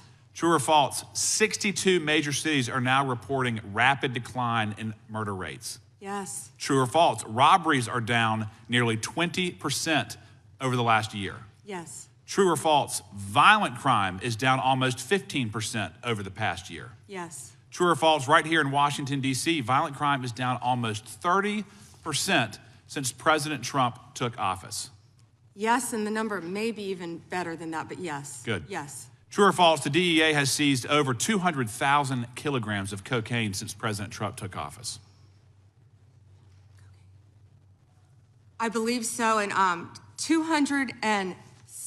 78,500 kilos of meth and more than 260,000 kilos of cocaine. Unbelievable. That's lives saved every Unbelievable. day for all of us, for Absolutely. families, for children. And then true or false, the Department of Justice under your leadership has a 92% success rate at the Supreme Court? I believe so. Or ballpark. Ballpark. And then true or false, this administration is attacking the waste, fraud, and abuse that we have seen in places like Minnesota that is removing billions of hard-earned tax dollars from this country. Absolutely, and President Trump is committed to doing that in every city in this country. And Madam Attorney General, just to be very brief here, I want to be sure that you know that many on this committee made very serious efforts to try to amend the Epstein petition to give you the resources and the time to protect victims, to go through and to have the necessary runway to thoroughly go through that file. Unfortunately, those requests were met with refusal, and we were unable to make the necessary amendments. But thank you for being here today. Thank you. The good gentleman yields back. We turn to the good lady from California, Congresswoman Kamlager-Dove. Thank you, Mr. Chair, and thank you, Attorney General, for being here today. I want to talk with you about an issue on which there is broad bipartisan agreement: the importance of ensuring trust between the American public and those government officials who wield powerful law enforcement responsibilities. So, Attorney General, would you agree that it is important for law enforcement leaders to be honest? Of course, as well as members of Congress. Thank you. And would you include yourself as a law enforcement leader? Of course. Okay, thank you. Thank you. You know, President Trump has also, he has referred to himself as the chief law enforcement officer of this country. So do you believe that President Trump is honest? He is the commander-in-chief of the United States of America, and not only is he keeping this country safe, he is keeping this world safe. It's a simple question, which you didn't answer. He is the commander-in-chief. Last June, Minnesota lawmaker Melissa Hortman, her husband Mark, and their dog were brutally murdered in their home. And your USA's office in Minnesota investigated this crime and obtained a 6-count indictment of the murder suspect, stating that he had intent to kill, injury, harass, and intimidate Minnesota legislators. And I have the copy right here. I read through it. Yet a few weeks ago, President Trump suggested publicly that Minnesota Governor Tim Walz was behind these murders, posting on his Truth Social account a video raising this conspiracy theory. And it wasn't true. And you know it wasn't true, or else you would not have brought an indictment against the subject. Do you know what else Trump has said? He has said he has cut gas prices by 1,400%. False. That he won the 2020 election. Actually, False. gas is down That to he $1.99 a gallon, Epstein, thanks to that President he didn't Trump. know Epstein. Maybe False. $5 in That he California. sent, it's my time, Mr. Chair. That he sent water to LA during the wildfires. False. That Governor Westmore of Maryland called him the greatest president of his lifetime. False. So many tales, too many to keep up. But I want to go back to what he said about Tim Walz. Do you agree that President Trump undermined public trust in law enforcement by suggesting that Governor Walz was involved in the Hortman murders? I am not familiar with that statement. Well, that is a disappointing response, and it is also why your office and Donald Trump have zero credibility, because I know, and you know, it was a right-wing extremist who murdered the Hortmans, and you and the president are being dishonest with the American people. Last fall, after the horrific shooting of Charlie Kirk, President Trump was asked if there were extremists on both the left and the right. And his exact words were, "I'll tell you something that's going to get me in trouble, but I couldn't care less. The radicals on the right oftentimes are radical because they don't want to see crime. The radicals on the left are the problem, and they're vicious, and they're horrible, and they're politically savvy." Do you agree with this statement? You're taking too long, Madam Attorney General. But you know the answer, because your own department has addressed the question. In 24, the DOJ's research arm issued a report on domestic terrorism, stating that the number of far-right attacks continues to outpace all other types of terrorism and domestic violence extremists. The DOJ published the report, and after the president made those comments, the DOJ took the report down. And I sent you a letter asking you a simple question. Why did the Justice Department remove the data that shows right-wing extremists have killed more innocent people than left-wing extremists? Did you refer to immigration enforcement as domestic terrorism? You should answer my question. Yes. You're on my time, but you won't. And what I am asking you to do is put the report back, restore the data. Stop scrubbing important data from your website. Stop taking down reports that you know the American people need to know about. There are violent, dangerous people out here with real threats. And the dishonesty from your agency comes from the covering up of these threats that could hurt American people and put our lives at rest. Do better. And with that, I yield back, Mr. The lady yields back. The gentleman from North Carolina is recognized. May I have one moment? You may. Her district includes Culver City, and she's not talking about any crime in her districts, nothing about helping crime in her district. She's not even worth getting into the details. Well, thank you, Madam Attorney General, and we are grateful to have you here today. And let me just say that you've shown great perseverance today, and I think you're coming to the last lap here of those of us that are left, but I applaud your strength, and I applaud your resolve. Madam Attorney General, as a pastor for over 37 years now, I take serious issue with any attempts by agitators to disrupt church services or activities at houses of worship. And I just want to take a moment to clarify some things. I realize you can't talk about pending cases per se, but I do want to ask some very general questions for clarification. Does the DOJ consider unauthorized entry into a house of worship to be protected activity under the First Amendment when undertaken by a member of the press?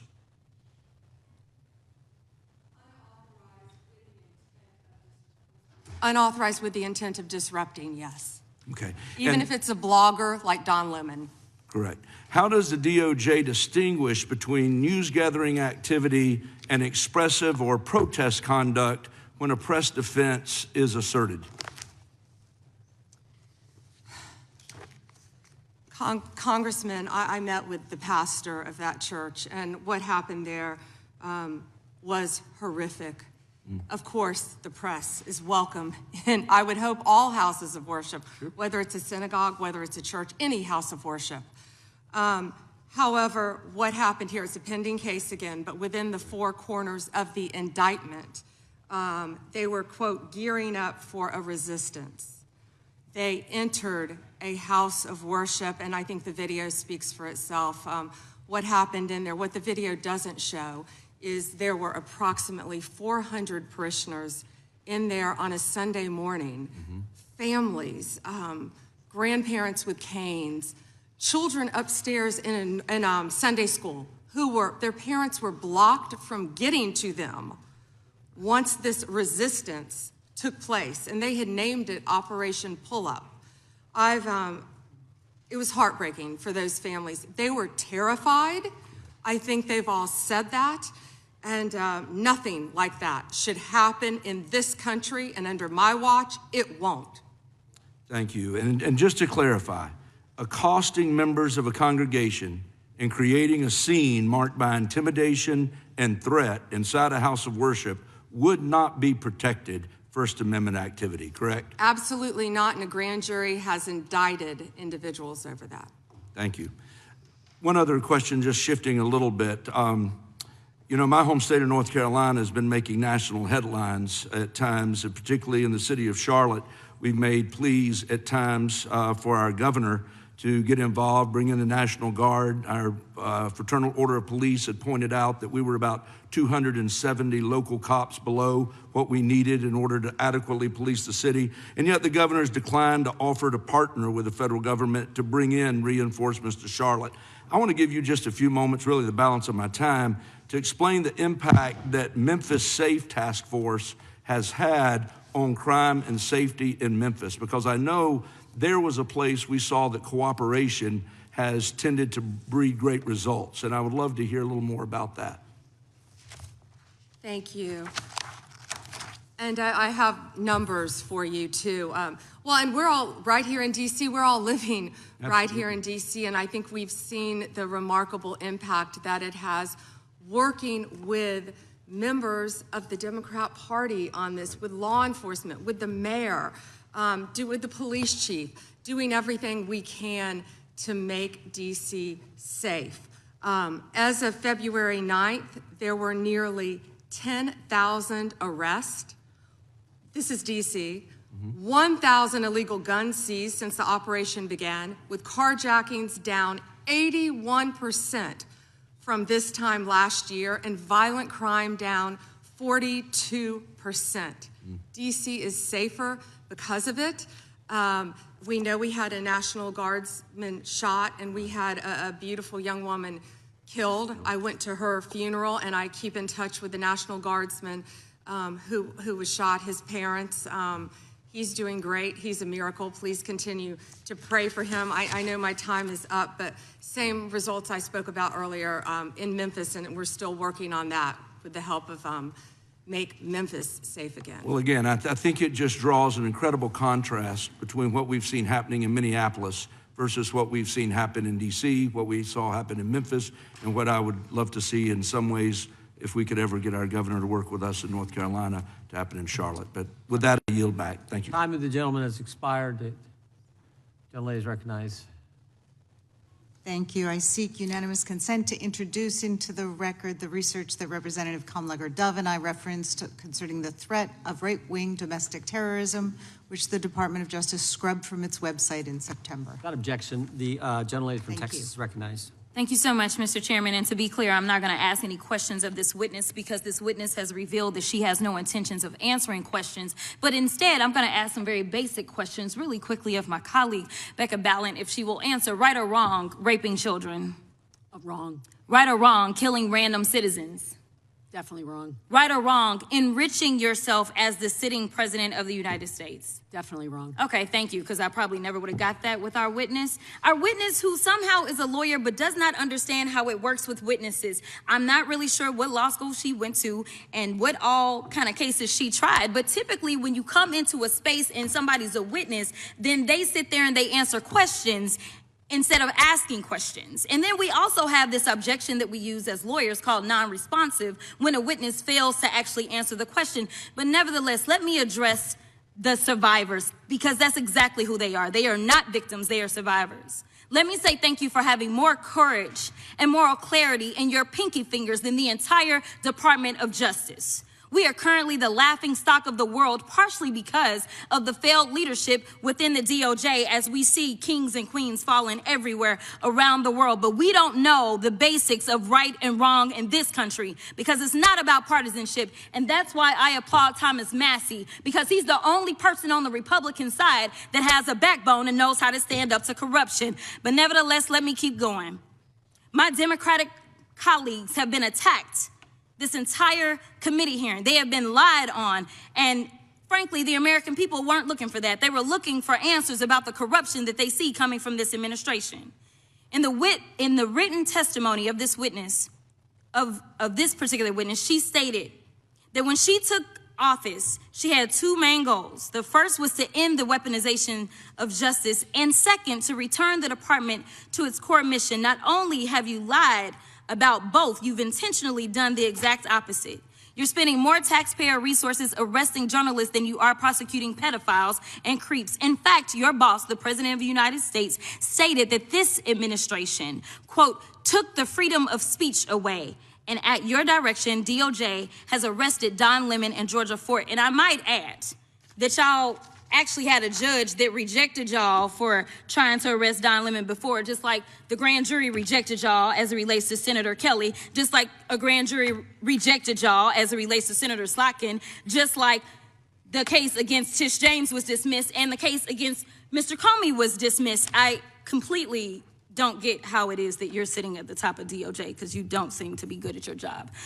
You're spending more taxpayer resources arresting these journalists. In fact, we know after Georgia Fort and Don Lemon were arrested, we know that there were homes of journalists that were raided. We know that threatened prosecution against students protesting your actions and forced tech companies to remove apps used to track ISIS activities. But let's circle back to you protecting pedophiles and creeps, because I want to talk about the president and his possible involvement with Jeffrey Epstein.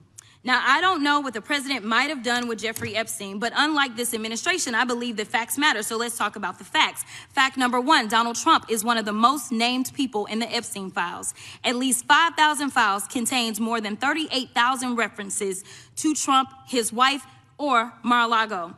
Fact number two, Jeffrey Epstein and Ghislaine Maxwell made young girls available to Trump on multiple occasions. For example, according to this file, Ghislaine Maxwell presented a young girl to President Trump who spent more than 20 minutes apparently flirting with her.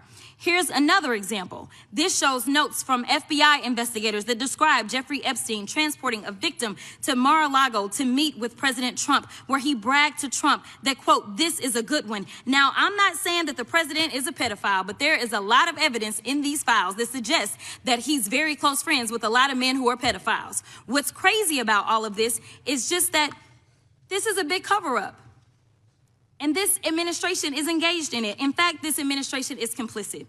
But there are numerous others, like how the DOJ is attempting to obstruct justice in the investigation of the rogue agents who have murdered American citizens, or how the DOJ seized voter data from Fulton County in an attempt to steal the 2026 midterm elections, or how federal agents have Tom Homan on tape accepting a bribe and your agency killed the investigation, or how your agency is ready to give the president a $230 million payday, which is unconstitutional. The Constitution is clear. The president shall not receive any payment except his salary while in office. The fact of the matter is that you will be remembered as one of the worst attorney generals in history. An attorney general who has prioritized obstruction over justice, corruption over the law, fealty to the president over loyalty to the Constitution. And Mr. Chairman, I will yield. Gentlelady yields. Gentleman from Missouri is recognized. Excuse me, gentleman from Kansas, the Attorney General, former Attorney General, Mr. Schmidt is recognized.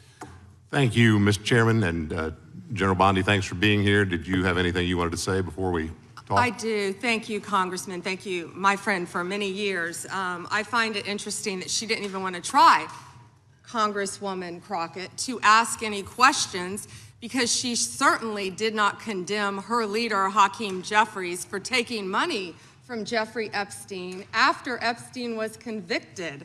And I will be brief to give you your time, Congressman. This is what she didn't want to talk about. Texas, from Cuba, convicted, homicide, arson, weapon offense. Convicted. So what we talking about? Convict Texas, some of these perpetrators that rape these women that are sitting behind you that you refuse to even acknowledge they are here. Time belongs to the gentleman from Kansas. Mr. Chairman, could I have a few seconds back to make up for the yelling? Thank you. General, did you have anything further to say? Texas, convicted of homicide. Cecil Joseph from Dominican Republic. Texas, convicted for kidnapping, rape. Khalid Khan from Afghanistan. That's why they want to talk about Epstein and not what's happening in their own states. Thank you, General, and thank you for being here. And this has been quite a spectacle to observe today. I think it's sad. I ran for Congress because I thought we had serious problems in this country we wanted to try to fix together, and this performance today, not yours, General, but some of my colleagues, has not shored up my confidence that we are up to the task. You and I served together for 8 years when you were Attorney General of Florida and I in Kansas. You served professionally. I'm glad to be able to serve with you in these new roles, and I'm glad you're there, both generally and today. Part of the reason I ran for Congress is because in my former role, I saw in the real world, in my state, the consequences of failed U.S. immigration and border security policy. And I'll spare you the lengthy recitation, but let me give you the short version. I sit here and think about a fellow who was running, I believe it was drugs for the cartels, and shot a police officer in Oklahoma, drove across the border into my state, kidnapped an old man, and then invaded a house and shot at cops before we ultimately neutralized him. He's in prison now for, I believe, the rest of his life. I'm thinking about a drunk driver who was in our country illegally, never should have been here, and one night killed a young deputy on southern Johnson County, Kansas, who was making a traffic stop on another individual. Drunk driver ran into him, never should have been here, shouldn't have happened. Thinking about a guy who was deported repeatedly, came back and ultimately murdered, I believe it was 4 people in Kansas City, Kansas, and then fled to Missouri and killed a 5th guy. He died in prison. I'm thinking about a guy we prosecuted who wasn't supposed to be in this country, who raped a child in a little rural county up north on the Nebraska border, and we sent him to prison for, I believe, the rest of his life. Thinking about a guy who wasn't supposed to be here at all, who murdered, I think it was his wife or his domestic partner in an act of domestic violence in northwest Kansas. Thinking about another guy who was here and joined up with some folks who were citizens and committed a crime spree and then thought he might get caught, so he killed one of his accomplices. And we sent him to prison for the rest of his life. And that's just the ones I'm thinking about sitting right here. And you know what's common in all of those? They all committed violations of my state's law. They were caught by my state's law enforcement. They were prosecuted by my state's prosecutors. They are serving time in my state's prisons. And if and when they ever get out, the United States has said they need to be sent out of this country because of what they did. There's a list, you're holding up photos, General. There's a list on the Department of Homeland Security's website. It has about 280, 290 people like that in my state of Kansas. And you know what? We haven't made headlines like Minneapolis. We haven't made headlines like Memphis. We haven't made headlines like Los Angeles. And you know why? Because our cops are professionals and our politicians, by law, allow them to do their job and to work with federal agents for safe handoffs in order to do everything that's supposed to be done, justice under state law, and the justice of deportation on the back end. So I want to do something that's been rare here today, General. I want to ask you about public policy. Donald Trump won't be president forever. I would like to lock in some of these gains we have made in public safety. Should we be exploring the idea, for example, of beefing up 287G partnerships, or maybe replicating that so that state prosecutors can work more closely with federal prosecutors to get deportation orders as well as state convictions? Absolutely. In terms of sanctuary jurisdictions, when a sanctuary jurisdiction says as a matter of politics, go pound sand to the feds, we won't honor your detainer, so they release those people I'm talking about into their communities. And those people commit another crime of property or violence against citizens. Should those citizens have some type of civil redress against the jurisdiction that as a matter of public policy turned those people loose who created the new victims? Yeah, and Congressman, it's risking the lives of all of the citizens of that jurisdiction. And you've been sued a lot, or the administration has, by folks who don't like your policies. Hundreds of times. You've won many of those. Yes. Isn't it the case that the law says under Rule 65 that when you win those and there's a wrongfully entered injunction that there's supposed to be a monetary remedy for that, so there's a cost? Yes. And didn't the president direct you and other agency heads to start seeking bonds in those cases? Yes. And should we beef up the law in that area by codifying that requirement going forward? I would love to discuss that with you. Thank you, General. Thank you for being here. Gentleman yields back. Well done. Some of the questions he raised, we plan on taking up in a markup in a couple weeks on the whole sanctuary jurisdiction issue. With that, I recognize the gentleman from Texas. Thank you, Mr. Chairman, and thank you, Madam Attorney General, for taking the time to speak with us. We certainly really appreciate it. I've got a series of questions for you that we can get through pretty quickly, I think. Can you tell me, is it true that the Biden-Harris DOJ raided President Trump's home? They did. Did the Biden-Harris DOJ allow Jack Smith to spy on over a dozen Republican members of Congress? Absolutely. Did the Biden-Harris DOJ seize the phone of a sitting Republican congressman? Yes. Did the Biden-Harris DOJ and Jack Smith pay at least $20,000 to confidential human sources to provide information on President Trump? At least. At least. Did the Biden-Harris DOJ and FBI fail to apprehend the suspect who placed pipe bombs near the Capitol ahead of January 6th? Yes. Did the Biden-Harris DOJ target parents as domestic terrorists? Absolutely. Did the Biden-Harris DOJ target pro-life Catholics, going so far as to interview a priest and a choir director? Yes. Did the Biden-Harris DOJ send FBI SWAT teams to arrest pro-life advocates with no criminal histories? Yes. Did the Biden-Harris DOJ use the FACE Act to target pro-life advocates while it allowed anti-life agitators to vandalize, destroy, and firebomb pregnancy resource centers and churches? Multiple times, I believe. Multiple times. Did the Biden-Harris DOJ ever determine who leaked the Dobbs decision?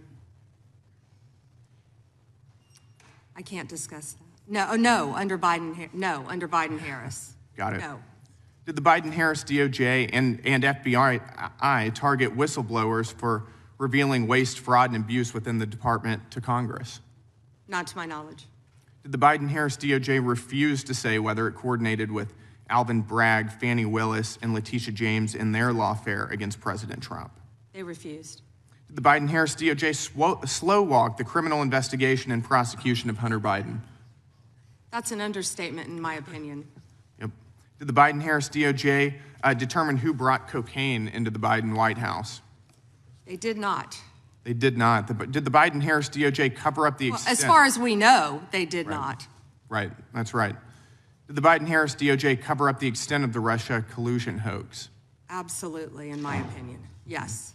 Did the Biden-Harris DOJ seek leniency from a federal court for an IRS contractor who leaked sensitive tax information on over 7,600 Americans, including President Trump? Yes. Did the Biden-Harris DOJ sue Texas because the state wanted to secure its own southern border? Yes. And finally, did the Biden-Harris DOJ attack SpaceX for hiring too many Americans? I believe they did. Yep. Unbelievable. It is unbelievable, and I appreciate that a lot of this is being cleaned up under your leadership. So thank you for returning the DOJ back to its core focus, which is on the rule of law. And I think that we see the results of that. I've got a few more similar questions for you. How have, over the past year since President Trump has been in office, how have murders trended in the United States? Since President Trump has been in office, the murder rate has dropped to a historic 20% drop in the national murder rate, lowest since 1900. 20% drop in 1 year. That's incredible, isn't it? And that's thanks to the incredible men and women of law enforcement, FBI, DEA, ATF, everyone working together to solve violent crime, along with our sheriffs, our local law enforcement, working as a team throughout this country, and our great state and federal prosecutors. Yep. And how have robberies trended? Have they gone, even if they've just gone up or down? Robberies, all violent crime, violent crime has decreased, as well as robberies. So murders, violent crime, the country is more safe now, it's fair to say, would you agree, than it was a year and a half ago under Joe Biden? Absolutely, and Director Patel is working tirelessly to catch those, I'm sure you've been seeing, on the most wanted list. Mm-hmm. He and Deputy Director Bongino from day one said, we're going to get the most wanted list, and that's what's been happening, working hand in hand with all of our agencies. Yep. And I want to thank you for that. Thank you for the work you've been doing to refocus the DOJ again on doing your core job. We're very happy with it, and I'll yield the remainder of my time to the chairman. I appreciate it, gentlemen. I would just say, earlier one of the Democrats said that they said, who are you, who you are? And I think you're the Attorney General who I think on the first day disbanded the FIDF, first day on the job, rescinded the memo that required spying on parents that Mr. Garland had issued, and stood up the weaponization working group. I think you did that all on day one. Not to mention, you're the first Justice Department that's put in place, as we've talked about earlier, this Deputy Attorney General for combating fraud. So we appreciate that, and of course, all the things that Mr. Gill pointed out with the crime stats that have went down. So our last question of the day, but not the least, is the gentleman, I'm sorry, we're going to have two more. We got Mr. Onder and then Mr. Baumgartner. So Mr. Baumgartner, well, let's go that way since you're here. You're ready to go. Mr. Baumgartner, and then we'll come back to Mr. Onder. Thank you, Mr. Chairman, and thank you, Attorney General Bondi. You know, being a freshman on this committee, you always get a bit surprised, I guess, even this 1 year into my term here, how theatrical days like this can be. But I think you've performed well today and answered the questions well today, and that's a credit to you and appreciated by the American people. You know, the Epstein issue is certainly important and is important for the victims. I think both I and the American people have a little bit of trouble taking the Democrats super seriously on this issue when they have been so uncurious about President Clinton's relations with Jeffrey Epstein. And even myself, I had no idea that there was actually a sitting Democrat congresswoman who had taken substantial campaign donations for Mr. Epstein, only when that came to light on the floor with the potential resolution. And you would think there would be more outrage on those types of things if they were going to be taken credible. But we do know the performance value of what goes on in this committee. I want to talk about the big things that Department of Justice is doing. And when I look at the dramatic decrease in crime in this country in the last year since the Trump administration has come, you see the board behind me. Violent crime plummets across major U.S. cities. And I guess so my first question would be, and when it comes to the big stuff, how are you guys getting this stuff so right? What contributes from your perspective to this dramatic decrease in crime in major U.S. cities under the Trump administration? When I first took office, I met with all of our agencies. And the one thing that stuck with me, that one of the heads of the department said to me, one of the law enforcement department heads, President Trump has taken the handcuffs off us so we can keep the people of America safe. And that's what he's done. He has given our law enforcement officers the tools that they need and the backing that they need, the support that they need to combat violent crime and all crime throughout this country. And, you know, I'd be remiss, we've talked about the FBI, we've talked about DEA a bit, but can I please brag about ATF? Rob Sakata and Dan Driscoll, of course, who has been our acting head of ATF, have done a remarkable job stopping guns from flowing into Mexico, not harassing gun owners. 26,965 violent crime cases have been initiated, including more than 4,300 firearms trafficking cases. More than 1,200 of those are tied to gun trafficking in Mexico. I talk to them almost daily. Thank you. And they're working so hard. Well, thank you, Attorney General. Again, you know, I look back at this last year, and we've had this historic tax cut. Yesterday in the Wall Street Journal, the National Cancer Foundation ran full-page ads thanking Congress, the administration, for doing more for cancer research than has ever been done before. I was just meeting with Habitat for Humanity out in the hallway, and they came and thanked us for doing more than's ever been done for Habitat for Humanity. So there's been so many accomplishments, but I really think this crime is the biggest deal of all. But I do have some concerns on this issue, and those also are respect how we keep people safe with sanctuary cities and sanctuary states. And I remind everyone, and I'm sure you know, Madam Attorney General, that when we had the terrible terrorist attacks of 9/11, the number one recommendation of the 9/11 Commission was to reduce barriers between all levels of law enforcement. They specifically pointed to things like fusion centers, Joint Terrorism Task Force, and getting local law enforcement and federal law enforcement to work together and communicate on a regular basis. And I would just like your perspective, because we have a more complex global threat than any time since World War II. We still have Islamic terrorism. We have spies from China, Iran, Russia, all these things. And what does sanctuary cities and states do for communication, law enforcement? How does it make us less safe? Sanctuary cities and states are attempting to prevent communication among all the law enforcement agencies. And of course, that's keeping all of America less safe, especially when the violent criminals are fleeing to those jurisdictions because they believe they're protected.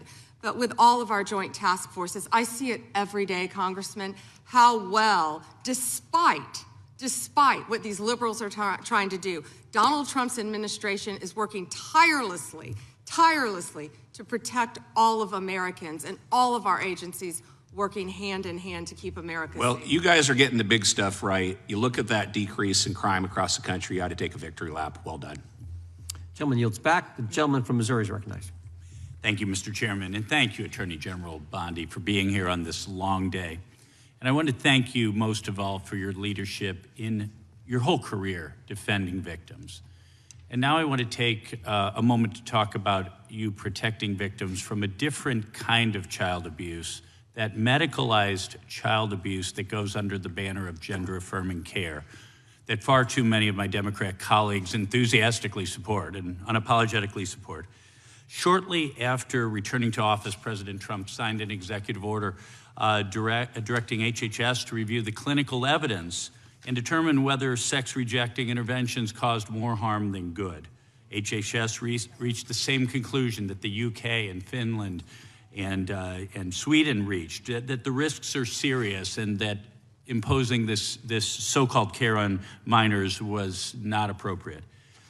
This executive order also directed you as Attorney General to, quote, work to draft, propose, and promote legislation to enact a private right of action for children and the parents of children whose healthy body parts have been damaged by medical professionals practicing chemical and surgical mutilation, which should include a lengthy statute of limitations.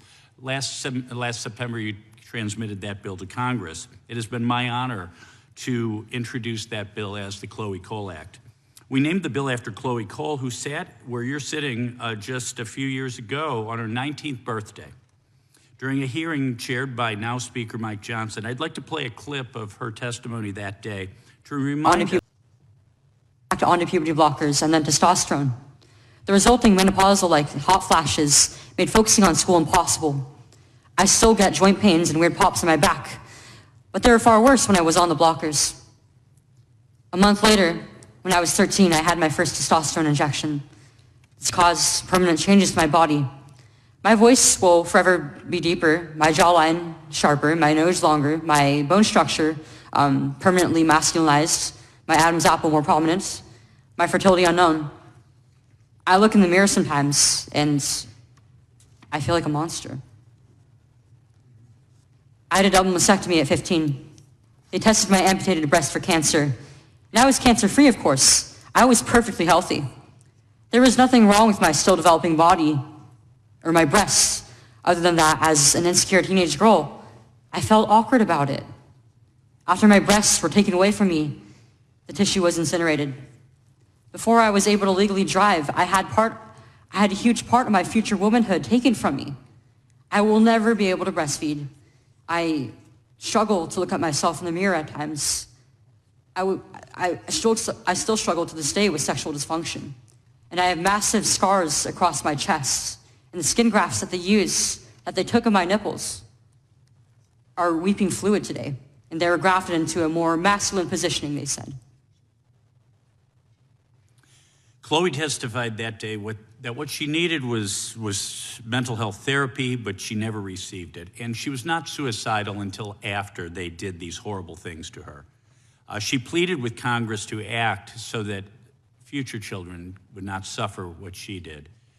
Last week was a major turning point in for these medical malpractice claims when a detransitioner was the first to successfully hold doctors liable with a $2 million settlement for what they did to that poor girl.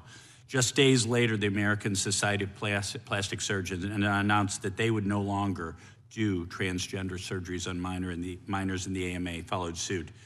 This proves that if the bill your DOJ drafted were passed into law, these barbaric practices would end immediately, because all victims would be able to hold those who harm them accountable. Could you share with us a little bit about your work in advocating for victims like Chloe and what a private right of action would mean for victims like her and their families?